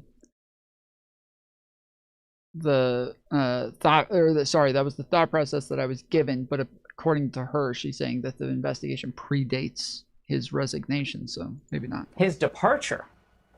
So we've seen this report going around, not that the FBI is investigating. We have this from AZ Intel. Former National Counterterrorism Center Director Joe Kent is under FBI investigation for allegedly leaking classified information. Sources tell Semaphore, adding the probe began before his departure. So let me just start by saying I've got my ear to the ground. As many of you know, we have friends who have been on the show and are now in the administration. So friends in the administration as well as members of Congress and their staff. And I've been hearing some rumblings in the Beltway. The rumors that I heard from people that are much more loyal to Trump is that Joe Kent was leaking classified information, at least that's the allegation, and was ousted from these meetings. So they basically booted him out and said, this guy's no good. They think he's the leaker. He felt, at least this, again, the perception, slighted personally and professionally, and that from the View, again, this is all just rumors, they don't think that Joe Kent is truly motivated by Israel, the issue of Israel or Iran, and that it's more personal, and that he's using this as a means to slight professionally an administration that he felt had wronged him. Considering we've got past comments and tweets from Joe Kent about the severity of the threat from Iran, I think this is why many people believe this may be the case. That being said, he appeared on Tucker Carlson recently and talked about what he thought was the real issue, and that was that Israel had pressured us into this war, and that he was not in favor of that. It's what he wrote in his resignation letter. He's being hailed as a principled man who stood up for what is right, pushing back on the Israel lobby. So I'm not entirely sure what is going on, but what I can say is this reporting is that he's been under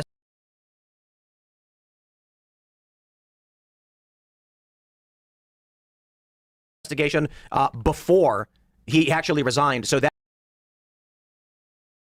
lends itself to the he's presumed to be the leaker. Again, we don't know that he is, but I think you were mentioning, you looked it up, he was involved in those leaked group texts. Is that what happened? Yeah, in 2015, you remember the Telegram stuff. 2015? 2025. Yeah, it was a long time been around for a while. Yeah, apparently, I haven't been able to confirm it, but I just searched for it on the internet, and therefore it must be true. But that he was involved with it and said that there was not an imminent threat back then before they attacked Yemen. This is in regards to the bombing in Yemen, and I think he was saying after the fact that there hadn't been, that he saw an imminent threat. I really don't want to misquote him. I've got Seattle Times confirming what you're saying. Which one? That he was in the group chats? He was involved. I don't know. It's just a headline right now, so I don't know to what extent. These were like the Hegseth group chats where they were like being called out or whatever? What they were talking about, like they were planning like national security stuff. Right. Group chat. And then the argument they made was that it was like national security stuff after the fact, like, well, we had already decided to release this, so the texts don't really matter, which, I mean, if it's true this guy was leaking the stuff. He was in the chat. Right. So, I mean, the presumption would be that's what was getting leaked. I mean, what else got leaked that he would have been involved in? Well, it's just, if he was involved in the leak before, why are you only investigating after he steps away? No, the investigation predates this. That's what. Yeah, they said it predates. They reported. They're reporting, but they're only publicizing this investigation now? Well, that would make sense. They normally wouldn't tell us that they were investigating somebody for something like this necessarily. They would say that they're investigating the leaks, but they wouldn't say we're investigating Joe Kent for the leaks. Suppose if there's an FBI investigation, you don't know they're doing it until they decide to make it public, and perhaps because he came out and resigned, they said, okay, then publish it. I mean, if he was being investigated by the FBI, I doubt they're going to fabricate documents, with fake dates predating his resignation. Sure, but a lot of people were upset when these like signal leaks happened because of the incompetence of the group, right? If he was one of the principal actors involved, why not mention certain members are under investigation to see like how this. They'd have to fire him. And they could maybe, but like the timing is I guess when it comes to breaking news, the timing could suggest two separate things, and I think your bias would make you want to go in one direction or the other. But the reality is, he was kicked out of what meetings? The intel briefings on terrorism pertaining to Iran specifically. Who is he leaking to? That's an interesting question. Who was the journalist who published those texts? Yep, I got it. His name is Jeffrey Goldberg. That's right. Editor of The Atlantic. Editor-in-chief. Right. Yeah. So Goldberg got added into it, but again. Oh, right. Yeah. Is that leaking it to him? Is that something? Nothing in any of this. We don't know if that's what was leaked. Well, even Goldberg said it was an assistant. Are you under the belief that the Trump administration is creating an FBI investigation right now, that they're going to create documents with past dated? Like, what is your argument? It's more of a question. It's so breaking news that I probably would be cautious to make any argument. My question here is, though, we have an administration that regularly punishes people who step out of line and are no longer sycophantic, right? And so he makes this major public declaration, basically signaling a MAGA schism. It led to you making that post, right, about how the MAGA coalition is falling apart. And then suddenly, a day later, well, now the FBI is public about the fact that they're investigating him, but actually it was from before, right? I'm like, if I wanted to besmirch somebody who stepped out of line in a big public way and punish them, this might be one of the ways that I do it. Or maybe he is stepping out, right? This is the problem, is it actually could, with the evidence we have, be either of these options. That's one of the problems I have. If the argument is that he was under FBI investigation, resigned, so then someone in the FBI contacted a journalist in Semaphore and said, look, he's been under investigation, it could be very simple. No one asked because he was otherwise unremarkable. So a journalist from Semaphore makes a call to the contacts that she has in the FBI and the DOJ and says, honestly, here's what I think happened. The dude resigns and says it's over Israel. Immediately heard from the Trump administration, like Carolyn Levitt, people were putting out like, well, he was presumed to be a leaker anyway. He was being investigated. Then this journalist contacts people she knows in the DOJ and says, is there an active investigation into? Why is Swamp Wizard just spamming random shit, or is somebody talking to them, or are they just spamming shit about, like, for no reason?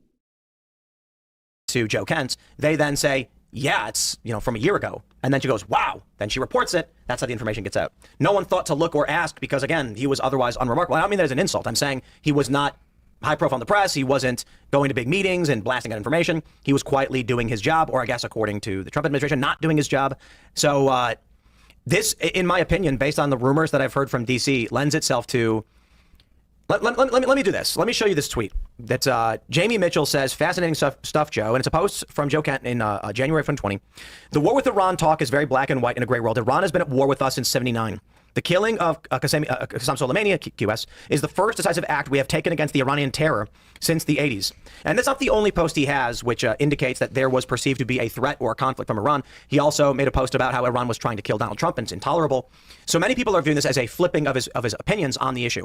The first thing I'll say is, perhaps. The next thing I'll say is, well, people are allowed to change their opinions. But I'll say it again. Considering there was an FBI investigation into him predating his resignation, and the rumors that I'm hearing from the Beltway is he was doing his job, he was excited to be a part of the administration, they booted him out, they started, basically he was not getting the access he wanted, so he felt personally slighted. Either whatever the issue is started leaking or something, got iced out from these meetings, and they decided to resign because he was basically in golden handcuffs. I think a lot of people who have worked in offices, either in a managerial level or in a non-managerial level, have talked with somebody who is upset with their place of work and then wants to lash out, either justified or not. Again, I'm not saying it's true because I don't know. I'm just saying what I hear from those that are loyal to Trump, and of course you can argue they're biased, is that this guy, for whatever reason, was no good, so they weren't including him. He got pissed off because he thought that he should be in these meetings, and so he was having a tantrum and then resigned and said, yeah, well, Israel made you do it, despite the fact he's been talking about Iran being in conflict with us for a long time. Sure. I suppose the other argument is he came to his senses, was granted access to information where he realized Iran is not a threat to the United States, that Israel is forcing our hand, and then in a truly dignified and righteous stance stood up and said, I will not be party to this administration. I'm just going to add the reason why I don't think that's likely is because they already booted him. So for him to be like, I'm resigning, it's like, yeah, they already kicked you out of the meetings. According to your sources, right? Like, for example... No.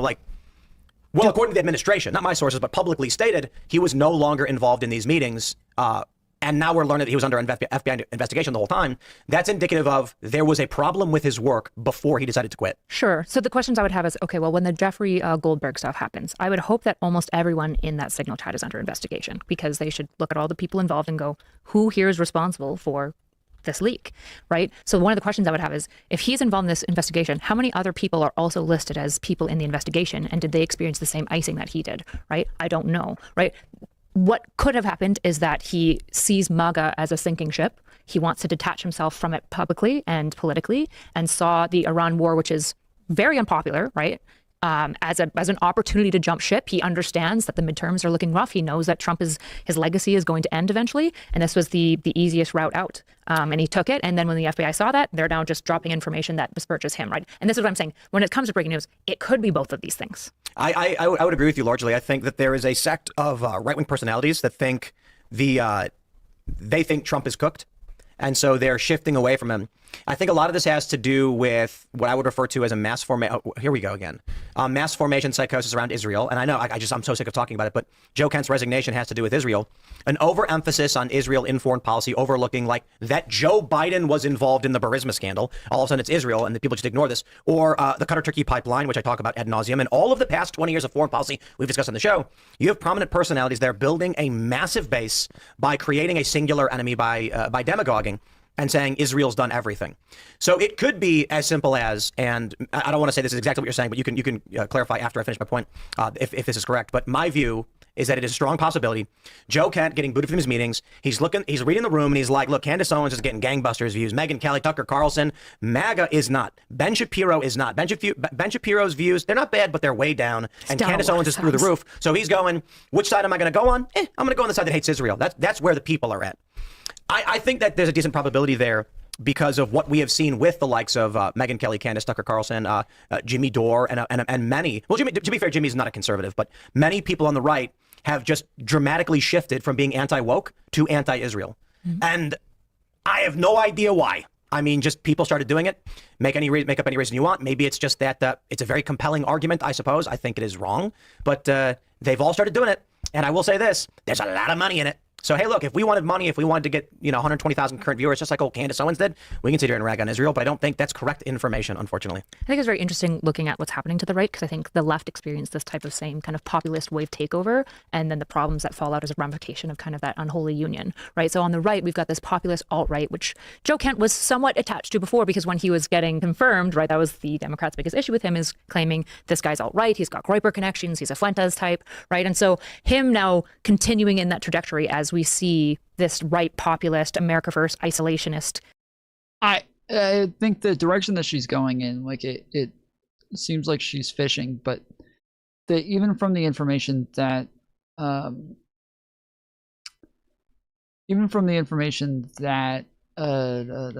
Tim gave us, is that like Iran is sponsoring terrorism, that they are a threat to the United States.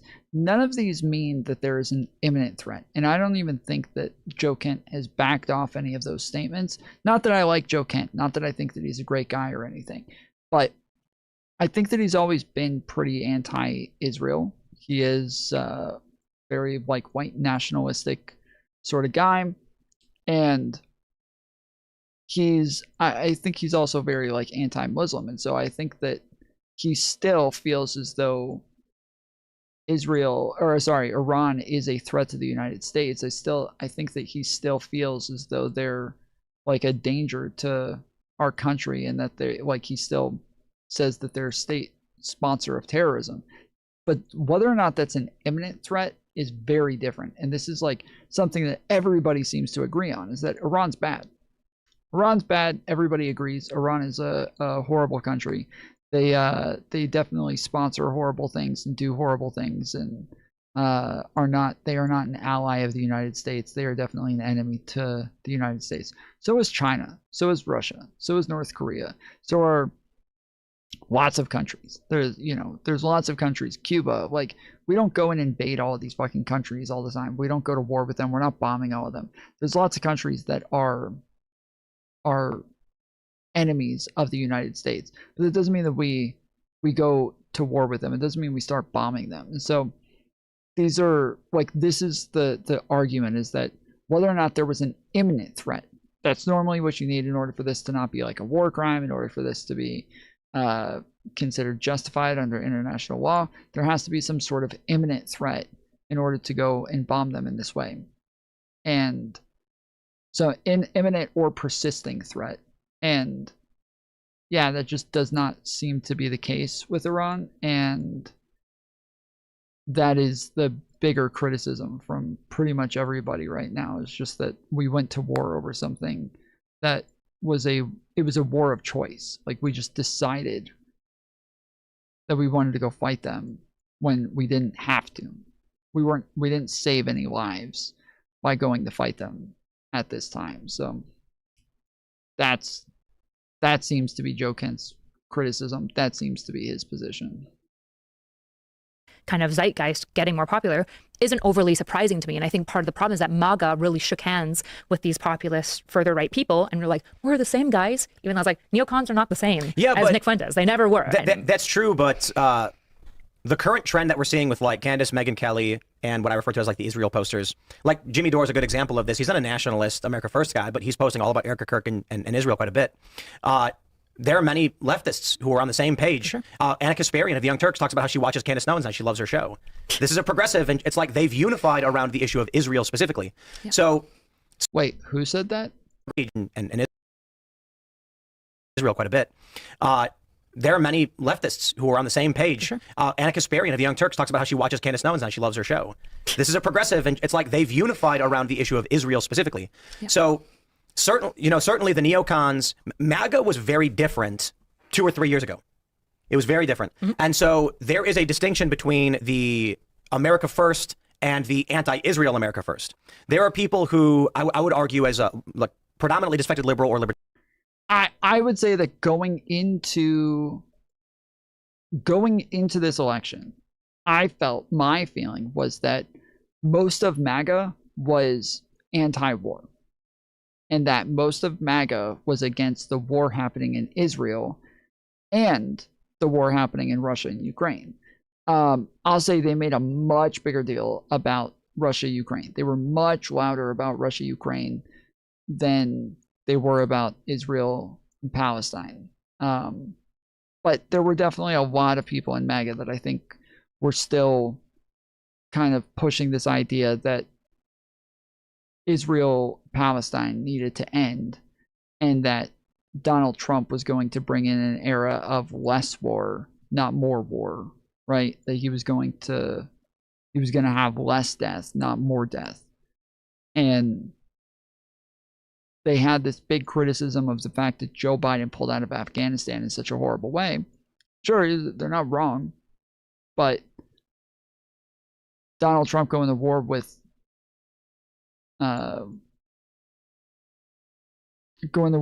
Iran, like, this is that Biden ended a war. Donald Trump has only created wars. So this is I think pretty antithetical to what it was that MAGA was pushing for going into this election. I think that the majority of MAGA was anti any sort of war with Iran or anyone else. Libertarian that don't want to fund Israel, but Israel isn't their boogeyman for every single issue. They're more concerned with border security and the U.S. economy and not spending money on Ukraine, Israel, Taiwan, whatever country it may be. But then there's a group of people that are just like, nothing matters but Israel. And we've had them on this show, and like, you could ask them about, like, there is a raw bar that sells oysters, and then they'll immediately somehow turn it into Israel. And From you're the like, Mediterranean? And no. Eastern Mediterranean? Well, are you sure? Yes. And then they'll say, have you ever been to the Mediterranean? And I'm like, why did you bring this up? We were talking about oysters. I'm like, well, because when I was in Israel, and then you're just flipping the table over, like, what does that have to do with anything? So I have a lot of conspiracy theories, I suppose, or theories on this. One, I would say. He's not wrong, dude. He's totally not wrong. Like, that is definitely a very real thing from a large portion of the left and the right. Anna Kasparian is one of those people who literally turns everything into a conversation about Israel. Like, there are people who have, I don't know if you want to call it like Israel derangement syndrome or what, but it is it's getting ugly out there for a lot of people who are just stuck on Israel. Is that it's potentially just an emergent phenomenon without the constraints of, well, I would say not with constraints, because the progressives don't like Israel either. But you are seeing on X, people will get thousands of retweets when they just blame the Jews for something. And I think this has to do with the foreigners that are operating bot accounts that we know they are. There are a lot of anti-Israel countries in this world. There's a lot of Muslim nations in this world that don't like Israel. And they can click retweet. And then if you're an American influencer and you make a post and you get 10,000 retweets, you're going to do it again, because these people are just like, wow, this must be what people like. Well, I'll tell you what I think. I think I'm going to tell you what I think is true based on the facts and not based on what is going to get the most views. And sometimes that means... I forget who it was, but there was a guy we saw in like a recent video where they were talking about like people blowing up on X, and especially MAGA influencers blowing up on X. And I forget which account he ran, but there was some like account with a very generic name that he was running, and he said, like, he straight up said, yeah, I just post like brainless fucking like tweets that just kind of say like Trump good, Democrats bad, and use some sort of hyperbolic language like, you know, Democrats are coping, or you know, Democrats are you know, Democrats are raging about X or something like that, and then everybody likes it and retweets it and comments on it, and it's just like really good rage bait. And it was funny to me that he could just so simply just say like, yeah, I'm able to just put out mindless, brainless content, and MAGA just comes flooding in and loves it. Like, just, I don't even know if the guy was political. Like, truly, the vibe that I got from him is I don't even know if he actually likes politics or if he likes Trump or anything. I didn't get like any sort of read that he was actually conservative. It just seemed as though he was just in it for the money. Means we won't get that many views, but at least we'll be more likely to be correct. I'm curious, though, you know, I know you may just be a former actor guy, but following all of this stuff and seeing this shift and what people have referred to as the MAGA Civil War, whatever, like, what is your take on all this? Well, I think that, well, firstly, talk about Joe Kent, right? I think what is disappointing for me about that is that he was held in such high regard by so many people. Same temperature here today. It's 24. Dude, it has been rough here for me. Like, every day, during the day, it's getting up to about 75 degrees. And then at night, it's getting down to like the 30s into freezing territory. It has been really rough. Like I can't figure out what to do. Like I put on my heat, I wake up in a fucking sauna. Then I put on my AC, and it ends up freezing within a couple of hours. So I cannot win right now. And so many people that I know that served with him. And that's been very disappointing to me, that when you resign, you have to burn the bridges. Like, can't you just resign like the way it used to be and just go off and say, thank you very much, I'm done, I'm moving on. I think exactly what you said as well, that it would make sense that if the FBI... Under Trump, when you resign, you become a traitor. Ah, fuck you. I was investigating him earlier on, that maybe it got to a point where it was a problem for national security, so he couldn't be in those meetings just by necessity if he's being investigated. So it makes sense to me that he was being investigated before. As far as the groups are concerned, I feel that, and we spoke about this earlier on, that the left has been trying to balkanize us for a long time, and we've kind of resisted it to a degree. And over the past few months, I'd say, it really has been moving into those directions. Like, people feel like they have to have a take. You know, they have to, you hate Israel or you love Israel. You can't like say, well, as you just said, well, listen, I don't want to fund them, but I can look here and see that America's and Israel's have similar goals in this, so they join for this. Nobody makes the argument about Saudi Arabia and all the other Gulf all these other Arab countries coming together. You never see someone saying, well, you're doing Saudi Arabia's bidding, ever. Right. And that's peculiar to me. And especially with the expiration of the petrodollar contract, Trump is particularly deferential to Saudi Arabia. That is such a fucking stupid argument, dude. That's not even a good argument. Like, I agree that the people have Israel derangement syndrome. This is a really dumb fucking argument. Why are you doing Saudi Arabia's bidding? Why don't they ever say that for? Right. Yeah, right. Yeah. They don't, do they? No. No, they don't, do they? No. No, they don't. You never hear that, do you? No. No, you don't. Right. Yeah, no, wrong.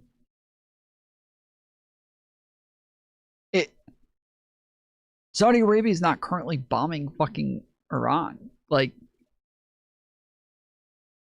so, not really the same. The fact that the United States and Israel in a joint mission started bombing Iran together, not really the same argument there, buddy. You know, Arabia. But again, that never comes up. So I wonder if, you know, people say that Qatar is funding a lot of this stuff. And I'm like, I don't know who's funding it, but Google certainly knows what's going on. They know that their algorithm props up people who break the rules, so the only assumption one could make is that they want it to happen, for whatever reason. Whatever conspiracy theory you may think of. I think it's always, this is like one of the worst. Google? Did he mean Twitter?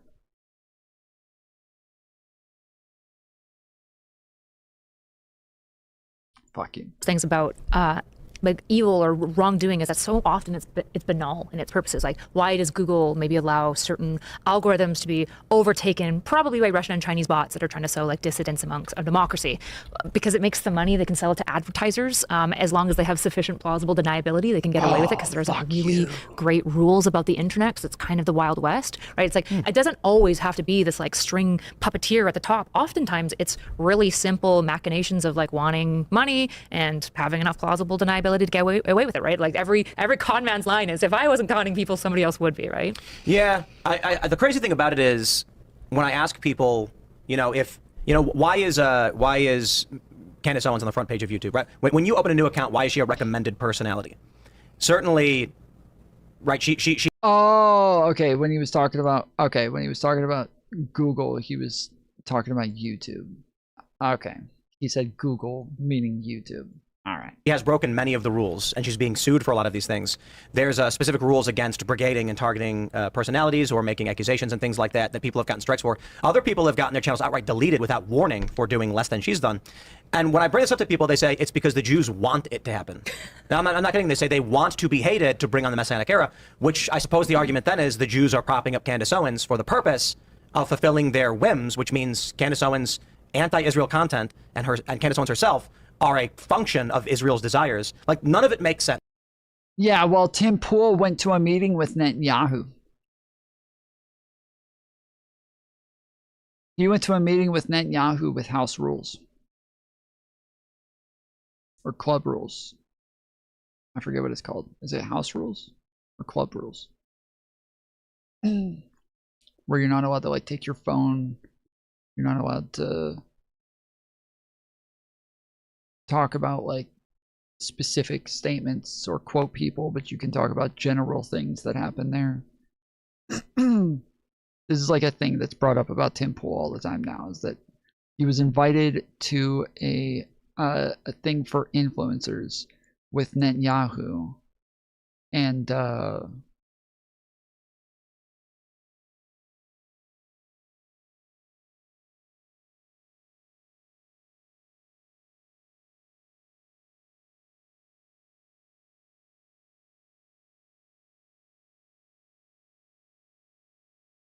now everybody says that he's just a Israel shill. It's like, well, okay, even if he wasn't an Israel shill, like, people who are anti-Israel would still probably want to go to these. Now, I get that, like, Israel's not likely to invite anybody who's anti-Israel to their house rules meetings for content creators. It's likely going to be a very exclusive club of people that they think are going to be friendly to their messaging. So I get that idea, but just the idea that he went to a thing with Netanyahu where he meets and greets Netanyahu and a bunch of other content creators, this is not necessarily evidence of any sort of corruption there.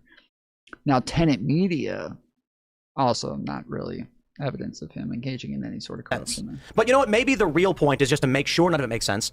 And my view of what's currently going on, based on the conversations I've had, and I know I've said this 800,000 times for the sake of the guests here, the big networks, CBS, HBO, whatever, NBC, they are looking to buy up prominent shows. And the path, like where we're going, is YouTube is being dominated by AI-generated slop content. There's more and more videos popping up explaining how to make slop content. Interviews in prominent news outlets with people who do it, saying in 2 hours you can make 500 videos per day and make 100,000 per month. And so what that's going to do is just massively flood the zone. Independent channels without the ability to be on top of the mountain of the broadcast tower will get drowned out. They will not be able to make a living doing these things, and they will be relegated to small back corners of the internet. Then the networks are going to buy out the shows they view to be compelling, put them on their apps, and then you're going to have 10 big shows in politics, and it's going to go back to the way things used to be, where you had CNN with 10 million views per night, and no one watched anything but Anderson Cooper, or, at the time you still had Hannity and Rachel Maddow, centralizing all views within a small handful of people, where they may disagree on certain issues, but they all agree on, basically the most important things, which is largely war. You think we'll go back, like the genie's out of the bottle with the internet video? I mean, maybe humans could be lulled back to sleep, but I don't know. Maybe part of us, some of us will, and then there'll be a resistance that's a free network. No, I think what we've seen with many of these YouTubers that are willing to talk about Candace Owens, I think they've proven it to anyone with eyes. These people never had a genuine this person's name is FDT. an opinion. Let's go. They were just making videos about what they thought would make them money. And so take a look at the individuals who make video after video about Erica Kirk's pants or whatever, you know, or like the look on her face because she did an interview and they're just like, look at her face. Like, why is her face looking like that? And I'm like, literally nothing's happening in the video, but they know they're going to get a ton of views. Or that guy who went to a shopping center and said, why is Turning Point paying fees to an LLC in a parking lot when he knew full well he was in front of a UPS store with mailboxes where it is presumed the LLCs were registered to. These people just say whatever they have to say to make money. And that's been the argument for a long time. So that's what we're looking at now. We'll see how that manifests in the midterms. But you want to have one more point? Well, yeah, when Google bought YouTube, I was making videos on YouTube 2007, and I was like, well, here we go. Get ready for the corporatization of communication. And then a bunch of my friends started getting really rich doing maker studios, and like, they would sit and watch the analytics, and they started calling it content. I'm like, dude, it's not it's me communicating to you. I'm talking to you. This is me. It's product. And they'd be like, yes, our product is doing well in the market of analytics. And I'm like, oh my God. And like, it just became about getting the money. It became about the views, not just the money, but it became heavily about the money and being right. I mean, relevancy is one thing, but the money, when Google got that money in there, it's not that, I mean, I don't think you started doing this, Tim, for money. I didn't start doing this for money. I still don't. It's like that you can get paid for. It's still fucking insane to me. I mean, it's a job. I'd like to be able to make a living doing something, but I remember the first time I got paid for content. Like my first like real pop off where I was able to get paid for content was on Twitch. I had been doing podcasts and streams for maybe a year at that point, and oh my goodness, I could not believe like when I started getting paid hundreds of dollars from Twitch. I was blown away, dude. I was fucking blown away. Like, wait, I can make money off this? Like, I just like doing this. Like, this is just fun for me. I enjoy the debates. I enjoy the intellectual sparring and shit like that. And I can make money? What the fuck? The reason we get here is because I was making videos and they weren't making money. And then one day they were. I was like, oh, wow. Look at that. I don't got to do anything else. I watched like maybe 80 or 85% of my friends fall into the obsessed with the money part of it when that happened to them too. And they're like, oh shit, you can make money off this? It's not so much the money though. I think for a lot of these people, it's the viewership. It's looking at that number. It's like putting out a video and seeing 300,000 and you're like, wow, I filled 3 stadiums. And they get addicted to that social acceptance. It's the same thing we see with like teenage girls on Instagram. They post a picture of themselves and if they don't get enough likes, they delete it and then post a new one. And they get depressed when their metrics go down.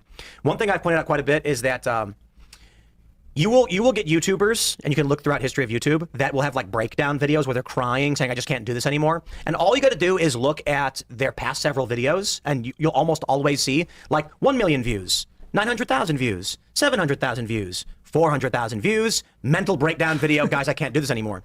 And it's because it's a normal human thing where they feel like I am fighting as hard as I can, but no matter what I do, I'm failing.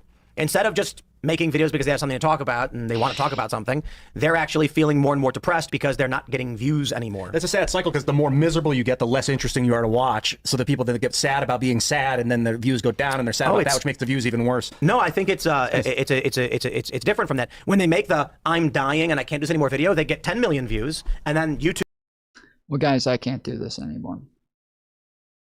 Not making enough money. I need you guys to donate. Use the tips link in the description or on the front page. Use Stream Elements to donate to the Tom Foolery Show. We got 6 people in the top 10 for the week, meaning 6 people have donated in the last week. 6 people in 1 week. We gotta get more people in the top 10.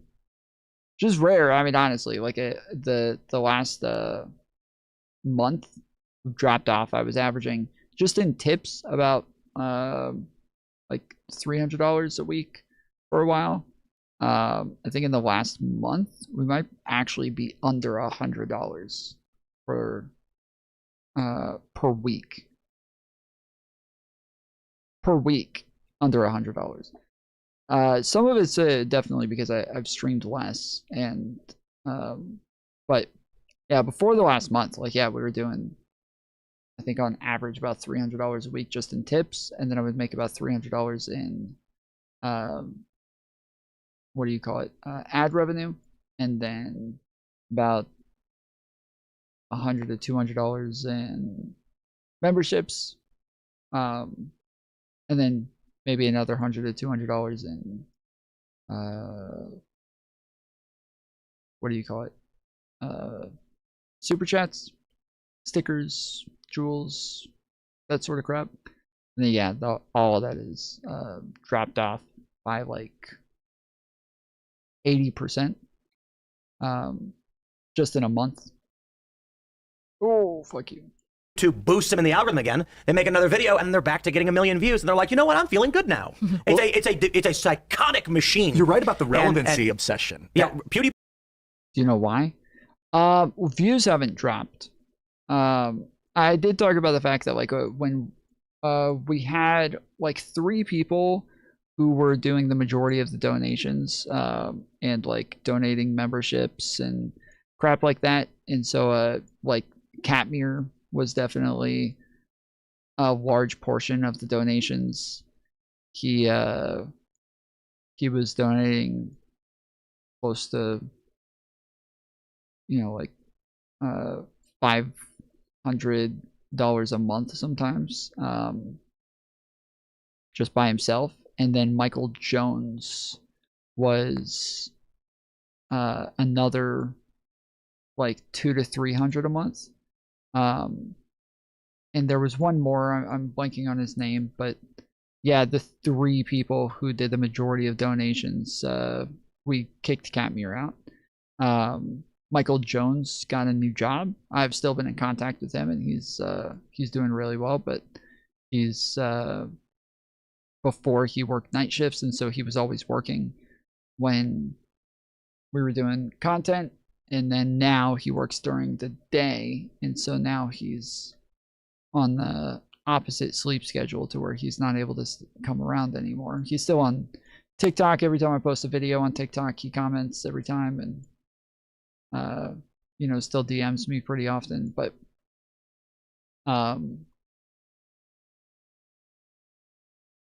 yeah, there were 2 to 3 people who were like 80% of the donations for this channel for a long time, and all 3 of them, for various reasons, are gone. And so those people, we did consistently say, hey guys, you know, Michael Jones is carrying the weight for everybody. And lately, obviously, it's definitely been Aaron who has been pulling a lot of weight, making a lot of the donos, making sure that we would hit the goals on the clock. Also getting rid of the goal, getting rid of the clock. That definitely makes somewhat of a difference.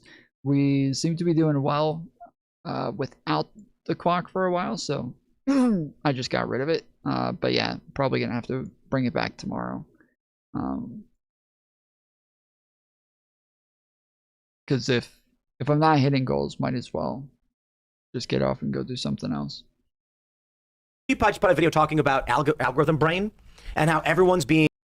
You kicked Katmere? Yes, Katmere apparently came up. So we started playing video games with him and like befriended him, and we were hanging out with him for a while. And apparently he came up with like a whole scheme to try to get Mantis to cheat on me. And then when she didn't, he decided to claim she did anyways, and kept pushing this idea that like she was cheating on me when he refused to provide any evidence whatsoever. And then when I was like, okay, well, you're a fucking idiot, like you're not providing any reason for me to believe you, then he just went around to every other community saying that Mantis cheated on me, and was like sending like hundreds of dollars in super chats to a bunch of other bigger creators going, hey, Tom's girlfriend cheated on him, blah blah blah. Like, and so yeah, they're just, we ended up just kicking him out. Being made to be retarded by these social media algorithms. And he actually made a few good points. He said, get a separate device for browsing social media and don't make an account. Just always use like a private browser, or use a device not yours, so that none of your apps, none of your emails, nothing is connected to it. Otherwise, they're going to start manipulating you to see things that they want you to see, which is creepy, but that's the way it works. So stop chasing the algorithm, and that growth for the sake of growth is cancer, or can become cancerous. Corporations, the ethos of we must expand for the, I think that's going to change too, because a corporation that just grows for the sake of growth ends up overtaking itself and strangling out its own system. Like, well, it becomes a machine. Yeah, sustainable corporations, man, that their whole sole purpose is to sustain the environment. And if you can live like that as a creator too, it's not about. Do you mean like a generic environment, like just the system that they've built is to sustain itself? Yeah, to sustain when he said the environment, I was like, wait, what? Their whole goal is to sustain the environment?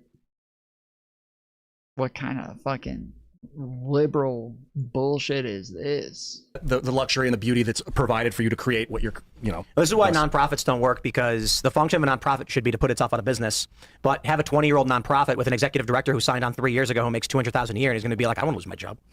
But let's jump to this story. We got more news. It's from Axios. The squad left suffers complete wipeout in Illinois. Heavens me, all the progressives got just wiped out. And here we go, ladies and gentlemen. I got a question for you guys. What do you think Axios focuses on in this article about the progressives losing in Illinois? What do you think is the true subject and focal point of this article? Right. PACs.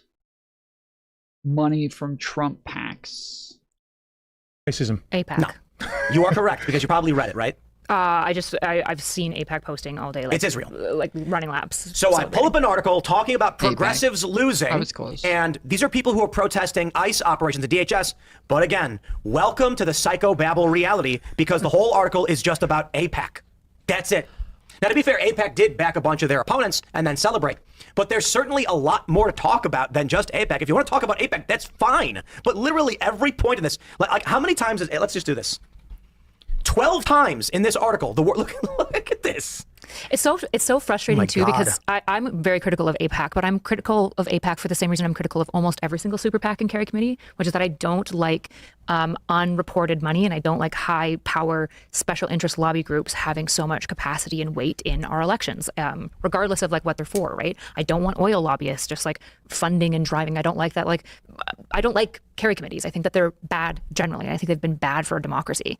So what do you think it says about Illinois that the progressives lost? Is this an argument of APAC just spent enough money to crush them, or is it that most people don't like these progressive Democrats? I'd have to see what the funding differences were, because a lot of people know that when you're running elections, funding makes a huge difference of who wins, because a lot of election is just getting people to see your name and face, right? Because most voters are not that informed. Most voters aren't on Instagram looking for Kat and like liking her stuff. And I think a lot of progressives are trying to take the Zoran Mamdani kind of Gavin Newsom social media strategy and really trying to utilize alt media to campaign themselves. James Talarico did it really successfully as well. But I think one of the issues that they have to contend with is that if you have massive carry committees funding moderates, and moderates will take it because a lot of these people won't take PAC money, or they'll take very limited PAC money, you just can't get your name out there, right? The reality is that a lot of elections are won by who spends the most. Not always, and sometimes there are breakout elections, but the statistical norm is that. Well, I suppose like an article like this, the progressives are going to make the argument, and they're going to rally a ton of support from conservatives that Israel interfered to stop the far left from losing. Then I imagine with articles like that, I mean, this is Axios, right? Axios is supposed to just be like plain old reporting the news. They do lean liberal on a lot of issues, but certainly you can criticize APAC for funding candidates, but there are many other issues in this election, notably like Kat Abugazela, for instance, was arrested. She was at these ICE protests. That's going to sour her view to many individuals who live in Illinois. She's also Palestinian, pro-Palestine, critical of Israel in the most Jewish district in the state, I believe, in Evanston. So again, that does play a role, but all they do is talk about APAC. What'll be interesting is I could have sworn that every time we looked into Kat Abugazela, she just didn't really have much of a chance. I could be wrong, but I could have sworn that every time we looked into her, Avengers, I'm being circled. I'm being circled in the middle of the map. Kill him. The arguments, half jokingly, that the future of the left and the right will be anti and pro-Israel. That you've got. It's terrifying to think about. Yeah, I mean, like what unifies whatever this group is, the anti. She came second. She had a chance. Second doesn't mean much. Like, Cuomo came in second to Mamdani.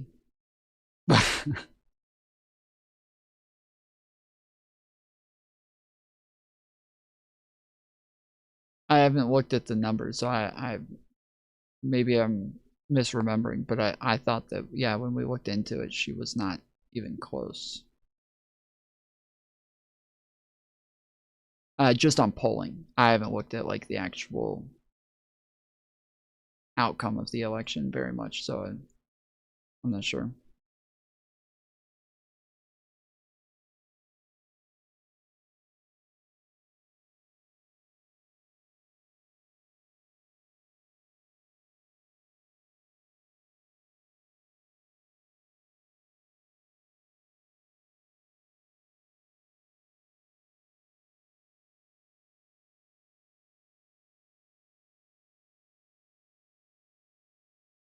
Israel right with the left, and it's the issue of Israel. You could take Tucker Carlson and bring him on the Young Turks at this point, and they will get along perfectly. I mean, the fact that like Anna Kasparian says she's a fan of Candace and watches her show, so long as the issue is Israel, these people have come together and aren't really arguing these other issues anymore. And the reason why I say that the potential for the future of the left and right will be Israel, anti-Israel, is that you can take a look at the previous coalition for MAGA, which was disaffected liberals who were maybe like pro-progressive tax, but were now aligned with the Republican Party, who was opposed to this because they were concerned about like gender dysphoria issues or, you know, critical race theory. Well, I think, you know, you mentioned something earlier going back to when you said, you know, you're at a stage where you didn't have views and then you had views. Well, and Cenk and Anna have gone on Tucker Carlson numerous times now and have gotten along with him really well. So that's not just like theoretical. They literally have been getting along with Tucker Carlson.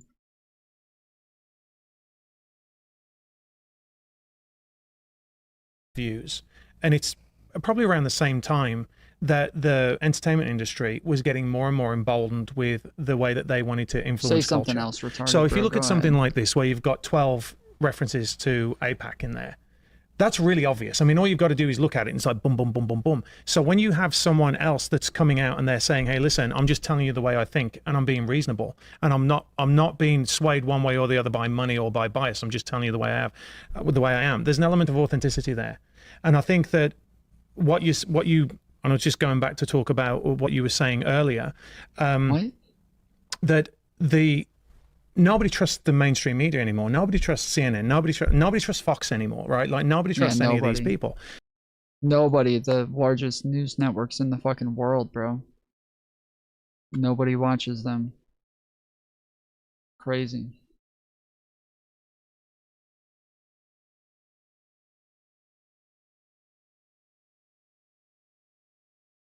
So I think that what is going to happen with the increasing, because they're not stopping, right? You think that they'd be like, hey, hang on a minute, this is a little bit too obvious, right? This is it's a little bit too obvious, right? Let's just scale it back a little bit. They're not doing that. So there's going to come a point, because they do want to make money. They are essentially, certainly on the news shows, they are entertainment, right? They want to get the clicks. So they will go back, I believe. And I do think they'll do what you're saying. Certainly with the way that the YouTube is moving with all the crap that's on there, that it's going to end up, they're going to come in and they're going to say, okay, well, I'm going to bring these people in and try and make a mainstream and make their own news organizations through it. And hopefully, you know, that might be a good thing in a way, because you still have authenticity. Because if you think about it, like the YouTubers that have been a success have done it themselves. They've bootstrapped it. Whereas if you look back at your Anderson Coopers and whatever, it's the channel. The channel was the platform, right? The channel was already there. We'd already had funding. It had money behind it. And so they kind of slotted into that. And when they started parroting the BS and everyone was like, hang on a second, like what, how did you come to that? It was rejected. Right. For more authentic people. I'm telling y'all right now, it's already happening. I have no idea what he just said. I have no idea what he just said. I'm literally clueless as to what any of that meant. Big networks know that, like Jimmy Kimmel, Stephen Colbert, this model is on the way out. People don't trust them anymore, and their views are largely pumped up, but it's not organically sustaining itself. So Colbert can do well in terms of his videos, but it's because YouTube puts him up on the front page, default viewership, because he is Colbert, because it is, you know, NBC, CBS or NBC. This is so fucking stupid, dude. This is actually brainless. Like, just a minute ago, he's complaining about Candace Owens getting put on the front page, and now he's talking about the fact that like the most alternative person, you know, ever he's complaining that she's getting put on the front page. And then now he's complaining that people who are mainstream are also getting put on the front page, as though this is like YouTube choosing who goes on the front page. I don't even know what the fuck the front page means. I don't even know what that means. Like, it just means that you're getting pushed in the algorithm, or does it mean that like if you don't have an account, you don't have like a set algorithm that it's just going to recommend you anyways, or like what does this even mean? These networks have a mandate right now to purchase authentic feeling podcasts. Fox News launched the Hannity podcast, Hanging Out with Sean Hannity, because they know they have to do this. Otherwise, they will cease to exist. 70-year-olds, you know, a big component is the viewership of these channels is in their 70s. And that's it. They're not getting the views in the key demo. So what's going to happen is going to be a semi-decentralized series of podcasts picked up by every major network. Everybody else, you are going to be on YouTube, and you're going to be fighting against AI content that can be produced 10 times as fast for a tenth of the money, and there's no way you'll make it. Yeah, one more point. Regular people are going to say, I don't use YouTube, it's just noise. YouTube will start to prop up just like the other big networks. Let me put it like this. I have already had conversations with powerful executives that are making these moves. It was explained to me a month ago that a meeting was held in Florida between large television networks to discuss specifically how they purchase podcasts and take the space over. They didn't say it so nefariously. They said, we recognize that the industry has shifted. These old shows don't work anymore. And so the mandate of these companies is to start acquiring. We've always known this, though. Like, this has been a thing that, like, CNN, Fox, MSNBC, CBS, BBC, all of these things that, like, all of these networks have been moving towards YouTube. And when people like, you know, dumbasses like Tim Pool are sitting around talking about how nobody watches CNN anymore, it's because he's just talking about their broadcast numbers. He's not looking at what they get through YouTube. Like, when they sat around, and I feel like we like already showed how fucking stupid they are for this thought process with the Jimmy Kimmel situation, where they all kept walking around talking about the fact that nobody watches Jimmy Kimmel anymore and that he wasn't generating any revenue. And then you go find out that not only one was he like the most watched show on their network, two, he's still I think the second most watched late night TV show host, and then three, they totally didn't even look at his YouTube clips where he was still averaging millions of fucking views. So they like millions of views on a YouTube clip is generating revenue for the network. It's just, they're so fucking stupid that they don't ever like think this shit through. And then they sit around talking about how nobody watches any of this shit anymore. How the fuck do you think they're paying the bills? How the fuck do you think that they keep the lights on? It's so annoying. Bring prominent shows and authentic podcasts that we can put on the network and generate money through, because that model works better. So what we're going to see is YouTube will be a network just like Paramount Plus, Netflix, or any of these other channels. The way they're going to operate, though, is not going to be the same, where it'll be somewhat. Why do they care so much? Well, exactly. That is the whole fucking thing, is that they are like in competition with them. They are all dying for mainstream media to disappear because they want the eyes. They want the attention. They want, like, it's a attention economy, and they're trying to get the views on themselves. And so they're just like waiting for people to stop watching television and only watch YouTube more and more, which is becoming the case. Like, this is a thing that's happening. It is trending in that direction. But the thing is that these networks have been moving their networks in that direction as well. Like, they've been changing everything the whole fucking time to meet the demand of what it is that the consumers want. So this is it's really fucking stupid where he's sitting here talking about the fact that, like, oh, they're talking about getting podcasts. Bro, they've been doing podcasts. They've been doing this. This is not new. They've literally been doing this shit. Somewhat like a hybrid between Amazon and, say, Paramount Plus. Paramount Plus owns IP. You pay per month, and you get the shows they make. And they got awesome shows, but Landman's fantastic. And they got all the Star Trek stuff, so I like it. YouTube is supposedly the user-generated content of organic producers, but it's becoming increasingly more difficult to be an organic creator on YouTube.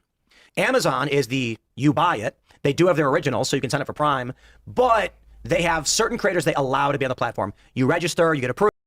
All right, I think I'm going to skip ahead a little bit. This is all fucking dumbass circle jerking, and Kyla's not really pushing back on any of it. So I think I'm gonna find somewhere where they get into it. So I actually think there's an elite civil war going on. Civil war, I said it, but not in the context you guys normally are used to. We've talked about this since Trump got elected, that he's a powerful billionaire, other billionaires don't like him, and that they've tried to remove him from power. It seems like there's a political battle between different special interest elitist groups. And I wonder if it has to do with China versus the US and plans for like what the liberal economic order will look like. What I can say, though, is certainly YouTube is propping up people of a certain political viewpoint. But now we've got the purchase of TikTok and CBS, which is an inverse political viewpoint. I'm just sitting here being like, you got billionaires on both sides propping it up. Maybe there's no civil war. Maybe they're doing it to make everybody fight each other over dumb, I won't swear, dumb-ish. I mean, like, there's this interesting thing, right? If you go to, like, the Curtis Yarvin, kind of like the dark right, which The dark right. The dark right. Here, I know I'm giving you a great segue for your one of the topics we talked about before, but Yarvin and a lot of the billionaires that are his proponents are accelerationists, right? They are anti-democratic. They think that democracies don't work. They've been tried and they failed. And they do genuinely want to see like the ending of the democratic liberal order. And when I say liberal, I don't mean Democrats. I mean just like liberalism of democracy. And I think that there are other oligarchs who fundamentally think that capitalism and democracy has been broadly good and want to continue fighting for this. That's my suspicion. But what do you mean by democracy? The representation that we had, representative democracy, which we have in America right now. So, without getting into semantics, we're a constitutional republic with democratically elected representatives. Sure, but which is distinctly different. Why from... did the founding fathers not say democracy? Do you know?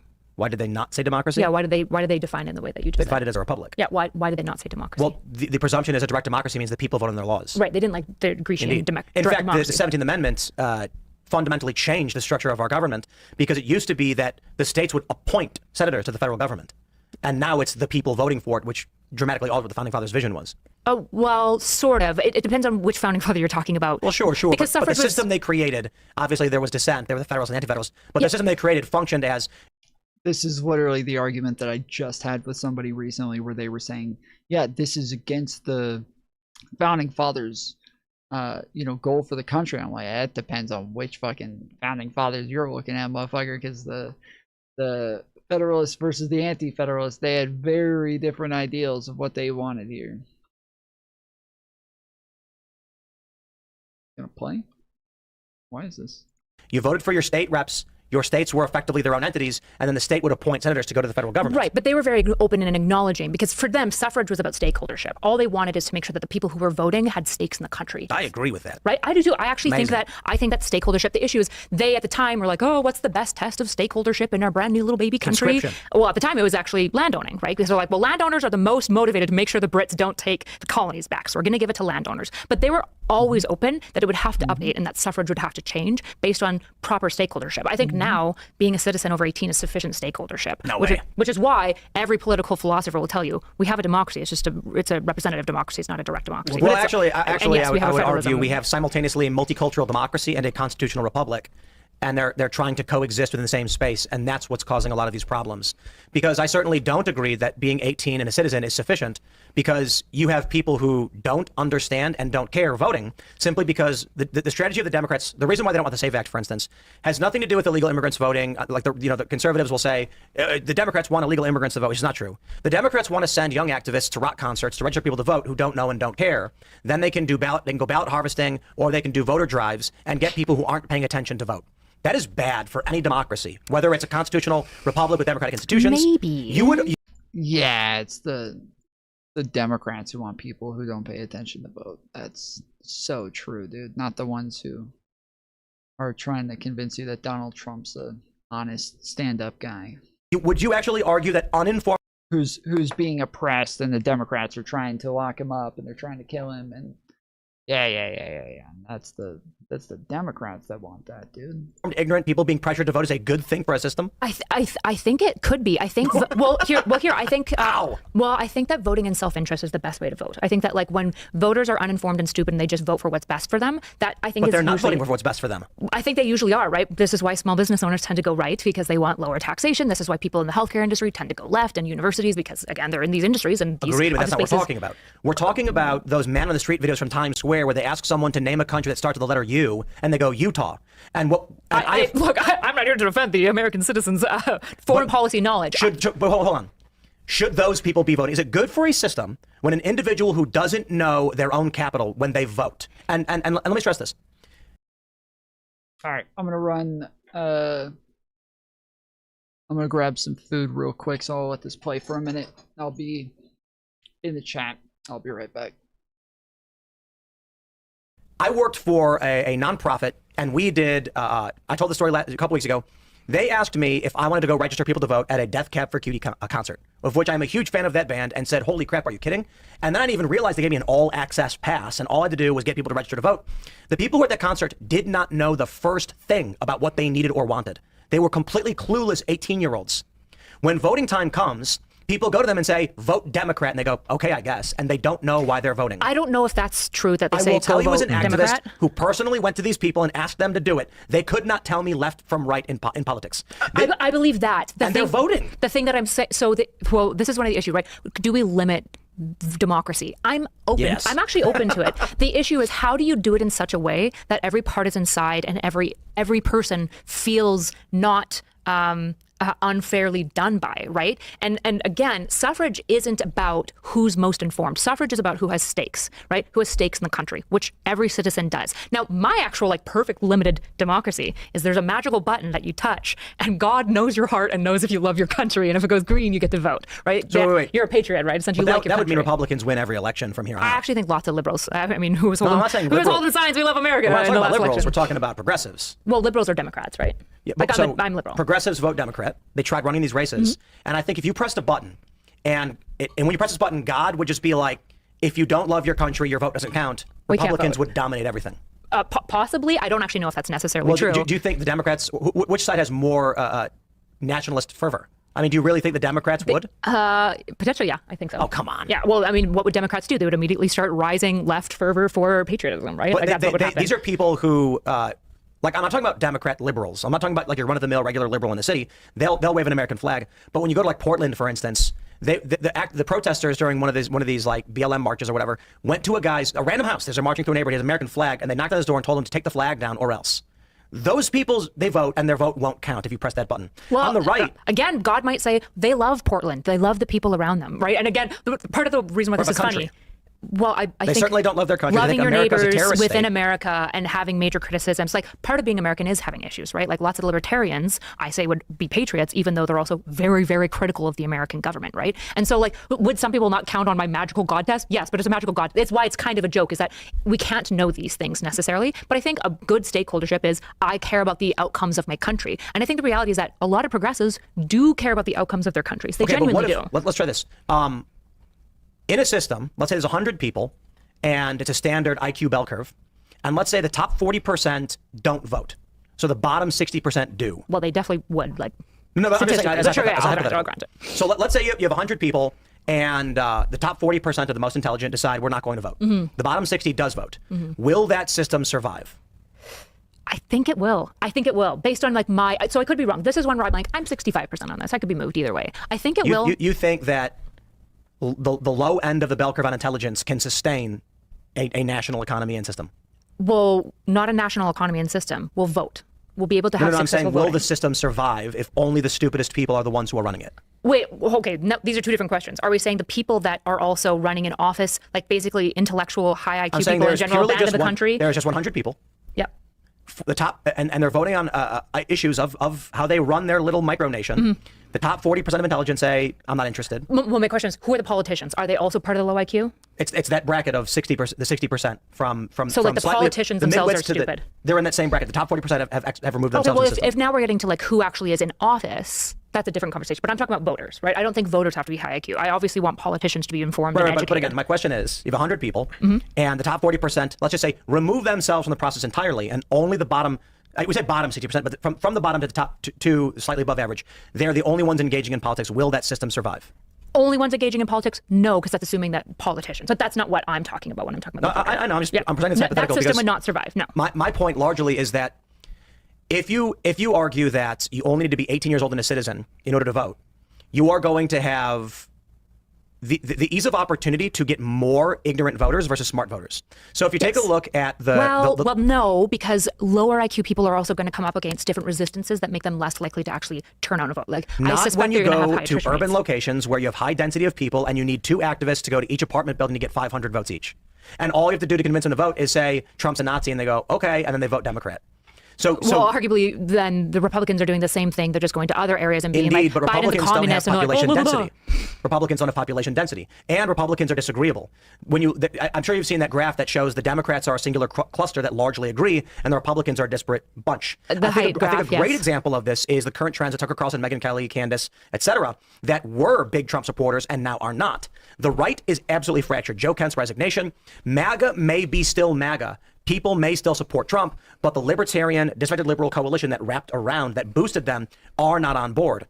So that's going to make it increasingly difficult to convince someone on the right. You know what really, really sucks is that I watch some of these liberal YouTubers, and it's just really. I'm gonna throw David Pakman out here as a great example of this. So several years ago, this was Trump's first term. I made a video for my 4 p.m. Segment saying Donald Trump sees record high approval rating. And David Pakman on the same day made a video saying Donald Trump sees record low approval rating or record high disapproval. And I thought to myself, this is crazy. How could both of these videos exist at the same time? Am I wrong? Well, I looked back at my video and I checked all my sources and I was like, you've got 538, you've got RCP, you've got all of the aggregates showing that Trump's approval rating is at a record high, especially compared to other presidents. How did David Pakman make a video that's the inverse? He cherry-picked a single poll and made a video about it, saying the exact opposite, and it wasn't coordinated. He just made a video, and I said, is David, I thought to myself, because I've known him for a long time, I'm like, is he doing this on purpose? Like, any honest person that's assessing Donald Trump's approval is going to check the aggregate, not a single poll, because a single poll can be can have errors, it can be static. And, well, this is his MO. Him and Brian Tyler Cohen, this is what they do all day, every day. Lord help me, I wish the right was that fucking stupid. I'd have 1 million views. See, so the left will look at the right, and they'll look at Tulsi Gabbard defending Iran, and then they'll pull up her shirts, right, and be like, interesting, right? You'll look at, you've got RFK Jr., who's and just we'll do the exact same. So this is why the smarts line is also dissatisfactory to me, because nobody's going to agree on it, right? So when everyone's going to feel unfairly like punished by the system, which is why I go, probably universal suffrage is over 18 and citizenry is the best measure we have. We on this show, with a disaffected to right-leaning audience, specifically addressed Tulsi Gabbard's tweet, how she did not make an assessment and just defer to Trump, and that she sold shirts saying no war with Iran, and that I support her in 2020 specifically for anti-interventionist regime change policies. Because the people on the right expect the context and the nuance, and it's very difficult to keep them in the same room together. When I pull up, the only person I ever give credit to on this, despite not really liking the guy, is Hassan Piker, that he actually discusses a variety of topics. And his thoughts and opinions on them, even when I think he's wrong or contradictory. And then I pull up the most prominent of liberal pundits, and I'm like, they just make fake videos. Like David Pakman made a video saying Donald Trump poops his pants, which is just like, yeah, that literally didn't happen. And like, if I could get away with that on the right, man, I'd be making 10 times as much money. Your guys' biggest content creator is Candace Owens. She is a liberal. She is on the right. There's no question. She is completely on the right. There isn't a question. I don't know what to tell you. She's for traditional values. She wants conservative fiscal policy. She was pro-Trump, right? Like, she's on the right. She is on the right. She's not part of the left. And what do you have? We have one receipt where she strings together a whole narrative theory about Erica You could fairly Kirk. say she's neither. We couldn't say that. She's either right or far right. But so she's anti-Trump over Epstein. She's anti-Trump over the Iran war. Yeah, she's jumped off the Trump ship now. A long time ago. Is Nick Fuentes left? 2 years ago. Nick Fuentes has been advocating for voting Democrat for like 4 years. No, actually, he advocated for voting for Trump. Only with the Iran stuff, he's swapped to Democrats. Would you actually try to say that Nick Fuentes is left? Nick Fuentes said not to vote for Trump, and he also said don't vote for JD Vance, and now he's explicitly saying vote Democrat. Yeah, because he wants to he's a Democrat or a liberal. Well, he's definitely on the right. He's far right because he's a theocrat. Well, I will just, the first thing we should clarify is, what does far right mean, so that we understand what we're saying. When I say far right, I basically mean they are probably going to share a lot of cultural values of a lot of conservatives. They're probably going to be pretty critical of trans stuff, might be critical of gay stuff, although obviously conservatives vary a lot more on the gay stuff, right? So they're going to be right on the culture war stuff by and large, like more traditional values, right? Nuclear families. And then when you're getting to the far right, they're going to be accelerationist and usually like anti-democratic. Maybe you want to take away rights. So it's fair to say then, if that's your view of the right is completely fractured. Yeah, I think the right is schismatic and right now. The left is largely not. The left is very fractured because what we have are the left communists. We have like the communist socialists that want to take away property rights, and there's this huge question of right now on the left of being so among the prominent left YouTubers, Twitch streamers or otherwise. So we know Nick Fuentes. He gets 50K concurrent viewers. He's not a big left. show. I'm talking about right wing. Sorry. So Nick Fuentes, he is an element of the right, as you describe, and I'm not saying I disagree. We've got Hassan who won't vote for Democrats, tells people not to vote for Democrats, and says that like. So he's kind of like.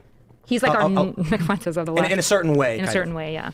So when I look at the most prominent left channels, they usually agree. When I look at the right channels, they're all fighting each other. The liberals agree. The liberals agree, but we have the issue is like our schism happened a lot earlier, right? And it's somewhat what disaffected you guys, right? Is that a lot of liberals couldn't figure out what a woman was. Well, no, we shook hands with the progressives and we said, we're just like you. And the progressives were like, yeah, except some of the progressives just, it's an aesthetic. But a lot of them were communists who were like, yeah, we want to take away private property rights. And at no point did the liberals go, hold on, we're actually not like you because that's a right that we're not willing to get rid of actually. And we don't even want to do it democratically, right? But we pretended that we were the same, which led to this culture war like takeover where we were like canceling and boasting ourselves. Yeah, I totally disagree with this. I totally disagree with this assessment. I think this is. I've literally argued with her on this. I've like her and I've had. You know, we've had long arguments about this sort of thing. But I think this assessment is historical. Excuse me, historical revisionism. I think it's just it's incorrect. And it was awful. I don't think that that's a good thing. And I think we're seeing the same unfortunate dance happening on the right now. I think, are you saying that like Republicans shook hands with people who are for things that people don't agree with? Yeah, like theocrats. I mean, theocrats are not good. Tucker Carlson claims he's facing a criminal referral. The White House has denied it. Trump says Tucker's lost his way. I mean, they're outright saying no to these people. Yeah, which is great, and yet we have Joe Kent that's defecting to their side, right? And so there's this huge question of who went. So I'm not saying that the right has to look identical to the left and how the schism falls out, right? In a lot of ways, what we had with the left sweep is a lot of progressive candidates in a blue state aren't being successful, right? And so it seems like there is a resurgence amongst the left for a more moderate, more traditionally liberal. But the reality is like we were a lot more, especially performatively, sold out to the further left. I think we were asked the other day if one of our callers, if the Democrats can start winning back the disaffected liberals because of the route some of these people on the right are taking with like the Israel post stuff. And my first point is largely that I'm Israel ambivalent. What irks me is when every problem in the world is specifically about Israel and they ignore the history of the region, the liberal economic order, the petrodollar, etc. But if it came down to policy and they said you can vote for funding Israel or not funding Israel, I'd say we should not be funding Israel. Our money should be going to our people here in this country, helping the working class. I'm for some form of universal basic health care. We should be spending money in that direction. If you come to me and then say your choices are the war machine or politicians who 5 years ago advocated for cutting off children's testicles and breasts, I'd say I will never vote for that person no matter what happens. It's never going to happen. And that's just me. But then I would look at you as the voter and be like, oh my goodness, like that's your single topic. No, that's what I said. That's just one hyper example. Like when you take a look at all of the stuff that we had seen throughout the censorship era and the COVID era, I'm going to be like, we've got a litany of issues. We can start with the charges against Donald Trump, which were ridiculous. The arrest of his lawyers, which is shockingly terrifying. I'll never support any of these people. By all means, you can claim Trump did something wrong, but they arrested his lawyers in Georgia and Wisconsin. I mean, that's nightmarishly terrifying. Well, his lawyers did something illegal. No, they didn't. You can't charge a lawyer with. They literally got convicted. They didn't get charged for things that were privileged. They didn't get charged for things that they did that were like as far as like giving him advice on things. They didn't get charged or convicted for anything related to a case, or they got charged and convicted for going out and doing press conferences, doing rallies, doing speaking events, going to courthouses and claiming that doing interviews on Fox News and on CBS. Like, this is what they got fucking charged and convicted for. They didn't get charged and convicted for anything. But Tim never actually looks at any of the shit that he talks about. He's sitting here talking about the fact that, like, oh man, conservatives, they would never let somebody who's so dishonest, somebody who's so uneducated get away with this shit. They would never put up with this crap. Yeah, that's literally what he's doing. He's sitting there just like making up shit about what happened with Donald Trump's cases when he has no idea. And it's interesting because I do agree with him to an extent. the shit that people like David Pakman put out, or Adam Mockler, or sometimes Brian Tyler Cohen, it is pure shit. It really is. It is shit. Like, they put out the dumbest shit. Like, one of the things he says, like, they said Trump shit his pants. Oh, yeah, Trump shit his pants. Like that. They literally did this. They literally ran around saying that Trump shit his pants because somebody made a face that it looks like something smelt bad, and so they said that Trump shit his pants. Like, they've been consistently talking about the fact that, like, Trump it doesn't know what's going on, and he has, like, this cognitive decline to where he's totally lost and doesn't know where he is, and that he's come down with some sort of disease, and like they do this shit all the fucking time. It really is just pure trash. It really is trash, dude. With that said, that it's not like they don't have fucking Dave Rubin on their side. It's not like they don't have Tim Pool on their side. It's not like I don't know if Tim Pool does that as much. But Benny Johnson is the fucking king of this shit, dude. Benny Johnson is the king of this crap. He really is. Benny Johnson does this stuff like no other. They do this crap, and she gave a great example. Candace Owens is a great example of somebody who does that times 1,000, bro. RICO for drafting a letter on behalf of their client, and that's what they did in Georgia. And in fact, if Jenna Ellis did not plead guilty, the charges would have been dropped because they eventually dropped all charges because they're unfounded. That's nightmarishly insane.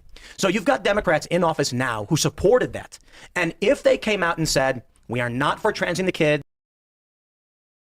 And that's what they did in Georgia. And in fact, if Jenna Ellis did not plead guilty, the charges would have been dropped because they eventually dropped all charges because they're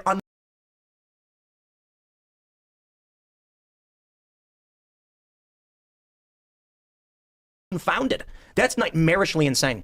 So you've got Democrats.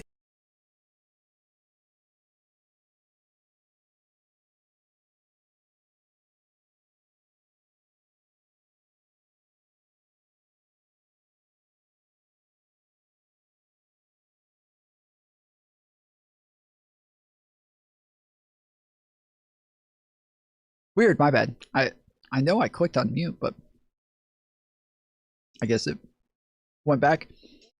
He's totally wrong on this. 4 lawyers were convicted, okay? 1. 2, the charges did not get dropped because they were unfounded. The charges got dropped because Donald Trump won the presidency and they weren't going to go through trying to convict a fucking sitting president.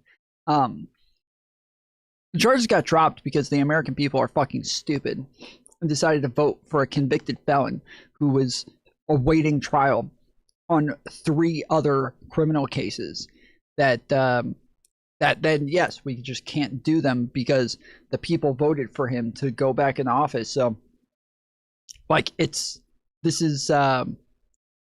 they did not get charged. The charges did not get dropped because they were unfounded. That is not why they got dropped. He is a fucking lying piece of shit. On behalf of their client. And that's what they did in Georgia. And in fact, if Jenna Ellis did not plead guilty, the charges would have been dropped because they eventually dropped all charges because they're unfounded.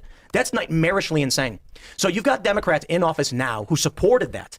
And if they came out and said, we are not for transing the kids. We are not for appropriating property. We want to help the working class. We want to secure our borders. We're not for illegal immigrants. I'll be like, bro, 4 years ago, you were for all of those things. So get rid of all of those people and bring in a new Democrat who's got a little bit of charisma behind him. We're talking about Jenna Ellis, who tried to overturn the presidential elections, right? So tell me what she actually was charged with and why. I'm not sure what she was charged with. She drafted a letter for Trump to the election officials in Georgia requesting information to challenge the election. Mm-hmm. They argued that was in furtherance of a conspiracy, so she got 2 counts of RICO.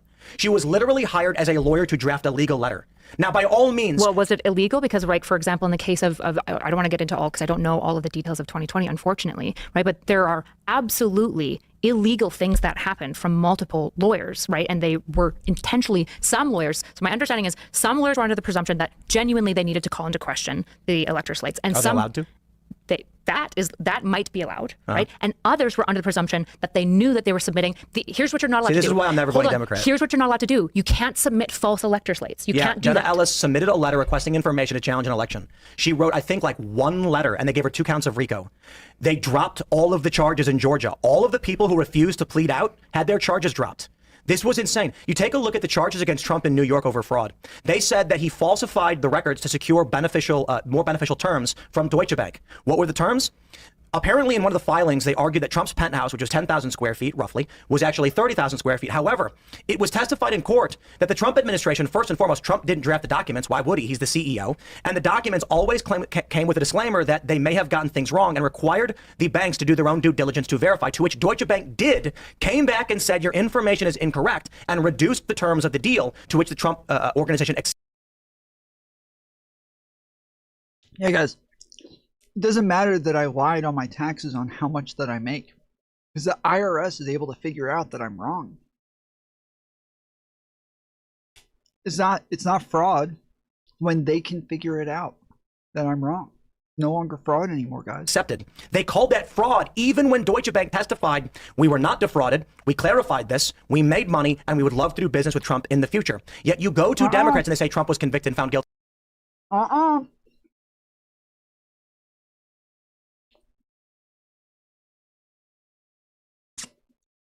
No.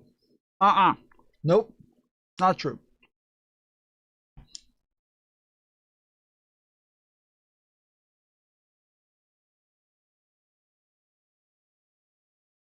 None of what he just said is true. None of that. First off, he was not being sued because he defrauded Deutsche Bank. He was being sued because he defrauded the people of the city. Okay. 1. 2. You have to have standards. Okay. It is illegal to file false reports in your statements. It is illegal. It is against law. You are not allowed to just lie to a bank to try to get lower interest rates. That's illegal. Sorry, plain and simple. It's not fucking difficult. That's illegal. 3, the executives who testified said that they agreed that they agreed to do the deal because they went and found other information themselves. The 2 executives who testified did not say we weren't frauded or we weren't nothing, there was nothing bad here. They didn't say that. They just said that we accepted the terms because we were willing to go look into it ourselves. The CEO of Deutsche Bank said that they were wrong in how they presented things because the information that you present to the bank definitely affects your interest rates. And that if it didn't have any effect, they would never ask you for it in the first place. That if there was no reason for it and they were just going to go get their own information and ignore everything you gave them, they would never have you submit it in the first place. So everything he just said here is incorrect. Totally wrong. Those 2 executives don't work there anymore. And Deutsche Bank, he says, oh, they said that they would love to keep working with him in the future. Deutsche Bank has debanked Donald Trump. He's not allowed to do business with them anymore. So this is all really fucking guilty. Your son's liable for civil fraud. And I'm sitting here being like, man, I followed that case. It's insane. You take a look at the falsification of business records, which for the first time in New York State history, there was a claim of falsification of business records without an underlying crime found unanimously by a jury. So Ellis drafted not just a memo, but a memo very explicitly and specifically outlining how she planned to overturn election results, right? Not just question the results, but to overturn them directly with knowledge of falsified elector No, states. that's an argument that was never proven in court, and the charges were all dropped for everyone else. Now, she pleaded guilty to that because she was terrified that the machine had come to put the boot on her neck. So tell me why the charges were dropped for everybody else. And I'm sure the Democrats will just say because Trump put pressure and won the election. Look, all I'll say is this. Donald Trump was accused of falsifying business records. He got how many felonies? 30, 31, 34. Yeah. This was a misdemeanor charge that was upgraded, and the case is Trump's lawyer Cohen decided to pay Stormy Daniels, but Trump never told him what to do, but he knew what Trump wanted. And there was no unanimously agreed upon by the jury underlying crime that was being covered up for the first time in New York State history. So they decided to upgrade a misdemeanor to a felony 30 some odd, I thought it was 31, but 30 some odd times. I'm wrong, I'll check.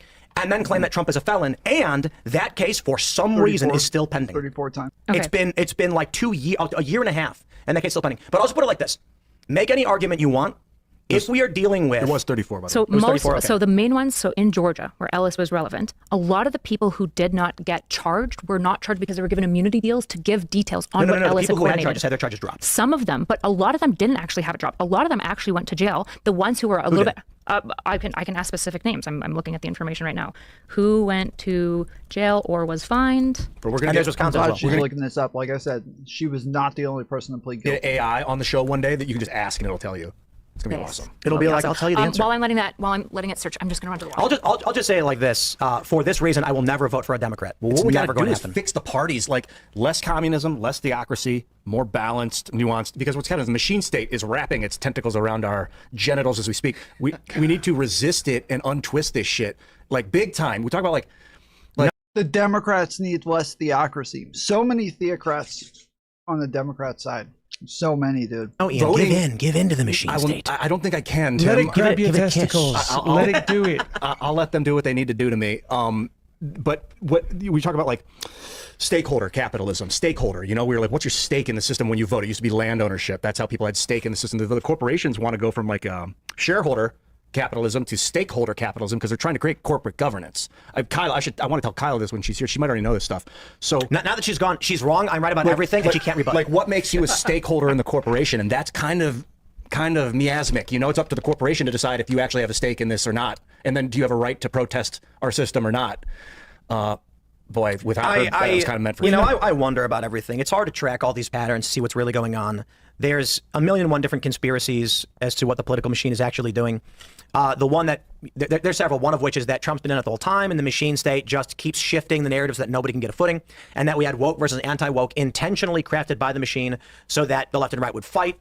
And then now we're getting the right is being broken apart through the the Tuckers and like the Joe Kent versus the neoconservative, and then we're going to see an evolution on the Democrat side where they start to try and come back to the moderate point. And in this new decade of 2030, I would not be surprised if we're sitting here being like, I can't believe the Republicans are saying these things. They've gone nuts. And the Democrats are the only ones speaking clearly now. I wouldn't be surprised. I predicted that before because it happened during Occupy Wall Street, and I am predicting it again. During Occupy Wall Street, I was, the left loved me. They were like, Tim Pool's the greatest. He's for free speech. Occupy Wall Street gave me private security. I'm telling you, there were volunteer security guards at Occupy Wall Street. And when the far leftist black bloc types, we didn't call them Antifa, physically attacked me, the organizer said, Tim, we're going to have these guys watch your back while you're streaming because the coverage you do is so important. Even when I had filmed far leftists vandalizing police vehicles, the organizers of Occupy said, you were right to do it. This is not what we're all about. Thank you for filming. Now these very same people are like, Tim Pool's far right, he's crazy or whatever. Now we're going to see a shift on the right. And what I was saying just before you got back is that the Democratic Party is going to shift in the next several years and start to look sane, and the Republican Party is going to increasingly become insane, and moderates are going to shift the other direction again. And my thought was, I wonder if the machine does this intentionally. Many have speculated, constantly shifting what left and right is to keep everybody spinning so they can never actually form a real populist uprising. Yeah. What I said while you were out is about a shared stakeholder. Like you were saying, what kind of stake in the system to vote to control the system. And it used to be land ownership in the United States. Now it's just, you sign the paper, give a social security number. But the corporations want to do stakeholder capitalism, where they're going away from shareholder capitalism, who owns the corporation to decide the future of the corporation. But do you have a stake in the benefit of the system that the corporation's a part of? So they're really like, and then they get to decide what that means in any given moment if you have a right to participate. That's like... I don't have a point to tie it to, but that when you guys were talking about voting, I think that is very much the future of what the corporations are trying to do right now. I don't think it's a left and a right thing. Probably never has been. There are obviously sects of people that spin up, but this global technocratic oligarchy really wants to control our speech and shut us down. Damn. That's all I got right now. All right, Kenneth Chesebro, pled guilty, 5 years probation. So basically nobody went to jail for this, which, to be fair, and if they waited, it would have dropped. I would have been happy for people to do more time. One of the issues is probably a lot of these charges that ended up sticking aren't like necessarily jailable fines. A lot of people got community service. A lot of people lost their licenses. A lot of people were fired, right? There was a lot of misdemeanors. There was also a lot of immunity deals that happened, right? Ellis entered in cooperation agreements and had all the charges dropped. Yep. But like entering into cooperation doesn't mean she didn't do anything. Yes. Ellis got her charges downgraded because she agreed to testify against Trump when his case came up. As did like a dozen other people. They all agreed to testify against Donald Trump. So it's fucking bullshit to turn around and say that these got dropped because they were false charges. That's so fucking stupid. Wrong. So when people plead guilty, that proves they did something wrong? That's not what I'm saying. Have any of these cases been proven, or are they just plead outs? You don't take a plead out if you don't think that the court has a sufficient case against you. You take a plead out because it's a better deal than what you're otherwise facing. That's why you typically. I know you don't actually believe that. Come on. We can't really do this, can we? Wait. So you're telling me that you think she thinks she could have won the lawsuit? This is a lawyer. He's telling me this is a lawyer, bro. She's Trump's lawyer. The most powerful man in the world. This is his lawyer. One of the richest men in the world. This is his lawyer. This is who he pays for as a lawyer.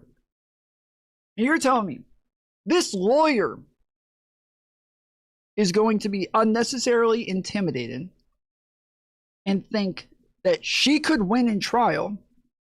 She's too scared. She's never been in a court situation before. She's never had to deal with the court before. She couldn't possibly know what to do in this sort of situation. She's terrified. She had to take a deal. They scared her into this. Give me a break. You don't believe that for a second. Nobody believes that for a fucking second. This is so stupid. I'll be right back. I'm gonna grab some more chips. This is making me hungry. Trial tax, right? Sorry? You know about the trial tax, right? Unfortunately, I wish I had. The overwhelming majority of people plead guilty, regardless of whether they're innocent or guilty, because of what's called the trial tax. Oh, the trial tax is a trial tax. Yes, it's a known facet in U.S. law that the judges will intentionally give you harsher penalties if you try and fight. So if they come to you and say you're getting 40 years, but you can take a year of probation, everybody just says, give me the year of probation. Yes. This is the majority of court cases in the United States. Mm-hmm. So one of the problems our justice system has is the overwhelming amount of innocent people being punished by the system. Sure. Tremendously. I wouldn't look at Ellis's work and go, that's an innocent woman, though. I mean, you're talking about, at bare minimum, like a process crime? No, somebody who knowingly was submitting false electors and directing, not just doing it, directing other people explicitly and knowingly to submit false electors. So to she confuse. she knowingly did? Yes, in the case of Ellis. How do you know that she knowingly did? It was proven in court? In court, she writes this out. In her so memos. You're saying because Chastity was like a little bit more like, because she pleaded knows guilty why we're doing this? We think legitimately these electors might need to be submitted, but she did know. Yes. You're saying that it was proven in court. She definitively knew that what she was doing was wrong. Proven in court. I would say. Beyond reasonable doubt. Yeah, I would say. Pleading guilty to me isn't proof of anything because we know tons of innocent people plead guilty to avoid harsh penalties. I am satisfied beyond reasonable doubt in the case of Ellis. You might not be. Right? Yeah, but I would say not. her emails specifically are sufficient evidence of saying I think that she knows what's going on. She knows precedent essentially. set in the Nixon v. Kennedy election, where they submitted alternate electors, despite the fact that Nixon could have won Hawaii. The argument was that it didn't matter anyway, so they weren't going to count these electors. They submitted electors for Kennedy, which were not certified by the government, and that was the precedent by which Trump's legal team said, we can submit the alternate slate. Then once the court cases once they're officially adjudicated, they will update, just like with Kennedy v. Nixon. So the argument that I have is, regardless of what you think about Jenna Ellis, let's go to the procedure of 2020. The only process by which you could challenge an election that you did believe was stolen is to file the paperwork of an alternate slate of electors and then wait for the court case to be resolved by a judge. Otherwise, according to our electoral system, the deadline is like December 17th. There would be no paperwork. He's totally wrong here.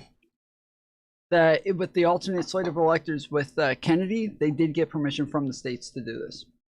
This was in conjunction with the states and I think even with the courts at the time. So what Donald Trump did is not at all like what happened with Kennedy, where they asked the states to do this. The states said no, and then they tried doing it anyways. Not the same. Paperwork filed at all, and even if you won in court, you'd be past the deadline. Why not? Like you could just do. This is the precedent set in, I think it was 1959. Sure, but like we've done recounts multiple 60? times, right? There was like the famous Al Gore case in like Florida where the vote was decided by like 500 votes, and you had all precedent to just like ask that we like redo the slates and verify and audit all of the votes, right? And like there is a process by which if you legitimately think something has been falsified or tampered with, like there is a process for that, and I'm for that process, right? I have no problem with auditing votes necessarily, right? And the issue is in the case of Ellis and Chesebro, they explicitly were not doing these things. What did they do? What should they have done? Gone through the proper processes, which is what? I don't know it off the top of my head, but this is exactly why Pence was opposed to this and basically said, I'm not touching any of this shit. I would imagine it's the Republican elector slates fill out the paperwork as if they did win. They are submitted as this is pending adjudication. That's, I'd imagine, what you do, right? Yeah. How do you challenge election results? Presidential election, which is specifically electoral college. Right. My view would be, just like in, I think it was 1960 with Kennedy v. Nixon, when Hawaii challenged the election results, even though it was Nixon who won, they sent an alternate slate of electors after the fact without certification. And even though it wasn't even adjudicated, they said, look, it doesn't matter anyway, so we're gonna let it slide. So if you did have a disputed election, and the difficulty with our legal system is how long it takes, I'd imagine the process would be file the paperwork as though you won while it's pending adjudication, and then if a judge approves, it's yes. If not, it's no. No. So you ask for a recount, you file an election contest in state court in whichever state you're concerned about, litigate before certification and during canvassing. So you get a court recount, and after the state resolves the result, the state sends its lawful electors to the Electoral College. Except that's not ever what's happened. And again, the precedent from Nixon v. Kennedy is that because adjudication was taking too long, they submitted an alternate slate of electors before there was official adjudication, and that was deemed acceptable. And that was the precedent by which the Trump legal team said, we'll do the same thing. And then to be fair, my understanding is one of the main lawyers involved, I believe it was Chesebro, I could be wrong about which one did this. Look at us arguing 2020. He genuinely believed that there was faulty votes, there was faulty issues, and he looked it up, and he was trying to legitimately have the election audit. There was like a genuine belief that it was stolen. Well, and one of the lawyers in the emails explicitly knows that this is false and is trying to follow through with Trump's. Sorry? There was a report a few months ago that they found something like 300,000 ballots that were illegitimate in Georgia or something like this. Mm-hmm. I've looked into that. I remember being very questionable about that. I'll be completely honest. I'm not super concerned with what happened in 2020. I'm more concerned. It's big enough that you won't vote for Democrats. I won't vote for Democrats for a variety of reasons. One, that they have consistently defended child sex changes. And like even Gavin Newsom is wishy-washy on this and struggles with it. And it's like, if you can't just say no to that, like if I like Bill Maher. Right? He's got Trump derangement syndrome, but that's okay. You're always allowed to criticize the president, not like the guy. And Bill Maher made a really great point. I love it. He said the Democrats lost a crazy contest to a crazy person. And that really hits the nail on the head with the hammer for me. Trump, for all of his faults that he can be criticized for, is the less crazy of the people running, which is just Trump. Yes. Yes, the Democrats lost. I'm going to say it again. Bill Maher, lifelong liberal guy, he, in my view, represents what Democrats need to be. Saying the Democrats lost a crazy contest to a crazy person. He does not like Trump. He views Trump as crazy. And I will say it again. For all of Trump's faults, he is the least crazy of the people who ran for president. To be fair, I'd vote for Dave Smith over either of them, but he didn't run. I'm not going to vote for Chase in the gay Communist Libertarian Party. The Democrats lost the crazy contest to the crazy person. That was the point. Which is the point he was making. They couldn't be crazy enough, you know. This guy. No, sorry, Kayla. What were you saying? I don't know if that makes sense in the way you're interpreting it. Yeah. Because that would not be a point of contention. It would be, I'm glad they lost. Yeah, like Trump beat them, and he should have. The point he was making. To insert myself into this apology. It was the podcast with Jerry O'Connell where he was saying that the Democrats have continually embraced people who are out of touch and don't know how to speak to regular Americans, so they embrace insane issues. And I mean, as you know, like Bill Maher's been very anti-Islam, and so he's sitting here looking at everything the Democratic Party has been doing, and he's like, these people have gone crazy. But I don't want to harp on this. Yeah, they should have gone and got. We should have gotten somebody like Donald Trump, who's a fucking billionaire and talks like a caveman. Democrats really can't get somebody who resonates with just the average American, dude. Republicans figured it out that they just need to go get billionaires. We should segue because we keep the conversation going with this story. We got this from Fox News. GOP governors, AG's back the Trump SAVE Act push, warn the system gives undue influence to states with illegal aliens. The coalition argues current registration systems give states with large illegal populations undue influence over the federal elections. I am here to tell you all that everything everyone is telling you is fake. Billionaires can't be bought, except Trump has been bought. Except he has been. He has already proven to be the most corrupt president of all time. Openly the most corrupt president ever. Openly.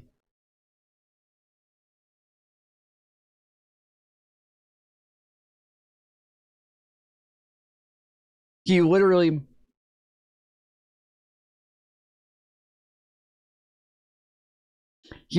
sold like evidence. I mean, we could go over his first term. Excuse me, his first term. We can go over this term.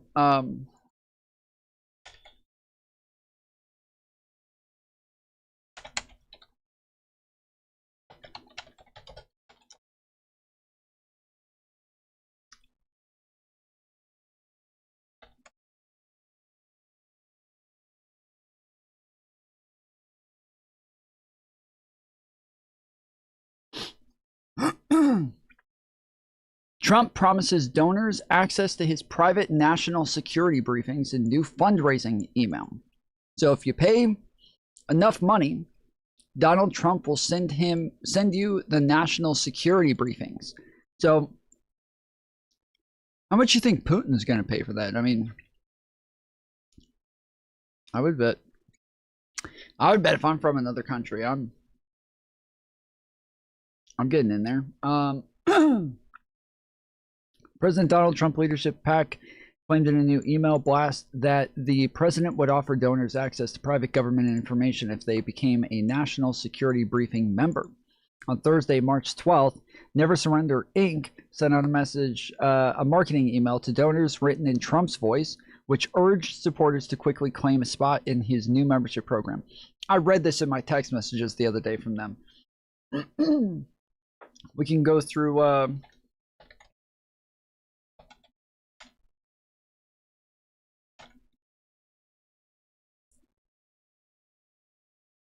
the long lists of corrupt things that he's done. We can go over again in his first term.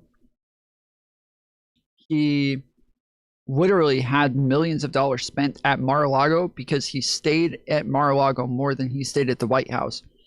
And because he stayed at Mar-a-Lago, he ended up charging the American people just for him to stay there when we're already paying for him to be in the White House. The room that he stays in, it's his fucking house, and he still charged the American people for him to rent the room that he already lived in.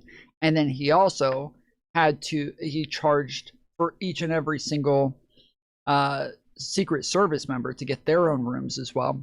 And they upcharged him. There was no discount. He upcharged them for all of these things.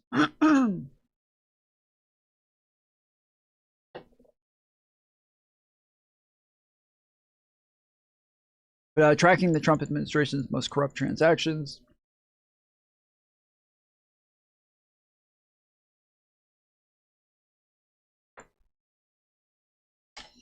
Ah, fuck.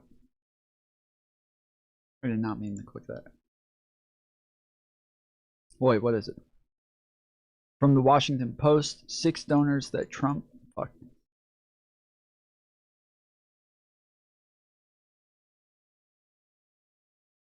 Since his return to the White House in January 2025, President Donald Trump has continued the same transactional approach to governing that characterized his first term, albeit now with an even greater unprecedented level of unabashed political corruption. Trump has made clear that favorable treatment from his administration is available for a price, and wealthy individuals, companies, and special interest groups have lined up to pay. Let's see.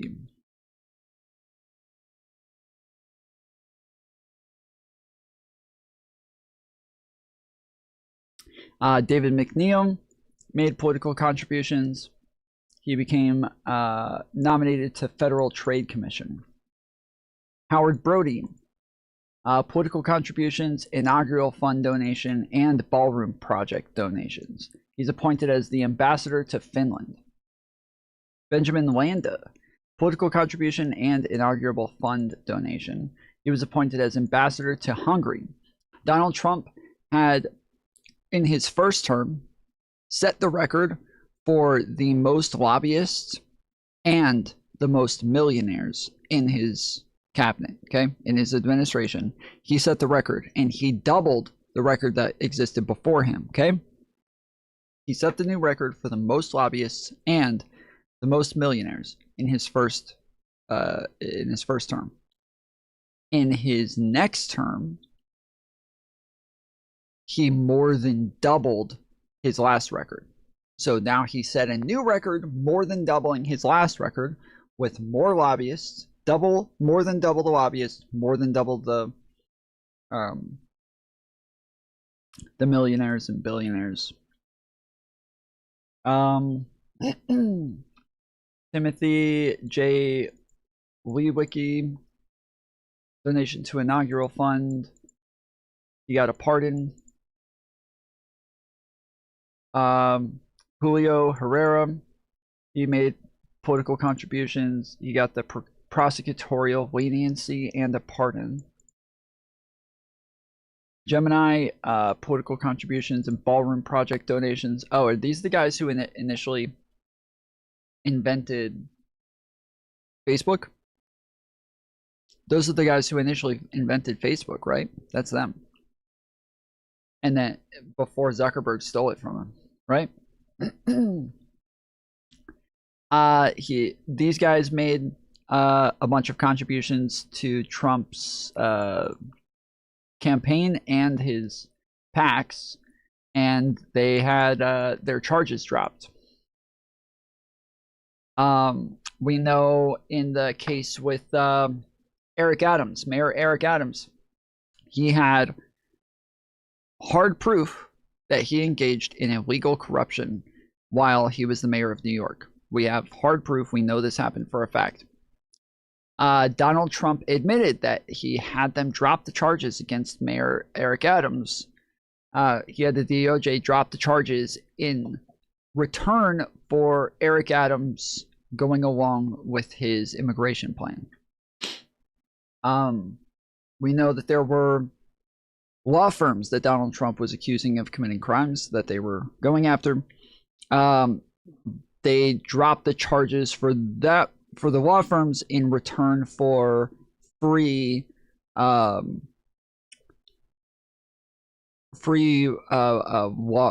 legal counsel.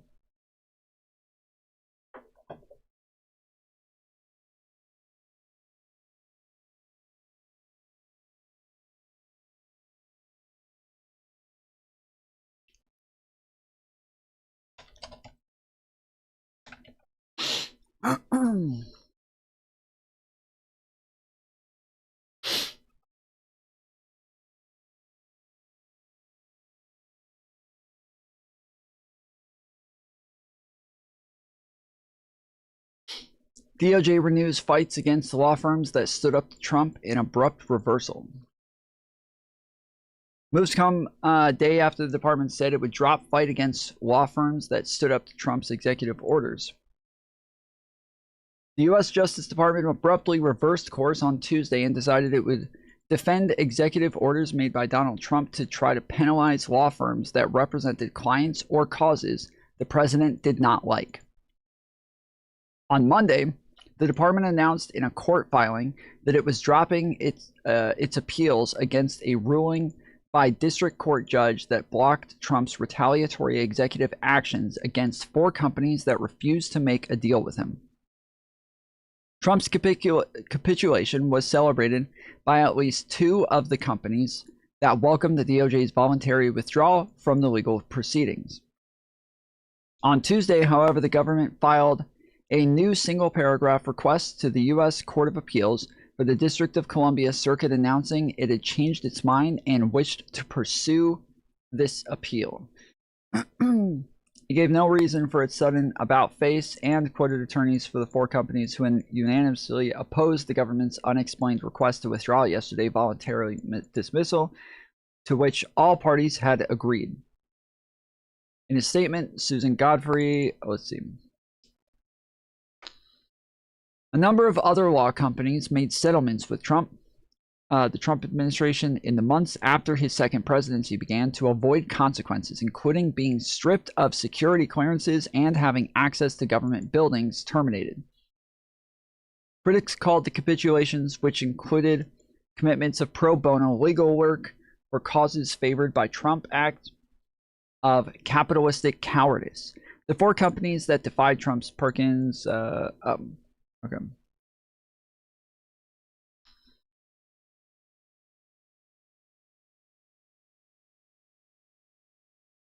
Two more law firms reached deals with Trump to avoid executive orders they are bending. 2 more legal firms have reached agreements with Donald Trump to avoid executive orders that could significantly harm their businesses.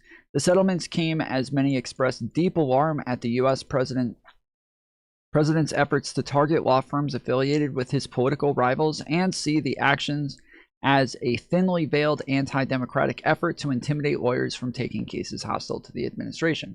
One firm, Wilkie Farr and Gallagher, reached an agreement on Tuesday with Trump in which it agreed to commit $100 million in pro bono work.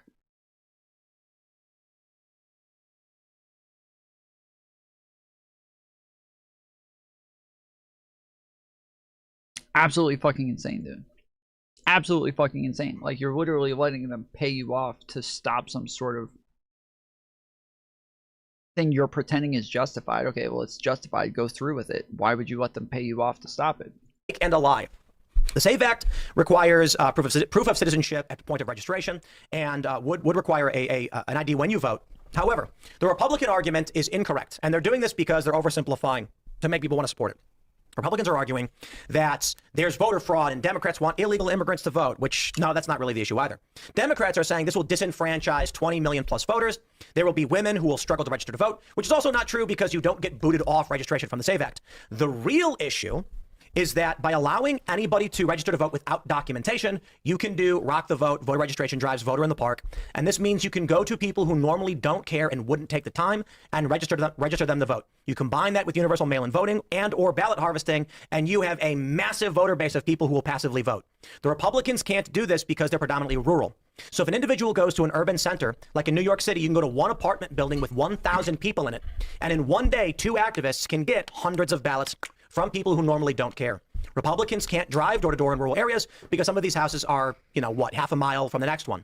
So overwhelmingly, that benefits Democrats who are trying to convince as many people as possible to vote. But by that logic, doesn't that just assume then that the people in the apartments are already Democrat? They're just facilitating these people to vote? Whereas I would refer to them as, we call that default liberal, meaning they don't really pay attention to politics, but they lean a little bit left. And you knock on their door and say you're registered, and they'll say, no, sign this and you are. And they'll go, sure. And so it's very easy for Democrats to get the numbers, which is very difficult for Republicans. But my final point on this, Republicans don't want to publicly admit they are intentionally trying to create barriers to stop low interest voters. And the Democrats don't want to admit that they win elections through low interest voters. So both are creating their own version of why this should or should not pass.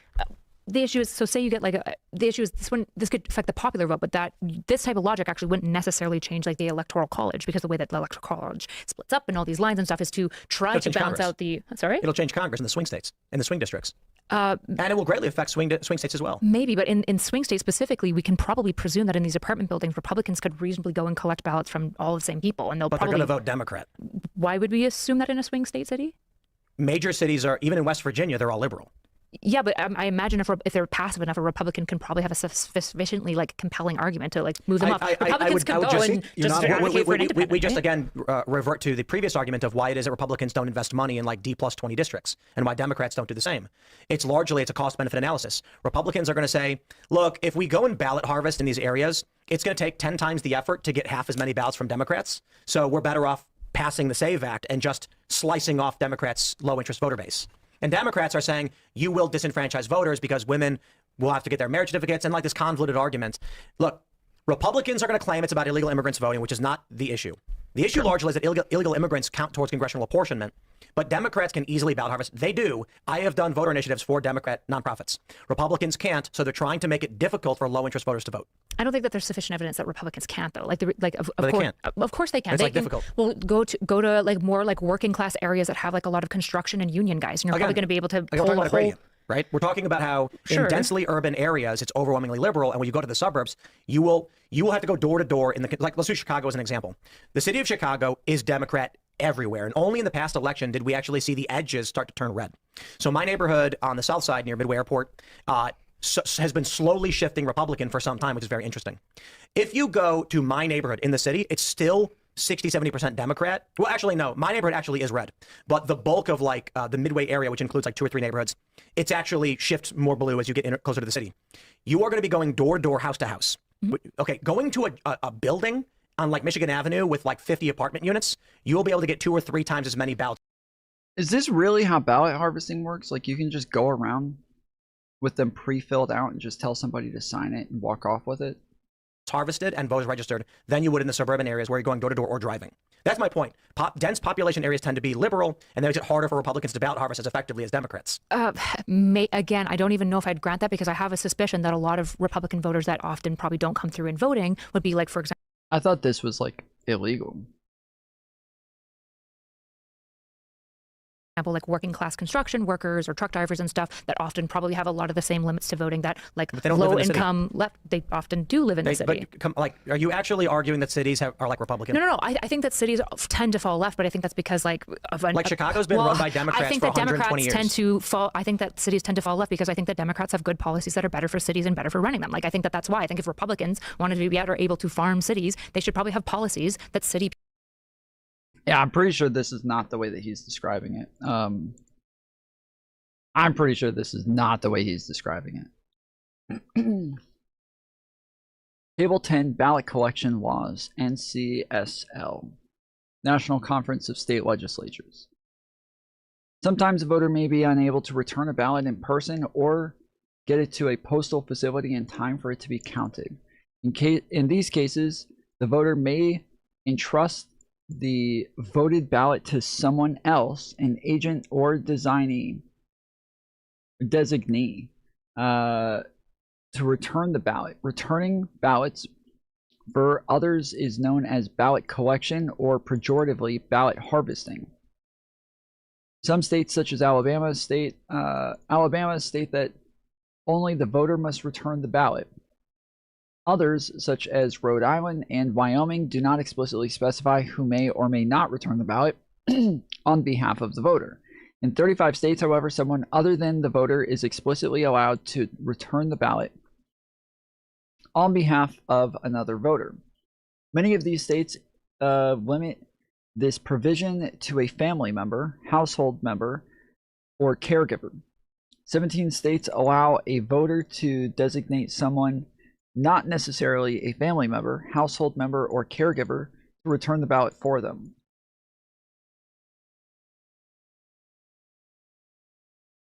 That's what I thought.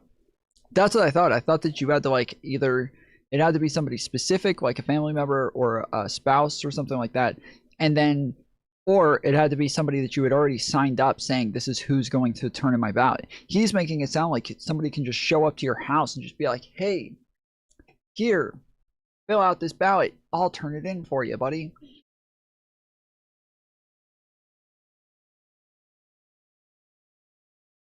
Among the 35 states where a voter can authorize someone to return a ballot on their behalf, 13 states limit how many ballots an authorized person can return. These limits are based on the concern that saving people the task of returning their ballot can bleed into encouraging them to vote a certain way. Okay, so let's see what the restrictions are by state. A designated bearer may obtain, so let's see, who can return the absentee ballot on behalf of a voter? Family member, household member, caregiver, okay?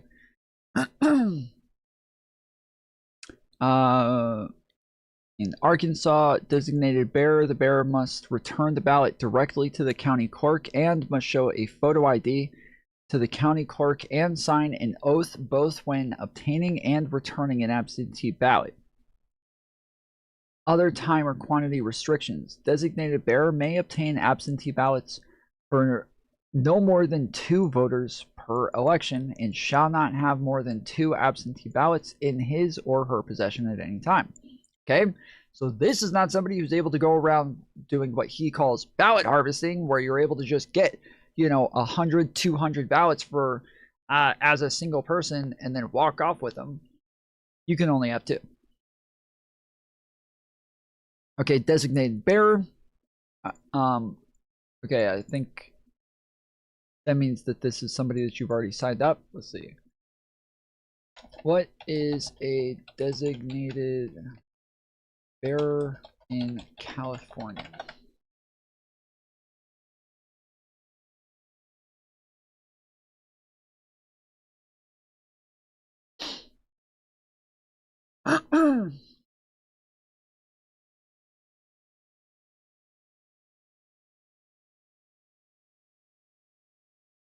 Designated bearer may obtain absentee ballots for no more than 2 voters per election. The designated bearer shall not have more than 2 absentee ballots in his or her possession at any time.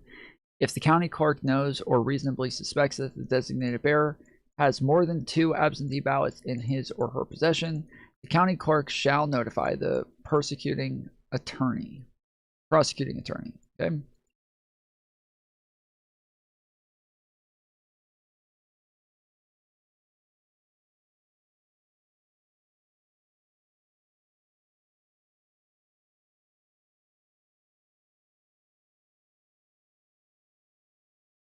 All right. To California. Number of ballots returned prohibited. Designated bearer must return the ballot to the clerk's office or put the ballot in the mail within 3 days of having received it from the voter. Okay, this doesn't say that there's a limit on 2. But this is, oh, this is Arkansas.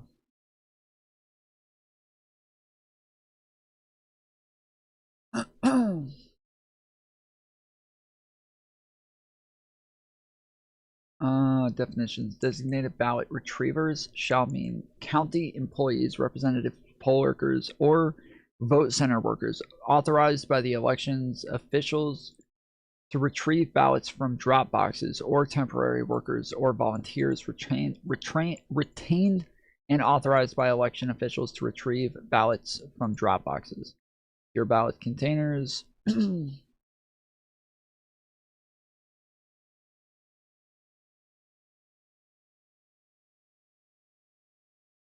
To prevent physical damage, unauthorized entry, the doors, ensure that any ballot material may be deposited, removed, anyone. Okay. Okay, so these are just like state workers who go and pick it up from you. So again, this isn't somebody who just goes door to door asking people to sign up or like fill out ballots. These are people who are literally getting called saying, hey, you have to go to this address, this address, this address, this address, and this address. Like that, they've already said they have ballots. You have to go to these addresses to to pick it up. All right, Colorado. Any person of the voter's own choice or any duly authorized agent of the county clerk and recorded or designated election official. The person other than a duly authorized agent of the county clerk or recorded or designated election official may receive more than 10 ballots in any election for mailing or delivery.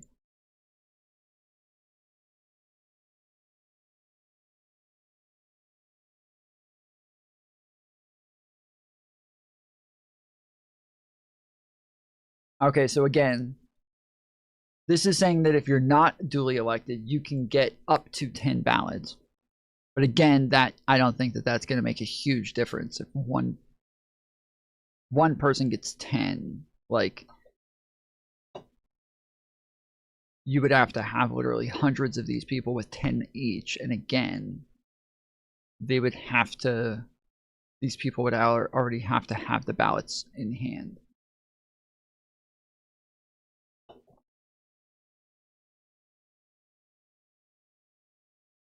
Yeah, this just doesn't work the way that he's explaining it. People like, right? But they don't. They well, don't want to have I don't these think you really policies. believe that.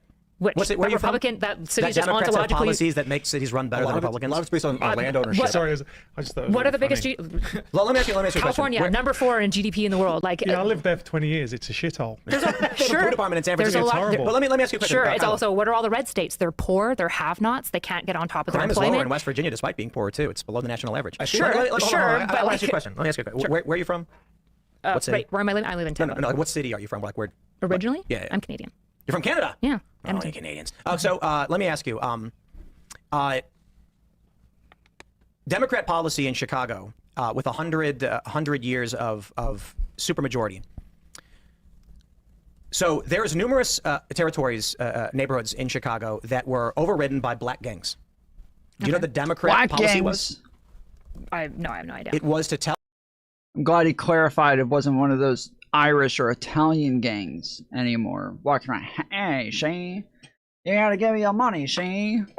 What do you think you're doing there, boy? You better hand it over before I jump you at Tommy Wilkins, see? Tell the people who lived there they wanted to renovate the project housing, so they would be temporarily relocated, and then they bulldozed their homes and poured dirt over it and never did anything again. That has consistently been what the Democrats of Chicago have done to deal with the problem of impoverished black neighborhoods. How about the policies of redlining and blockbusting in Chicago? Redlining literally comes from Chicago's red line, where the cultural practice at the time under the Democrats was to force black people to live in impoverished areas and they wouldn't sell them property outside. The Democrats do not create policies that benefit these cities. In my experience, growing up in a city that was run by Democrats for 100 years, you couldn't do anything because the processes by which they collected the votes made it impossible to actually change the system. Then why must... Like Los Angeles is a great example as well, where they have the worst homeless problem in the developed world. Yet for the life of them, they just keep dumping money into what we call the homeless industrial complex, a series of NGOs and government programs that dump money to corrupt individuals. What percentage of homeless people in California are even from California? Do you know? It is actually a minority, but a good chunk. The issue with homelessness in Los Angeles is that the weather is nice and it attracts homelessness. And they have, so it's not just that. I actually, from Edmonton, where I'm from, we have one of the largest homeless populations in Canada, despite it being one of the most northern major city in almost in the world. Is it a liberal city? It's a red city. Oh, interesting. But we have huge, we just have an incredible nonprofit sector. It's actually where my husband and I met, is working for the same homeless shelter. But we have such great resources that people will get bus rides to Edmonton as a homeless person to take advantage of the system that they have, right? So what's often happening is red states aren't educating people. They're getting them hooked on drugs, giving them construction jobs. Well, and then when they become, like the government is not getting people hooked on drugs. People you're are right, they're getting not educating them. They're not building successful economies that scale up to allow people out of just construction jobs, which is why, you're right, Republicans don't have very big red cities, because Republicans don't build good cities, it seems to be the case. It seems like if cities have to be ontologically left, we have to ask ourselves, why? Like being collectivism. Talk to any city person. They're not just this like collectivist. Well, I think of cities is you collect in an area. Well, I think the issue is the process of lowest common denominator population basis. So cities are multicultural, multi-demographic, whereas like rural areas tend to be less so. They tend to be more homogenous. Mm-hmm. So it's really easy to win a red district that is overwhelmingly white and like traditional American values. Mm-hmm. Chicago is much more difficult. If you look at the election of Brandon Johnson, remarkably, every neighborhood voted based on race, 100%. What I find truly remarkable is that in the black neighborhoods, you had the top three candidates. You had, I forgot the guy's name. There was the white dude. There was Brandon Johnson, who's a black guy. You had a Hispanic guy. When you go to like the Pilsen areas, top candidate was the Hispanic guy, followed by the white guy. You go to the white areas, top candidate's the white guy. You go to the black areas, this is where it got interesting. The top three candidates were 3 black people. And the reason Brandon Johnson is because only one neighborhood defected, and it was the Loyola University area, like near Evanston, where you have a predominantly young leftist base that voted for the more socialist black candidate. And so you combine that with the racial demographics, and they voted for a candidate just because he was black, for the most part. Like the progressives probably did too. He was like a socialist, and he was black, and they didn't want white supremacy or whatever, but that's a small portion of the Chicago base. Chicago votes based on race. Right? This is not a function of being a Republican or being a Democrat. It was literally just the black neighborhood saying we're only going to vote for black people, and the white neighborhood saying we're going to vote for the white guy, and the Latino neighborhood saying we're going to vote for the Latino guy. And it's not necessarily that it's overtly about race, although I do think that's a component of it. I think it's who's speaking to who. If you're a white working class suburbanite kind of guy, and you meet like a firefighter family, and you say like, I used to bring my kid to go play baseball. You go, hey, me too. I like this guy. And then if the Latino guy goes to that same dude and says, we used to bring tamales out and we'd sell them on a porch, the guy's going to be like, I don't know what that means. and so So- they're not going to feel that rapport. You know what I mean? I know that this isn't what you're saying, but what it sounds like you're arguing, and so clarify where the nuance is here. It sounds like you're arguing when I said, why are cities just ontologically left leaning? Like, I don't think that they have to be, right? Assuming I don't think that they have to be. And it seems like your answer is black people are in cities who vote for black people. Well, let me. Because there's definitely more white people in It's called cities. lowest common denominator politics. If you have three distinct cultures that do not agree with each other, in order to win, you need to find the point at which they do come together. And so it's actually quite simple. I'll give you free stuff. So we'll give you free welfare benefits, we'll increase EBT, and this will get you the largest share. If you go to like if you go to Chicago and you take a look at like the Midway neighborhood, which is voting for Trump, you're going to say, no free stuff, you got to work hard, you got to roll up your sleeves and live a good life. They're going to be like, I'm voting for that guy. But if you go and say that in, Loyola, for instance, they're going to say you are completely discounting the experience of marginalized people, and I will not vote for this. You go to the upper class area and you say we need to create social programs, and they're going to be like, well, this is an affront. The lowest common denominator for maximizing voting, this is macro level politics, is to say, I am going to give you your benefits. If you go to a rural Republican area, you are going to find generally cultural homogeneity for the most part. You're going to find over a large swath of land of a district, most people are culturally and ethnically homogenous to a great degree. When you go to cities, you're going to find it's going to be multicultural. So let's say you go to Chicago. But they're also less educated, less innovative. They're not typically on the bleeding front of that's any not industry. material to advocating for a vote, right? Well, it's this question again of why is the left ontologically, why are cities Are you arguing ontologically that left? the impoverished black neighborhoods are more educated than the white areas of the same city? No, I'm saying that cities generally are I'm actually saying I think that the reason why cities tend to be left dominated is because they have policy that appeals to city voters the most. It appeals to most people. Except apparently rural voters. Who are Right, just like again, too smart to do it? Or? Yes, but well, I mean that is the point. Yes, that it appeals to most people, that they're going to have a lot more diversity within cities, and so they have to create policies that are more inclusive and that are going to hit more people and are going to appease more people. It's going to make it to where the most people are able to get the best outcomes possible, and that is something that Republicans don't like. They don't like inclusion. They don't like including other people. They don't like having things that having policies that are trying to include others. They would rather just get the simplistic ideals that they've always had and just keep doing that over and over. Because you do you understand macro level politics? I understand you're saying they try to make generalized policy. I slightly disagree because they don't say we want to give you your benefits. They try to go which policies are popular right now that will lowest capture common denominator. Yeah, so housing. Which policy connects every group of people as much as possible. Yes. So again, of course, in a rural area, they need only go apple pie, and they go woo, and they need to go like America, and they're like yeah. And then you go to a city, and if you say America, people are going to be like, America's white supremacist. And the other guy's going to be like, I've been American my whole life. You can't say. So they say, tax the rich, because that's not you. So they say, we want to do programs. And then people go, how are you going to pay for it? We're going to tax the rich. And then look what's going on in New York. Ooh. Actually, we should pull up what's going on in New York. Where are the richest people in the world? Cities. Dubai. Cities. Yeah, cities, actually. Exactly. We know of. Right. Let me Exactly. That is a ridiculous thing for him to say, because the richest people are not sitting in the fucking suburbs, bro. They're in the cities. And the biggest corporations are in the cities. The people who are making the most money are in the cities. The businesses that make the most money are in the cities. The most innovation comes from the cities. I think it's something like 70% of America's GDP comes from Democrat cities. This is just absolutely ridiculous. Let me, Kyla, I challenge this. We have this story from the New York Post. Desperate Hochul begs wealthy New Yorkers to come back as Mamdani pressures her to hike their taxes.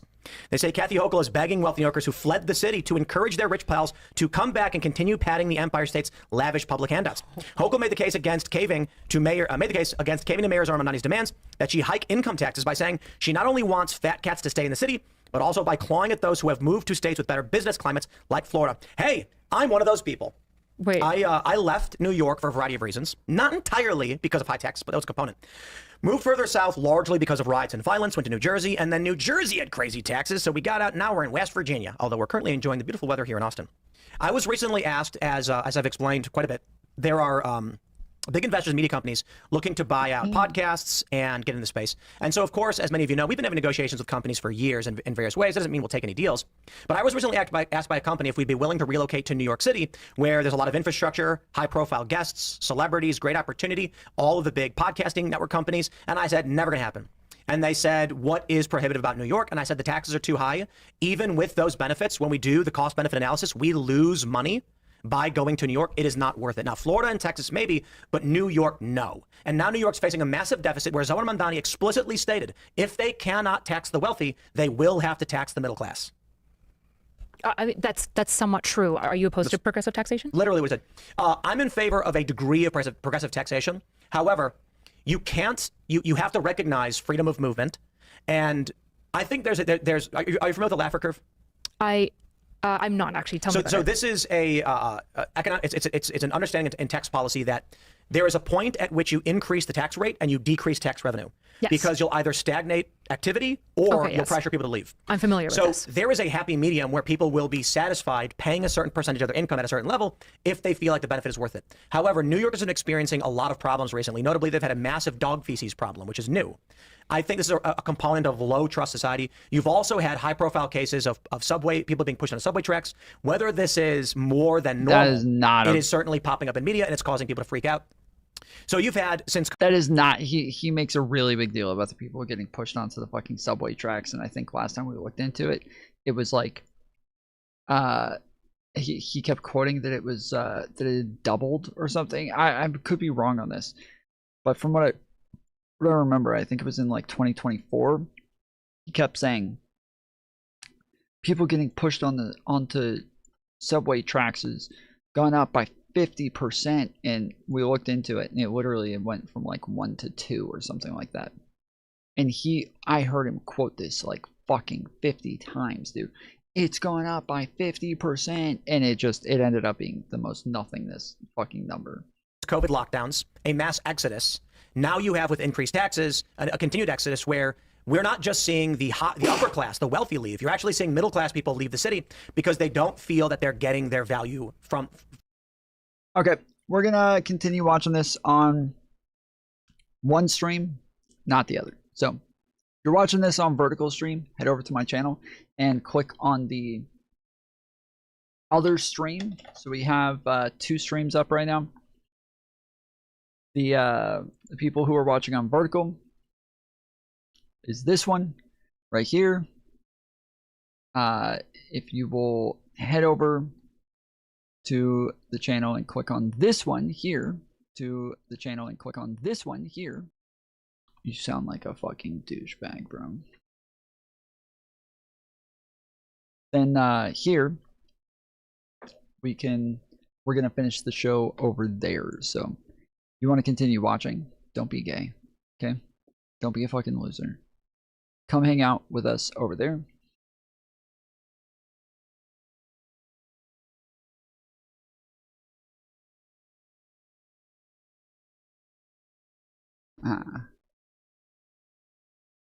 Let's go. High fives all around, boy. Fucked it up. Alright. Oh, it's because it's on speed up. Alright. But yeah, head over to the channel and watch it over here. We're going to end the vertical stream. So hopefully you guys come over, finish the stream with us. We got a while to go. We got about another 2 hours till stream finishes. So head over to the other part of the channel and we'll finish watching over there. See you soon.